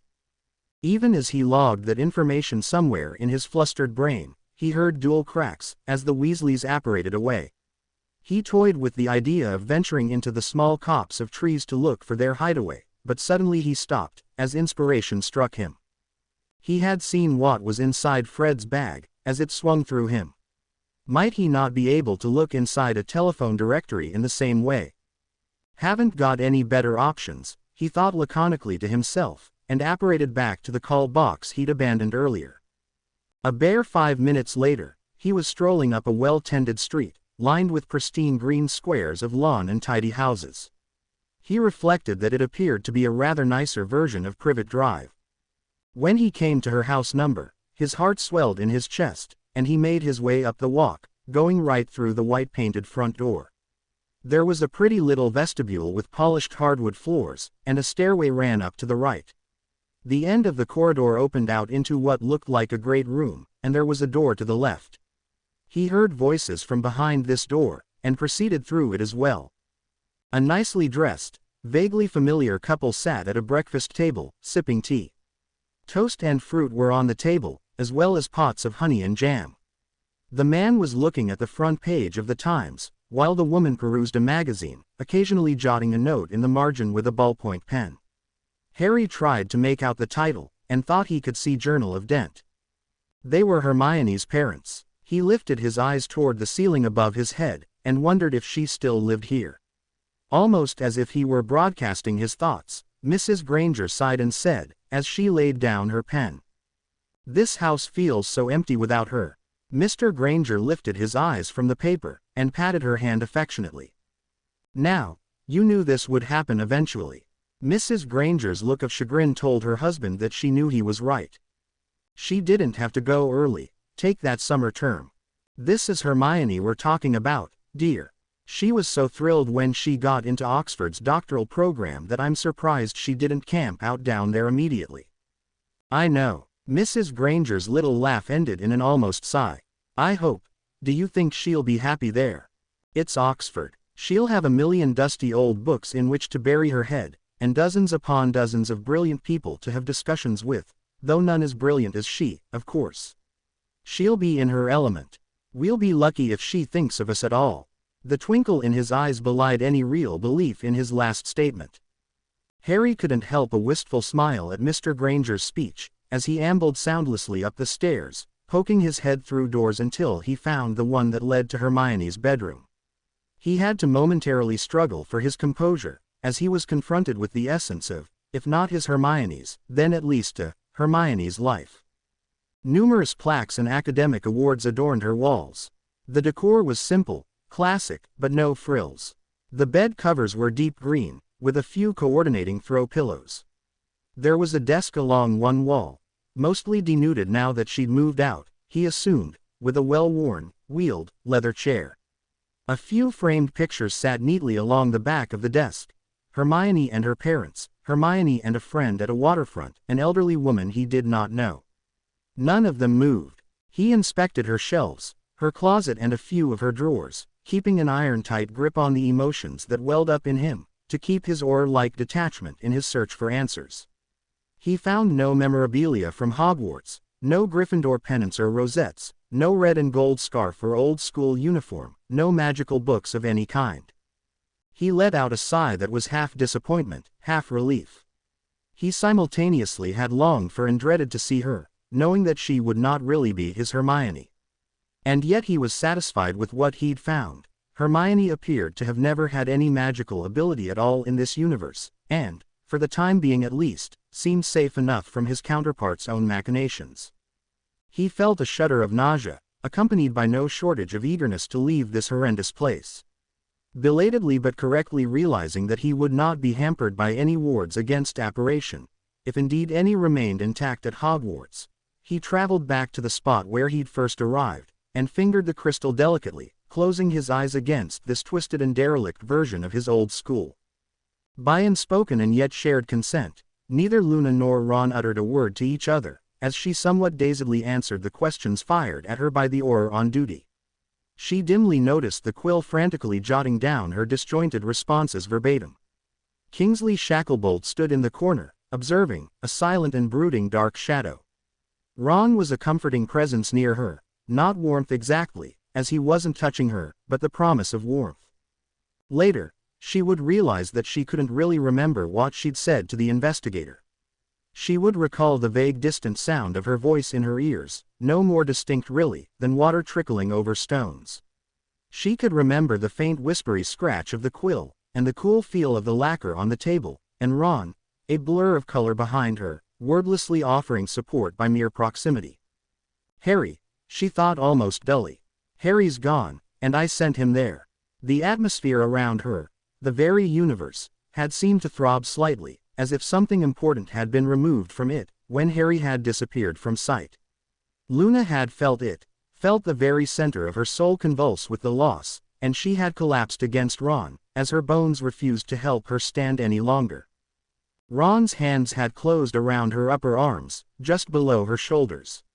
He had squeezed once. I know, I understand. All he said was, he'll come back. After the interview was complete, they made their way home, apparating to the predetermined point outside their flat, and strolling toward it with their fingers loosely interlocked. With the click of the door latch behind them, Luna suddenly felt trapped, imprisoned, as if by closing that door, they had inadvertently sealed themselves in irrevocably. Silence seemed to swell and grow inside the dim set of rooms, until it was like a living thing, an uninvited guest that was unwelcome and determined to stay. Luna's eyes darted everywhere, and she shifted her weight from one leg to the other, her small hands twisting round each other tightly. Ron watched her with curiosity and not a little concern. One thing Luna had been for them over the last 5 tortuous years was a rock. She would occasionally say or do completely barmy things, but she rarely lost her equanimity, the vague placidity that seemed to carry her through life, with no more urgency and frantic grasping at control than a fallen leaf caught in a slowly swirling current. He had never seen her this way. What if he doesn't? He will. Ron interrupted her. Luna gazed at him, with a mournful look that was almost beseeching, like a small child pleading with an adult to tell her everything was all right, even if that meant lying. She resumed her uneven and erratic pacing around the room. Ron watched her, opened his mouth, closed it again, started for his room, stopped, turned back to her, and finally swore under his breath, and strode from the living room. Luna held her breath when she heard the clinking of glass, and clenched her hands into small fists. She knew that Ron felt left out, that he didn't understand why she was upset, that he might even be jealous of her bond with Harry, and she didn't know how she could explain it to him. Ronald, she called out uncertainly, wincing when her voice cracked on the last syllable. There was a beat of absolute silence. Luna could sense it lurking in the corners. Then she heard his heavy tread in the corridor, and he appeared before her again, his eyebrows raised in query. His hands were empty, without her really meaning them to. Luna's eyes flickered from those hands to his face, questioningly. "You're not drinking," she said mildly, as if observing the weather. It belied the anxiety evidenced by her stance and movements. Ron flushed a little, and shoved his hands into his pockets, shuffling his trainers back and forth on the rug. "It's not that I don't want to," he began honestly. "Believe me, there's nothing I'd like more right this moment than a glass of old Ogden's. I even poured it. But," she prodded gently. Her shoulders had relaxed slightly. He took her hands in his, and led her to the sofa, where they both perched, knees toward each other, nearly touching. "You need me." The simple words dropped into the room and hung suspended there. Luna said nothing for a moment, and Ron began to fear that he'd offended her somehow. For 5 years, you've been there for me and Harry. Without questions, without judging, I don't know how you've stood either of us, especially me, this long. How can I abandon the one I love, you, when I have a chance to return the favor?" He laid one hand alongside her jaw, so that his fingertips trailed into her hair. "And if that weren't enough, I promised Harry, and I owe him this." Ron, the last syllable of his name blurred into a sigh. He tilted her chin up, and laid a light key on her lips. It was apology, it was hope, a chaste rebirth and a promise of a future all commingled with the tears that he could taste on her mouth. "Now," he said presently, leaning back into the sofa, with Luna tucked into the crook of his shoulder. "What's wrong? Is it just Harry's being gone, or—" "It feels different," she blurted nonsensically. "You're just worried," he said.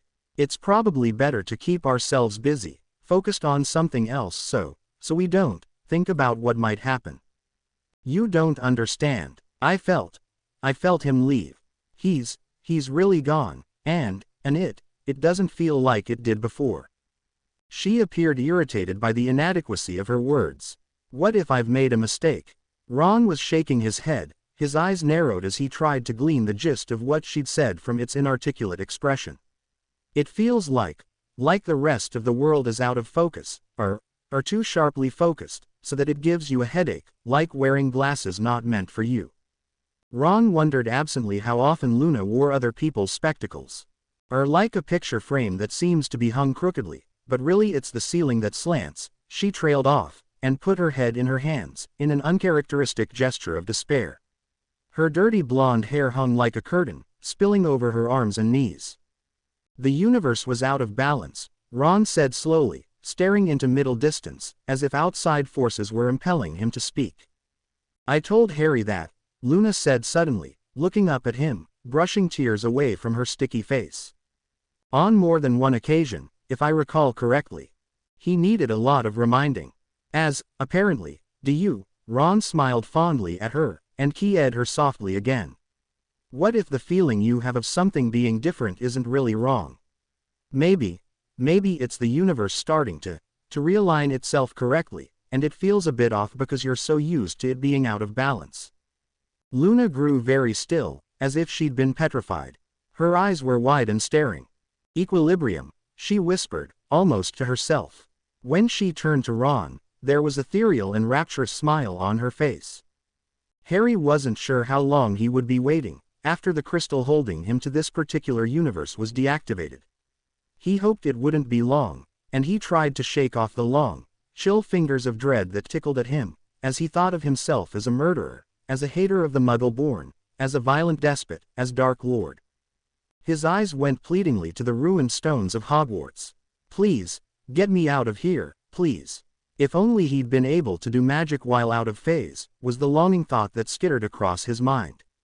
If he, invincible, untouchable, invisible, were to face this universe's version of him, how many lives would he be able to change for the better? Every instinct he had allied itself with those unfortunate enough to live under his alternate's rule. It seemed untenable that he would have to leave this universe as it was, leave this evil unchecked, unthwarted. His righteous indignation had reared its head, and he wanted to fight, to set right, to vanquish, to restore, to. "Don't you think you've got a bit of a saving people thing?" He sighed, as his thoughts returned slowly, pulled as if with an unseen, implacable force, to the reason he'd come here in the first place.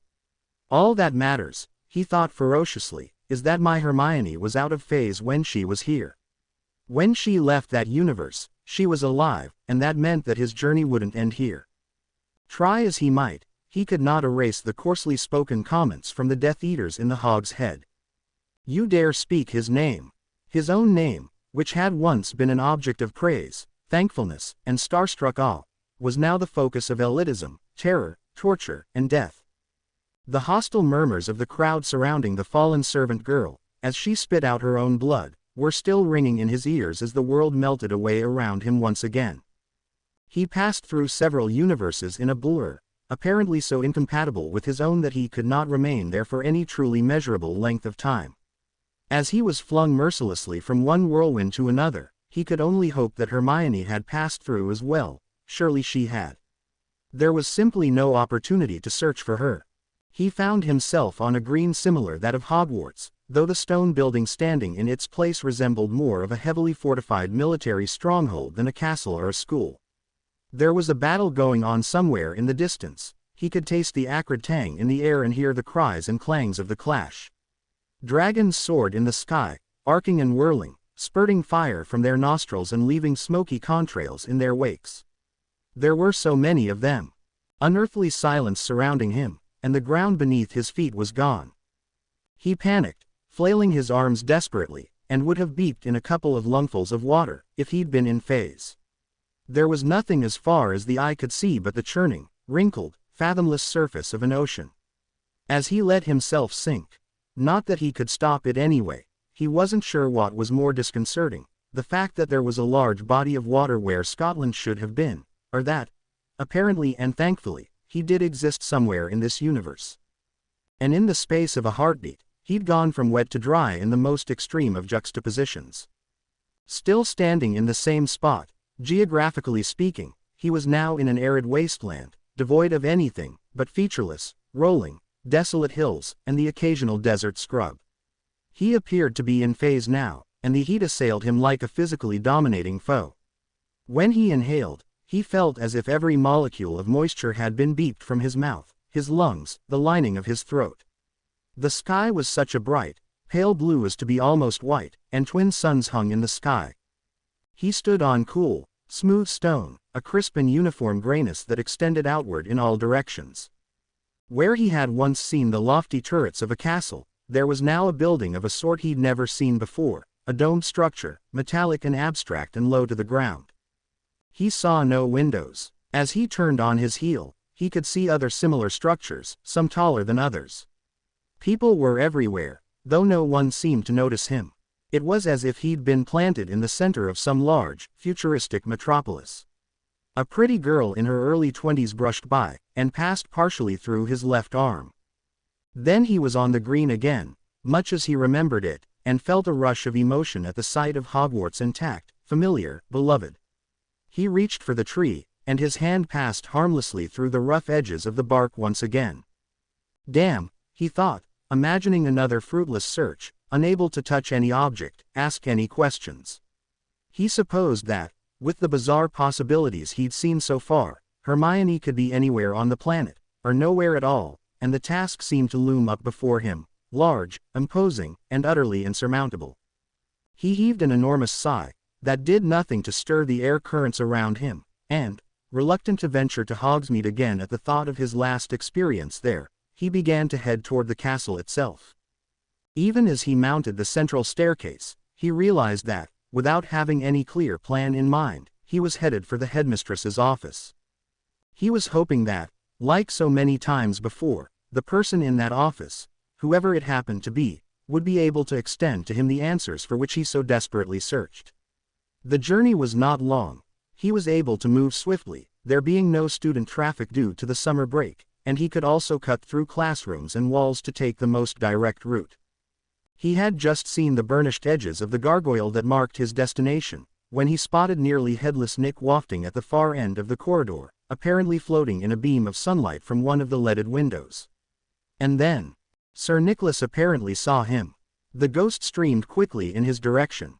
"Bless my soul, Harry Potter, what are you doing here?" Harry actually found himself checking over his shoulder if someone else was there. You can see me." Nick cocked his head at him, at more of an angle than most could, and eyed him with a look that said, "Of course, I can see you. Have you already been nipping at the fire whiskey today?" Harry paused to reflect for a moment. He supposed that ghosts didn't occupy the same dimension as humans, strictly speaking, but he'd never thought that they could actually see travelers from other universes. He wondered if Luna had forgotten to mention it, or if this was something that the Unspeakables had not yet discovered, just because nobody had happened upon a ghost they knew, while out of phase. It was all beginning to make his head ache. "Now that you mention it," Sir Nicholas said, squinting closely at Harry and floating all the way around him to get a full view. "You do look rather more translucent than normal." Harry jerked his chin down toward his chest in shock, but found himself looking, to his eyes anyway, as solid as he ever had, his ability to pass through solid objects notwithstanding. The ghost leaned toward him, and laid a see-through hand on into his arm, which Harry could not feel. "So what happened to you?" He added a conspiratorial wink. "Annoy the missus already." "The missus?" Harry echoed stupidly. "Have you hit your head?" The spirit drew closer to him still, appearing intent on checking his pupils for proper dilation. Harry was irritated. His head was still swimming with images of dark marks branded with lightning bolts, of countless dragons swooping malevolently across the sky, of implacable and featureless water, extending everywhere he looked. He was beginning to think that he had indeed bitten off more than he could chew this time, and despaired of floundering in this wilderness of possibilities forever, having either already missed Hermione without realizing it, or having failed to reach the universe where she was. He flung up his left hand, and glowered at Sir Nick. "Does it look like I'm married? Don't tell me you've lost your—" The ghost began in a tone of dismay, but Harry didn't let him finish. "I don't have time for this. Sir Nicholas, I'm sorry, but I really must find Hermione Granger. Do you happen to know where she lives?" Sir Nicholas drew back regally, and looked at him with a guarded and somber expression. It was as if he'd concluded that somehow Harry was quite mad, and began speaking very formally. "She lives in Godric's Hollow, sir. With you." Nicholas looked forebodingly down into Harry's uncomprehending face. "I don't claim to know who or what you really are, and I am certainly in no position to stop you, but know this, you won't get within 100 meters of that house if—" He stopped abruptly, and whirled in a misty circuit in the center of the empty corridor. Harry was gone. Upon fully processing nearly headless Nick's information, Harry had disapparated, or done his best approximation thereof, immediately, while the Gryffindor ghost was in mid-sentence. Godric's Hollow. Godric's Hollow. The name throbbed in his brain with a goodly amount of angst and disbelief. He'd been there, once, as he, Ron, and Hermione had begun the search for the Horcruxes. Why in Merlin's name would I want anyone I cared about to live there? But the answer was before his eyes, as he saw one of the most picturesque little cottages he could have ever imagined, set back from the paved, but narrow lane by a low stone wall, artfully overhung with some kind of low-growing purple flower. Twilight was beginning to set in, and light was spilling from the windows like welcoming yellow arms. He thought he could see laundry, fluttering in the slight breeze, nearly out of sight behind the house. It looked nothing like the ramshackle wreck that had met his eyes, upon their arrival to the Hollow 6 years ago. The property had been decrepit, overgrown, forgotten. Wand blasts were still blackened against the porch railings and front door, which hung on one hinge. To Harry, the sight had made him feel as if the tragedy that had skewed his life irreversibly in this direction was not as far removed from him as he liked to think. He had hated it on sight. Hated the house that had provided no shelter or safety for him or his family, hated the fact that it still stood here when his parents were long buried, hated that it seemed to symbolize all the ways in which his life had gone wrong. He had picked up a fist-sized rock from the crumbly stone wall bordering the house, and flung it through an unbroken window with an incoherent cry of rage and anguish. Ron had started visibly as the sound of shattering glass pierced the still night. Somewhere down the winding little lane, a light had come on. Then he had felt the warmth of hands on his shoulders, which trembled convulsively beneath their light touch. Abashed, he had dragged his world-weary, despairing eyes to the compassionate ones of Hermione. He had almost not wanted to look at her at all. "Sorry," he had mumbled, lowering his gaze to the scuffed toes of his trainers. "It's okay to be angry, Harry," she said. Her voice had sounded warm and low and knowledgeable, like one could recline back in the comfort of that voice, knowing that whatever it said was good and true and right. They had made a hasty visit to the small cemetery where his parents were buried, and then left. Harry hadn't cared if he ever saw the place again. He never imagined that he would ever look upon the house as it had been, as it was meant to be, when love and light and laughter had filled it, even through dangerous times. He drank in every detail, the fringe of the eyelet curtains that he could just see around the edge of the window, the cobblestone walkway up to the front stoop, which was topped by a rather jaunty-looking Lincoln green front door. A brass weathervane perched on the roof, and Harry was amused to note that it was in the form of a polished owl. It was like every cottage he'd ever imagined in storybooks, what precious few he'd managed to scrounge from the Dursleys, and he could not take in the fact that he lived here, with Hermione. Just as he'd finally decided to venture into the house itself, and look around, hoping to have enough time to ascertain that this Hermione was not his Hermione, not knowing when he would be pulled out of this universe, he heard voices coming down the lane, headed in his direction. "Great Merlin's ghost, Harry is paranoid," came a male exclamation, punctuated by laughter. The range of his anti-apparition ward is ridiculous. "Now that they're back and settling in, I'm sure he'll key us into the wards. He just hasn't had time yet. Besides, you can't really blame him, can you? After what happened with that young witch that disregarded her restraining order." A female voice answered, and the tone was one of chagrin, though there was amusement beneath it. More laughter, and the sound of a swat. "Why are you laughing? It's your fault that he's rich, and handsome. Are you hoping to distract me from my previous point that Harry is going to end up like Alastor Moody? Alastor is not that bad. He's the head Auror. It's his job to be secretive and see conspiracies under every toadstool." The pair was coming closer. Harry could hear their footfalls on the lane. "I work with him, remember. There is no need to remind me of Alastor's unconventional approaches to security. The last time he put in a new ward without telling anybody, just last week, might I add, I ended up nearly naked in the front office of the MLE." The woman guffawed. "You didn't tell me that. That explains why Narcissa Black was looking at me so oddly at Madame Malkin's on Tuesday. She must have been green out of sheer envy. The man must have looked inordinately pleased with himself, because the woman tutted. Now, about Harry, James, you really shouldn't tease him so. Between you, Sirius, and Remus, and those Weasley boys, Harry doesn't get a moment's peace when everyone's together. Come on, Lily, he's almost 23 years old. In case you haven't noticed, he gives as good as he gets." James sounded proud, and on that statement, they both rounded the final corner of hedgerow that had blocked them from sight. Harry had been frozen on the spot, first at the sight of the house, and then at what the voices were saying.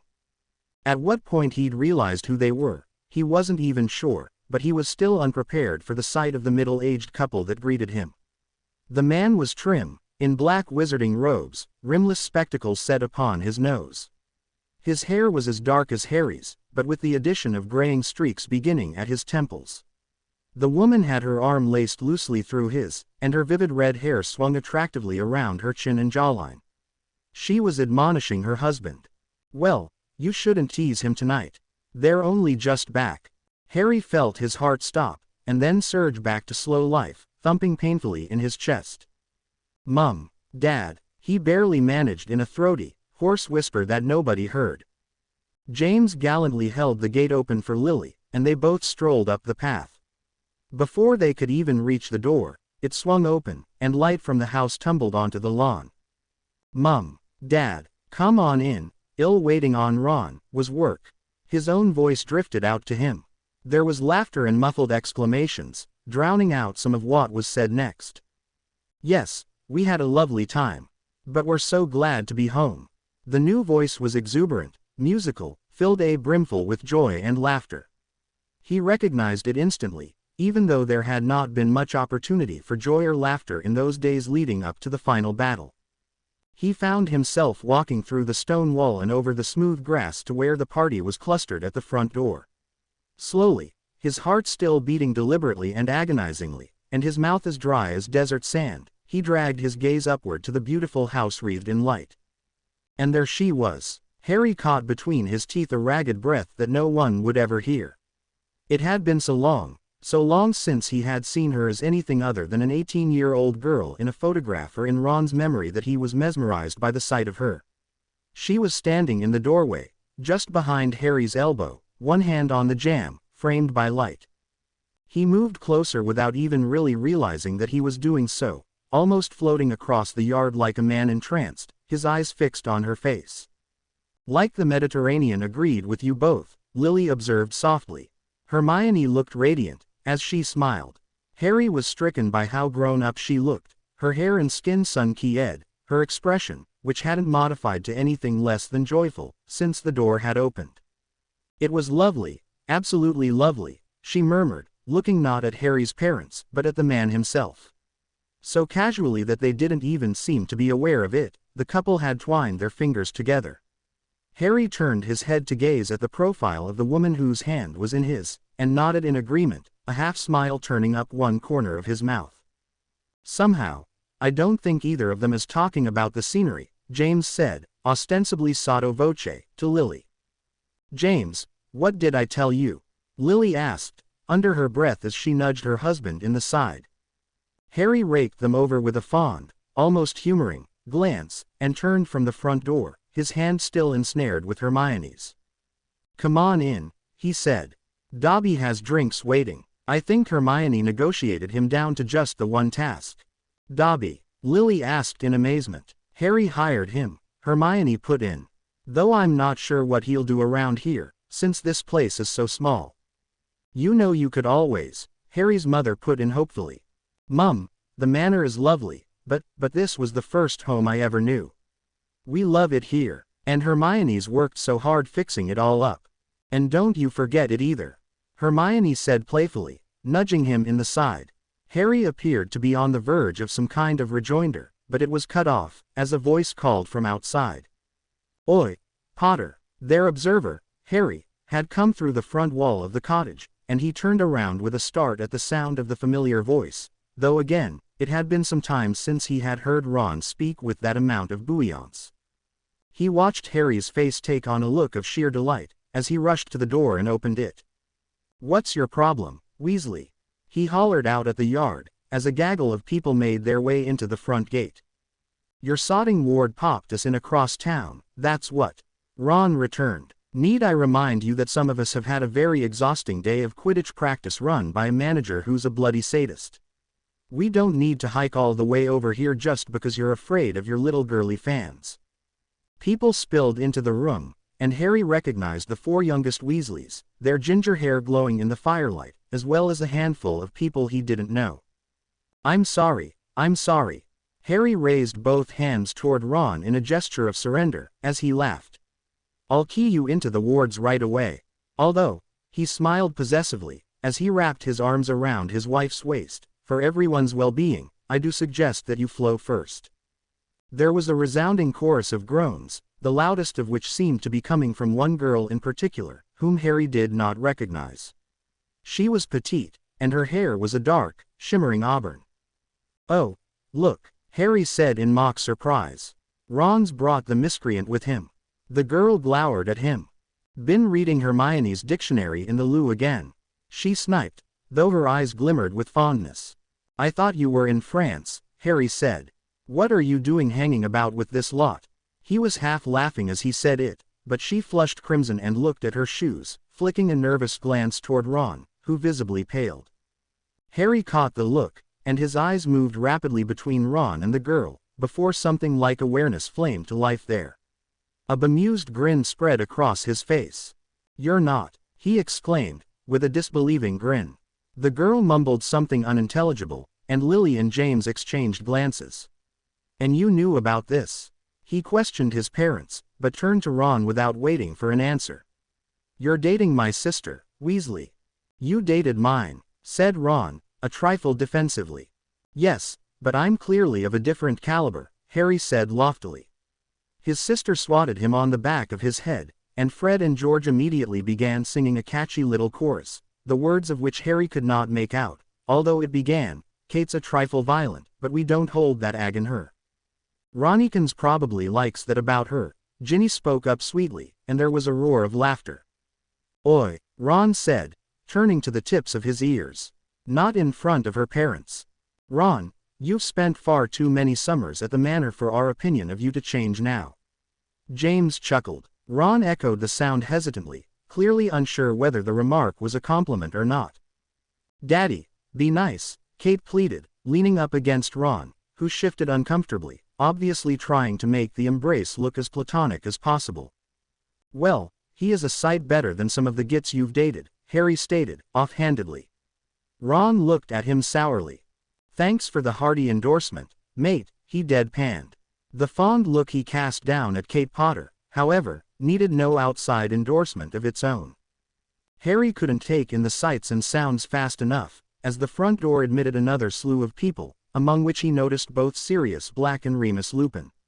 Sirius was accompanied by a slender, raven-haired beauty, and both of them greeted an equally dark-haired youth, one of the party accompanying the Weasleys, with enthusiasm.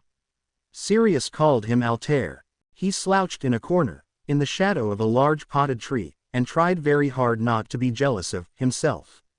His counterpart, whose messy hair tumbled over a scarless forehead, had everything he'd ever wanted. He'd waited as he watched, waited for the one advantage, the one thing he couldn't live without that this universe might lack, to make his own universe more desirable. He'd found none. He was still friends with Ron. He had both his parents. He had a sister. Sirius was still alive, married, with a son that seemed to be one of his own comrades. There had evidently been no Voldemort at all. His family was rich, influential, and seemed to be well liked. His father was a high-ranking Auror. His counterpart moved with an enviably graceful and easy confidence that most likely came from being a much-loved son that probably had spent no time in any cupboard under any sort of stairs.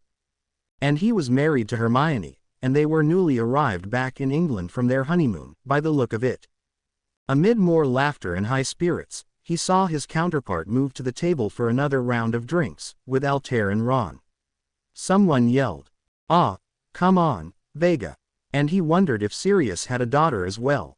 He glanced around for Hermione, and saw her slipping, unnoticed, into the kitchen with her mother-in-law.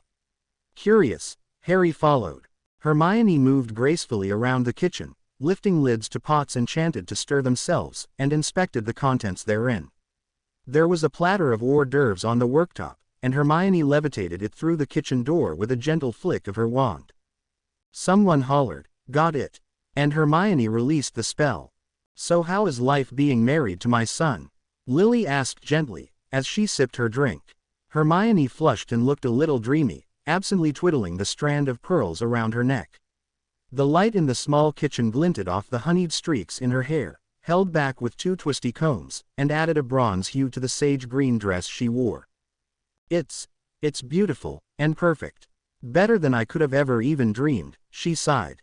When we were on that yacht, just the two of us, she must have realized how she sounded, because she laughed self-consciously and blushed. "I must sound like an idiot." "You sound like someone in love," Lily corrected. "I've never seen Harry so happy. Neither of you have stopped smiling since we arrived. Sometimes it seems almost unreal. Going from my life before Hogwarts to all this." She made an expansive gesture with one hand. "I'd never even had a friend until the day Harry came into the compartment on the express. I was crying, and he had such a gentle heart even at 11, that he couldn't bear to see someone else in pain. I don't think Ron would have stopped, but Harry made him, and the three of you lived happily ever after." Lily quirked an eyebrow, as if she knew her own statement was untrue. Hermione grinned, and her radiant happiness shook Harry to his core. "Now, I know you've been a witness to some of my and Ron's more effusive rows. But when you and Harry fought, you both got the sulks and didn't speak for days. I must admit, I wondered if he'd ever wake up and see what was in front of him. I had a feeling about you the moment I saw you. I knew you were the one for my son. Well, you were one of the only ones then. I've gotten some of the nastiest hate mail since Harry and I got together. There are some people who take issue with the idea that the scion of such a prominent wizarding family decided to play house with a muggle-born witch. Although, you'd think that all this blather about bloodlines would have faded out of existence ages ago. There haven't been any elitist movements since, well, Hermione trailed off, looking like she'd said something she wished she hadn't. Believe me, I know well the hazards of being a muggle-born who doesn't know her place, Lily replied. And it may not seem like it, but it has improved in the last 20 years. People did realize at the time what a close shave we had, although it may appear that they've forgotten it now. There was a faraway sheen in her eyes. I'll never forget, she murmured, nearly to herself. Well, as long as teachers like you and Dumbledore are still at Hogwarts, new generations will continue to hear the truth, Hermione declared in that resolutely idealistic way that Harry found familiar. It's funny, Lily mused. In a way, Harry is like a living reminder of everything that happened. I am always acutely aware of how long ago it was, because I know how old Harry is. It seems odd that it's been 23 years since Peter and Severus were killed. They sacrificed themselves to stop a madman. If they hadn't. Hermione's face had gone nearly gray. I don't like to think about a world without any Harry in it, she murmured. Lily grew suddenly contrite, and shifted, as if shaking off the pall that had grown over the room. The entire conversation had raised goosebumps over Harry, surreally appearing to reference the situation in which he now found himself. I'm sorry, love, his mother said, laying an apologetic hand on her daughter-in-law's arm. That was hardly a topic for a welcome home party. Hermione tried to smile, but there was still a haunted look in her eyes. It made Harry want to move behind her, and wrap his arms around her. His entire being was humming with the longing to touch her, to speak to her, to look into her eyes and see love reflected back at him. And then his counterpart did, entering the kitchen, looping his arms around Hermione, and keying her near her ear. Why are you two hiding in? He stopped, his eyes going from his wife's profile to his mother's face. What's wrong? Nothing, Hermione said quickly, and almost convincingly. Just talking about work. Have you been able to convince her to quit working down in that ruddy basement? Harry asked his mum. A spark of irritation appeared in Hermione's eye. It is not a ruddy basement. It is a very important ministry department. Just because you're up there in the executive offices, as first secretary of Bleeding Whatever doesn't mean that. Pax, Harry called out, laughing. I don't mean to demean the Department of Mysteries. I just don't see why you like working down there with a bunch of creepy old wizards and people obviously off their nut. Well, Hermione drew out reluctantly. I'll admit the coworkers may leave something to be desired, but some of their theories are fascinating. And they need someone down there to ground them with research and actual facts. Derwent tends to go off on the most bizarre goose chases, and I am. Professor McGonagall is talking about retiring after next year, Lily put in quickly. Hermione halted, clearly losing her train of thought in spite of herself. Really? She asked, interested, but then looked hesitant. But I'm not sure I'm qualified for a position somewhere like Hogwarts. Harry and his mother made simultaneous noises of disbelief. Keep pretending you weren't the brightest witch in our year, Hermione. Harry said, keying her again. Besides, you would have the best charms teacher since Professor Flitwick retired, putting in a good word for you. Lily swatted him on the back of the head. I've been the only charms teacher since Professor Flitwick retired. It would be perfect, Hermione. You would love it, and the timing is excellent, since we don't have children there to mortify in various ways. He seemed to glance rather accusingly at his mother as he said this. You were already through with school before I started working there, thank you very much. And thank Merlin for that. I've heard enough of Kate's 7th-year stories, Harry pointed out. Lily was studiously ignoring him. Does this mean that I shouldn't expect any grandchildren in the near future? She asked, and it was Harry's turn to roll his eyes. Come off it, Mum. We've been married for a month. I guess I should warn you then. Your father is hoping for a happy announcement by Christmas. Lily teased, and Hermione's eyes widened in mock horror. She made a show of checking the food again, and, tapping her wand to each pot in succession, quickly vanished it out to the serving dishes already situated on the dining table. Hermione gave Dobby the night off after drinks were done, Harry was saying as they exited the kitchen. Insisted on doing her first party herself. I think she's traumatized him for life. The noise of the party crescendoed and dwindled with the opening and closing of the door. Harry sat in the middle of the kitchen floor alone, feeling more disheartened than he had in quite some time, and that was saying something.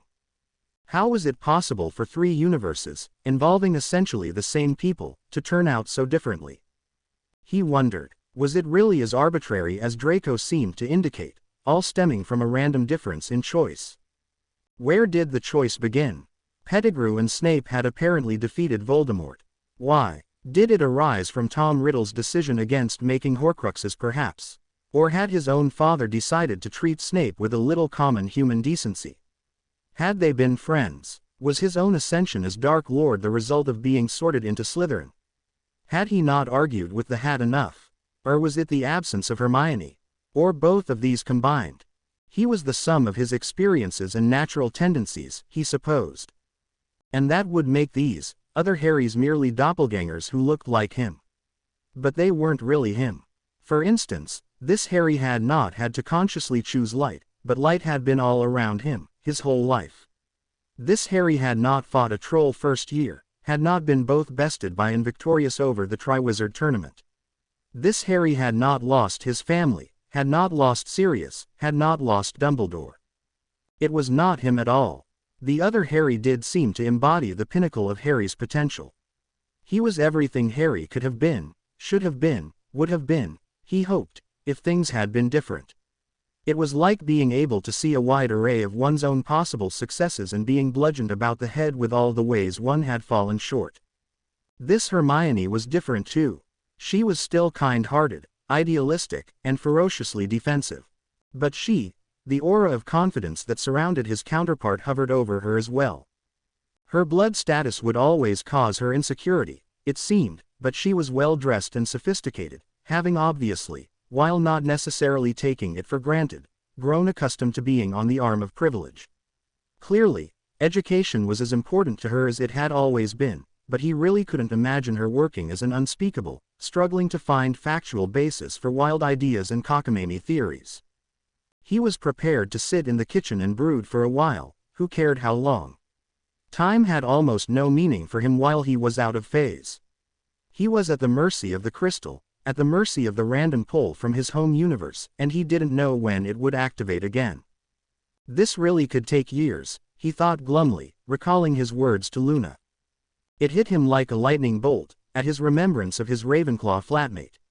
He sat up straight, almost horrified that he hadn't caught on to it right away, when his own counterpart had first mentioned it. Hermione was an unspeakable, if there were anyone in this universe who could help him refine his blind ramble through the multiverse, it was Hermione. It took him quite some time to convince Sir Nicholas to accompany him back to Godric's Hollow.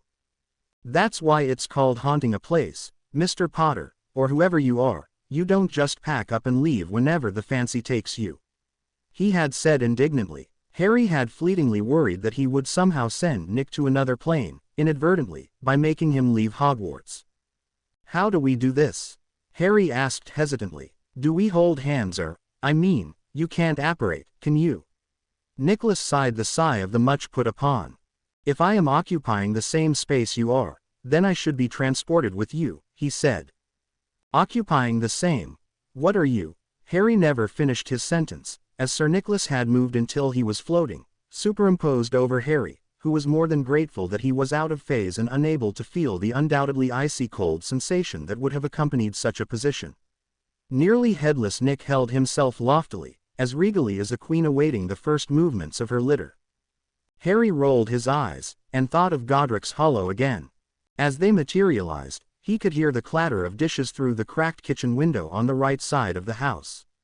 Harry moved through the wall into the room, as Dobby padded in with a towering stack of plates and cutlery that rose to twice his own height. He could hear Hermione's protests as she approached the kitchen. Dobby, I made the mess. You should let me clean it up. Dobby is most grateful for a night off. Dobby should repay kind masters for their generosity. The house elf sounded more perturbed about the night off than Hermione's remonstrations, as he levitated the impossibly high stack into the sink and set them to wash. Suds mounded up in the sink, and a scrubber began to work by itself. We're not your masters, Dobby. Let me do the dishes. It was my party. Harry scooted out of the way, as she strode past him, even though it wasn't necessary. He could hear the frustration in her voice. Mistress Potter must be tired from her entertaining. What kind of house elf would Dobby be to let his mistress work, especially when they are kind enough to pay Dobby? It is Dobby's delight and duty to serve the Potters. The elf rolled his ping-pong ball eyes toward her in a way that would have seemed fatuous, if Harry hadn't known him so well. Dobby. Words trembled on her lips. She doesn't want to give him an order, Harry thought suddenly. Get out of here, Dobby, Harry said suddenly, appearing in the kitchen doorway. His voice was peremptory, but not rude, spoken in a way that any house elf would immediately appreciate, even such a relatively enlightened thinker as Dobby. Hermione and I will finish up in here. Dobby looked conflicted, but finally managed a strained, "As Mr. Harry wishes," before popping out of sight. You're feeding his obsession, you know, Hermione said, moving to the sink without looking at Harry. She began removing dishes from the pile of suds, and levitating them through rinse water to stack on the worktop. Harry moved beside her, using his wand to dry them and replace them in the cabinets. Oh, he'll have blissful dreams all night long because I bossed him around. Why can't you be nicer to him, Hermione? He grinned at her, and a smile tugged on the corners of Hermione's mouth against her will. I know full well that you had ulterior motives, and they had nothing to do with being "nice" to Dobby, she smirked. Harry dropped his mouth open, and placed one hand theatrically across his chest. I'm offended, he said. I call them like I see them, Mr. Harry, Hermione retorted, but her eyes were glinting with something else altogether. Well, Harry said slowly, turning toward her, and backing her up to the corner of the worktop. If I'm going to be summarily accused, I might as well be guilty. He was very close to her now, his legs bracketing hers, and he leaned down to whisper something in her ear. She dropped her wand, and the plate that had been under the stream of water crashed into the basin of the sink and shattered. Harry looked around wildly for Sir Nick, cocking his head in the couple's direction with meaningful eyes, forgetting in his desperation that he could talk. They would not be able to hear him. The ghost had not fully entered the house, and was almost hovering at the window, looking even more insubstantial than usual in the weak moonlight. At Harry's gesticulations, he floated more completely into the small kitchen, and cleared his throat awkwardly. Hermione and her husband started at the noise, and blinked up at Sir Nicholas. One of her hands fluttered up to her hair self-consciously. Sir Nicholas? Harry asked, obviously squelching the irritation that had flitted briefly into his face. Is something wrong? Did Dumbledore send you? Asked to speak to Hermione alone. Nothing's wrong, Harry, Sir Nick said hesitantly. I'd like to have a word with your wife, if I may. Sure, Sir Nicholas. Harry was speaking slowly, he and Hermione clearly exchanging rather bemused looks, as he ambled out of the kitchen. She watched him go, and then turned back to the ghost, the confusion on her face replaced by the sharp, curious look that Harry knew so well. It was the look of Hermione on the hunt, with a puzzle to solve. What's going on, Sir Nicholas? She asked. Nick opened his mouth to speak, but hesitated, looking sidewise at Harry, and appeared to Hermione to be staring at nothing at all. I had a visitor this evening, he said uncertainly. Ask her if she knows anything about multiverse theory, Harry said. His voice was low and intense, his brilliant eyes fixed on her face. Hermione's eyes widened at Sir Nick's question, and then moved warily around the room, as if wondering whether or not a ghost could be put under Imperius. I'm afraid that's classified, Sir Nick, she responded. Tell her you've got someone with you who's from another universe and who is out of phase. And he needs help. He's looking for someone. Don't tell her who I am. The Gryffindor ghost dutifully repeated the words. Something like excitement danced across Hermione's face. Really? It must be someone I know since they came to me. Who is it? Sir Nicholas looked at Harry, who shook his head decisively. He doesn't want to say, the ghost explained. We only just found out that persons who are out of phase can communicate with the spirit world, Hermione said. It's amazing to be able to see the phenomenon in action. Harry's eyes lingered wistfully on her face. It was animated, lively, lit from within. Hermione in the pursuit of knowledge. He missed her so much that it hurt. Harry began to hurriedly explain to Nick about the crystal, its deactivation, and his subsequent search through multiple universes. Was there any way to refine the search, to more accurately pinpoint his Hermione's location? Sir Nicholas relayed the question. Hermione grew thoughtful. We had a rogue unspeakable not too long ago, she said. He was using the crystals to travel to other universes, ones where he was in phase, and could steal from the Gringotts vaults of his family. He could get in because his blood matched, and the goblins weren't prepared to ward against someone from another universe. Bill Weasley and I finally designed a safeguard against that kind of theft. We used a kind amplifier that could track a signature that didn't belong in our universe. Everything gives out a signature, you know, even inanimate objects. Could you program something, maybe a crystal, to search for a specific signature? Harry was no longer really speaking to Sir Nicholas, ignoring the ghost acting as his translator, his eyes fixed on Hermione. She paced the small confines of the kitchen, chin bracketed in one hand, thinking furiously. I don't see why you couldn't, if you had something from that universe that you could use as a sample. You could use a detection spell calibrated to that signature, and embed it in a crystal. It's not ever been tried before, but the theory is sound. She stopped pacing abruptly, and looked so suddenly to Sir Nicholas's left that Harry's heart stopped. Who are you? A friend, Harry said hoarsely. Would it need to be a certain kind of crystal? Sir Nicholas relayed the question, and Hermione began to respond, when it suddenly sounded as if someone had turned the volume down on her voice. The transfer had always seemed to occur swiftly, but Harry felt as if he were viewing it in slow motion.